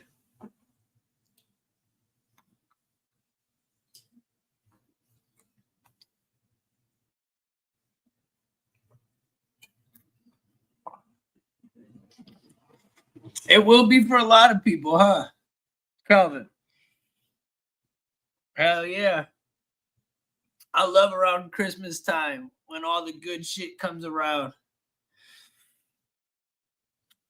I remember back in the day when it was harder to get the shit and you couldn't wait for fall time. You couldn't wait for Christmas time and get them good Christmas buds, you know, Thanksgiving time and shit. Around then, you get them good, Halloween time. Get them good ass Christmas tree buds. That I do miss. I do miss them good Christmas tree buds from back in the day. I don't know why. I wonder if dude, I remember it being straight gas. I do. I can't even say I wonder if I'm just like overhyping it, you know what I'm saying, in my head because it's been so long, but I don't think so. I don't think so. Hit the damn likes. Come on. 19 away. Let's do this. Show some love. What's up? What did I do with my bowl? I'll smoke a bowl with y'all and then I'm going to get up out of here.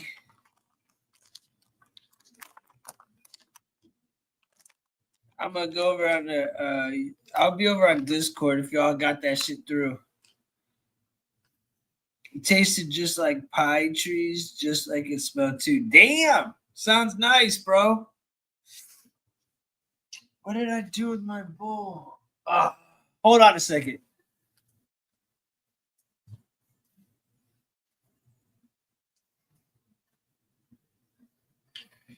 I was looking for my lighter the other day, and I'm wigging out like, where the fuck did this go? I just had it in my hand. Blah, blah, blah, blah, blah.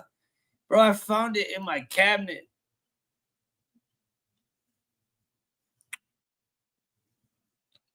I found a bag of weed in the fucking fridge. Like, I didn't put that shit in the fridge, like, on top of something. Like, I didn't even, like, here. Christmas tree weed from 90. Yes, Mercer gets it. If you're old school, you remember the good Christmas buds. Ozzy Osbourne has not retired yet. Ozzy Osbourne, man. Cedar sativa smells just like cedar tree. Outdoors, Kentucky. Very special around Christmas. Nice, Kelvin. Sounds good as shit. See what I'm saying? We all got that good Audi, good shit that we remember from back in the day or that still comes around. You know, at this point, I don't really know the difference. It's all the same at this point. But I'm sure, yeah, Banana Mac is super fire. Telling you, this grape grenade that I got is no joke. Neither is this mystery permanent, which is like lemon cherry gelato by Permanent Marker. Shit's gas.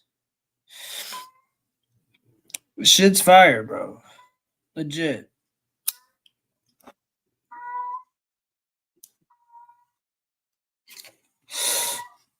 I remember the White Widow Christmas back in 08. Oh my gosh, so much good Widow back in 08. Sour Diesel. Silver Haze. That was the best year, bro. 07, 08. One of the best years. There was so much good shit. It was like the transition year from when everybody went from dro to soil. We used to smoke hydro, dude, and the hydro was gas. I was listening to some old podcast or radio show from back in the day, and they were talking about how dope the hydro was. And I was going, man, I remember how good the dro was. Nobody does dro now. Everybody wants to do soil. You're in Canada. What's up, Nick? Welcome, Canada. Yeah, everybody loves soil. There's some good, dude. Y'all forget about the good hydro. Don't forget. What's a good indica from the dispensary? Garlic cookies. Lemon do-si-do.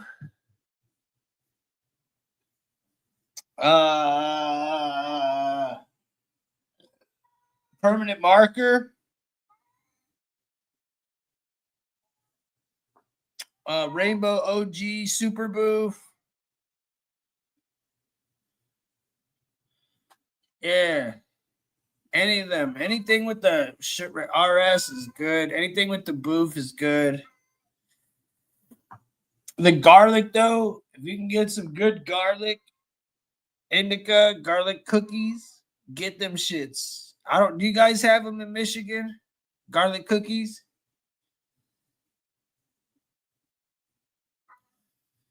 Doesn't look like we're going to hit the 200, Ryan. Marley's still bitching. He's like, bro, it wasn't enough. That wasn't enough. Oh, baby boys. That's the kitty. Say hi to the peoples. Oh, get down. Oh, get down. That's all we grew was hydro, and it was a blast. That's what I'm saying, Nut. It was a blast. That's all we grew was dro. And it was gas. And we would have big fat. Come on, man. Come on, man. Like some Joe Biden. Clone Candace Owens. I wish I could. I wish I could clone her and give her the pipe. Legit. Yes, Billy, this tastes very good, bro.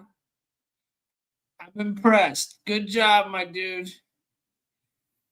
I'm very much impressed. Ryan, thanks for your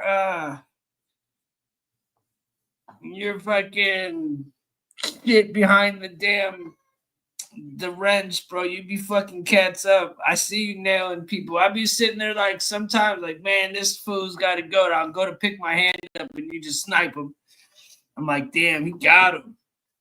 Good job. Nice snipe. Like there's a couple times where we've hit it at the exact same time. We're just like boom, boom, boom. I kind of let you just go for the most part because you just be sniping, and then I get in the way because I just start banning people because I don't know the buttons as well.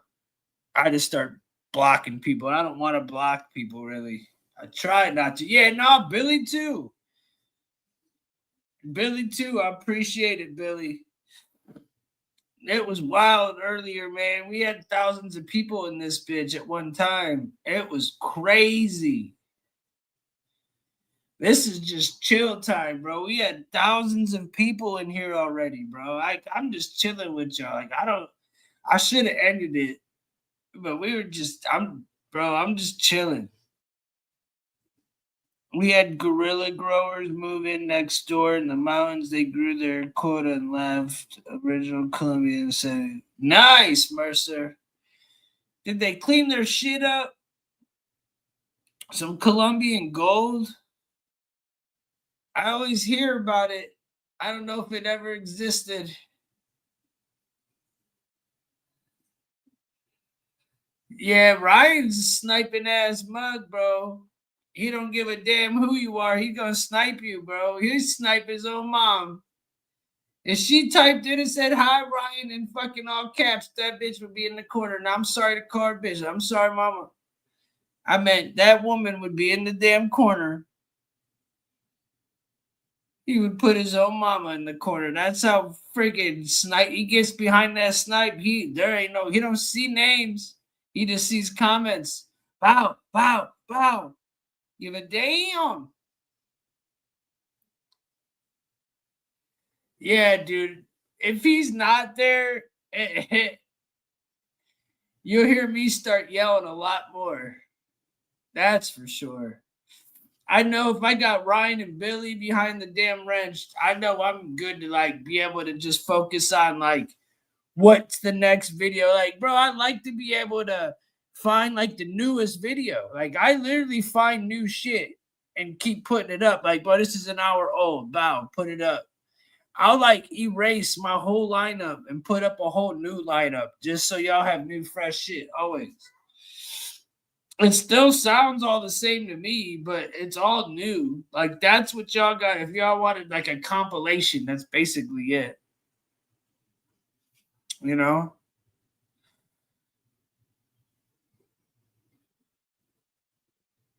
Yeah. No, that is what you do. Y'all are savages. Y'all are savages. I don't know if I'm going to be able to get to where I want to go. Have y'all ever had the THC tablets? They're like little pills. I'm finna take a little piece of one before I get up out of here. Grow a good outdoor strain for yield. What's everybody's favorite strain for outdoors? What's a good strain? What's a good outdoor strain? See, look, this shit went from political to straight. Let's talk about smoking some trees. See, that's how it should be. I want y'all to remember the dude behind the screen, man. I'm just smoking and taking it all in, bro. I don't have bro, come on. I saw almost every band from 75 to 2000. Never saw the Stones or Zeppelin. Damn.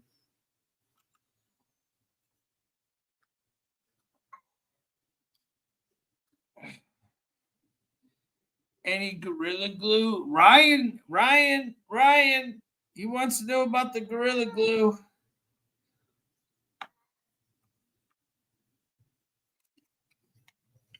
I'm smoking some Northern Lights right now, thanks to Billy. Or at least it's got Northern Light origins to it.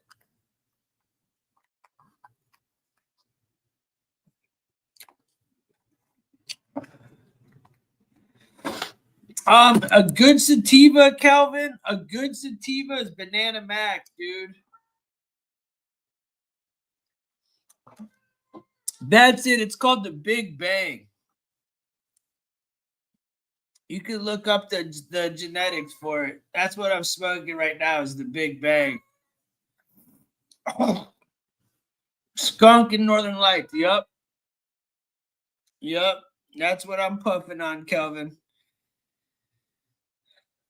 I got a whole bunch of different kinds. We'll get into it throughout the time. Purple grows great in the PNW. That's what's up, Cody. How you doing, my brother? Hope all is well. Sean, if you used the salt-based roots, all right. Best I tasted was black cherry cola. 300 a seed. Damn, son. 300 a seed. Ryan, could you imagine having a $300 seed and having to germinate that bitch? Imagine the stress. Hey, thank you, brother. Thank you. Imagine the stress if that bitch didn't pop, bro. Oh, Ryan would be wigging out, dude. A $300 seed, the only one, dude. You're the only one that can freaking add, dude. Imagine that stress, dude.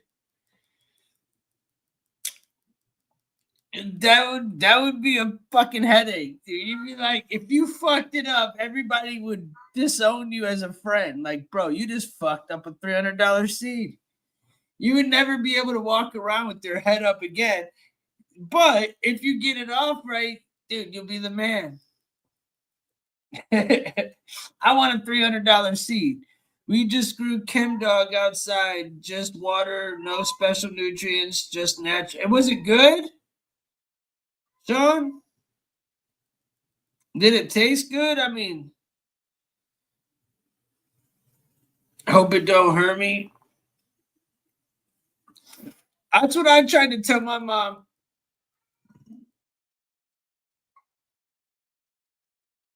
Friend who grows. My mom's friend who grows.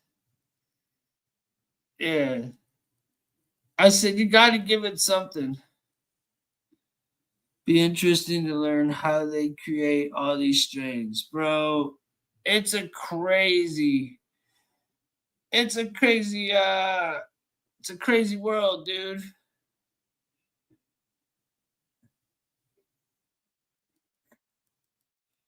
We were just messing around, but oh yeah.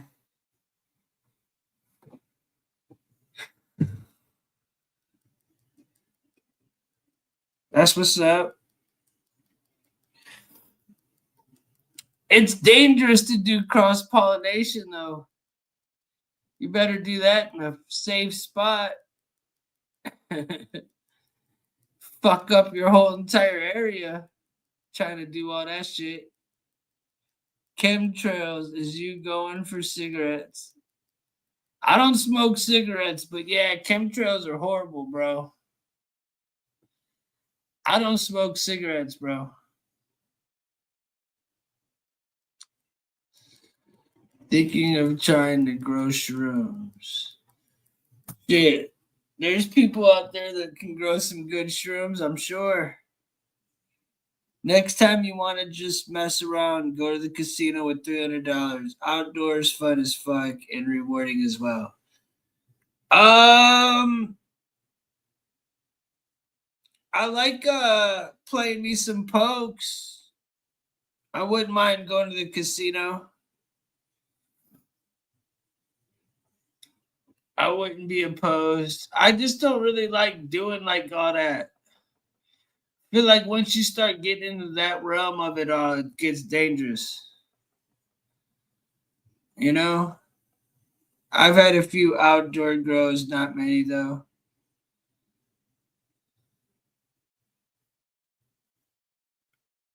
I used to back in the day. I'm not going to say that. Where we live, it's legal. You're allowed to have 6 in Ohio per person, per household.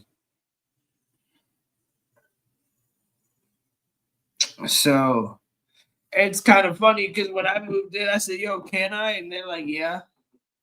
So you're allowed to. They don't give a shit.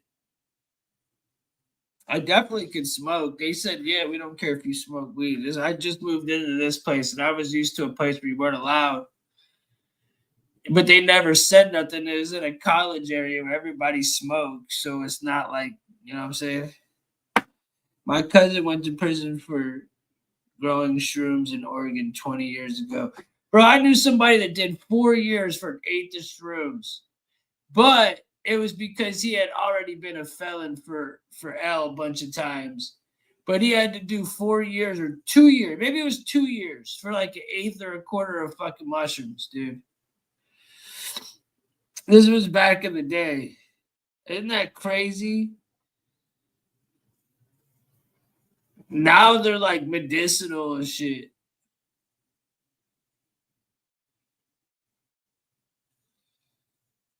Is he out now, Cody? You can't grow shit here in Kentucky, even use infrared. That's so weird, bro. Because you're my neighbor, Kelvin. Being in Ohio, you're my neighbor, bro. So, like, it's so weird that Indiana and Kentucky, y'all can't do it. West Virginia, y'all can't do it, but we can. Michigan can.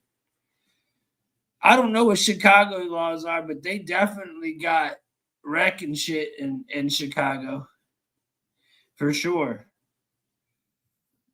In Illinois, I know for a fact they do.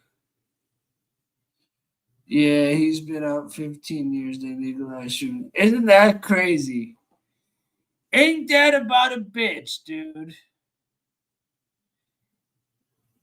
Doesn't Kentucky have medical though too? Though most don't. Indiana doesn't, but everywhere else does.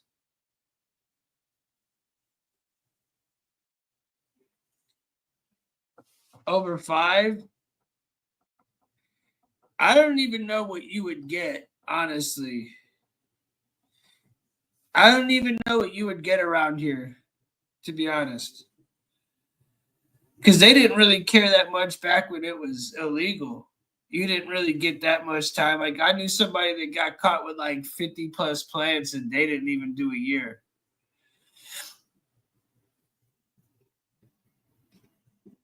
$12 in Cali.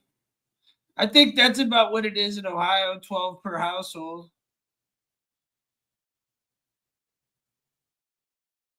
Yo, check it out, man. Check out the medical, Calvin. If you got a program, peep it out. It's worth it. You heard it from me. It's way worth it. I'm in a shroom club up here. We get them delivered. What? Well, you're like the second person that's like, I know a few people that are in these like shroom clubs and shit. Like, what? 12, yeah, 6 per adult, 12 per household. Buddy's dad had 300 plants. The police just threw it all at a U-Haul box truck and nothing ever happened. That's crazy. Who'd he snitch on, bro? He had to snitch on somebody. He washed it as medical shrooms, but there are places you can't buy all the bro kittens. That's cool. Yeah, Ohio's not. I don't know what the laws are for them in Ohio. I don't think they're probably decriminalized, I'd imagine. I don't know. That's crazy, Calvin. You could still be something with a lot of felonies. Yeah, ask Trump, right? I could almost leave it on that, bro. That's a mic drop, dude. If the president can do it, you can do it.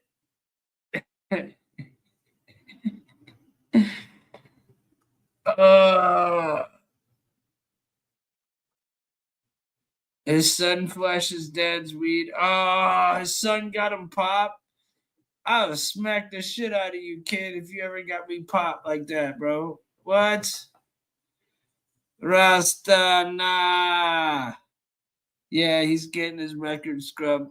I heard they were doing that in Utah too, Cody. All the people that, because they legalized, Mary and anybody that's got felonies that didn't need one are going to get their shit expunged. They already did like thousands and thousands of people's record got expunged.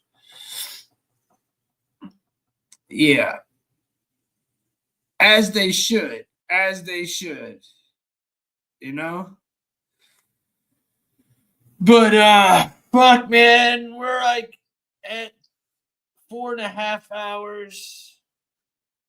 I appreciate everybody for sticking around, man. You guys are cool. Look out for me. I'll be going live in the mornings during the day. I've been doing shit later on at night, sometimes like around this time. This is way later than I normally be going. But yeah, check me out. If you haven't hit the subscribe.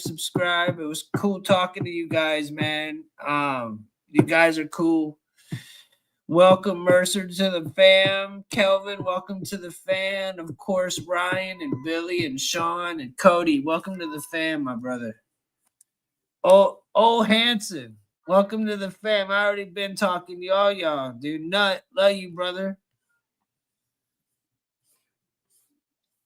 If I missed you, alienated, love you, bro.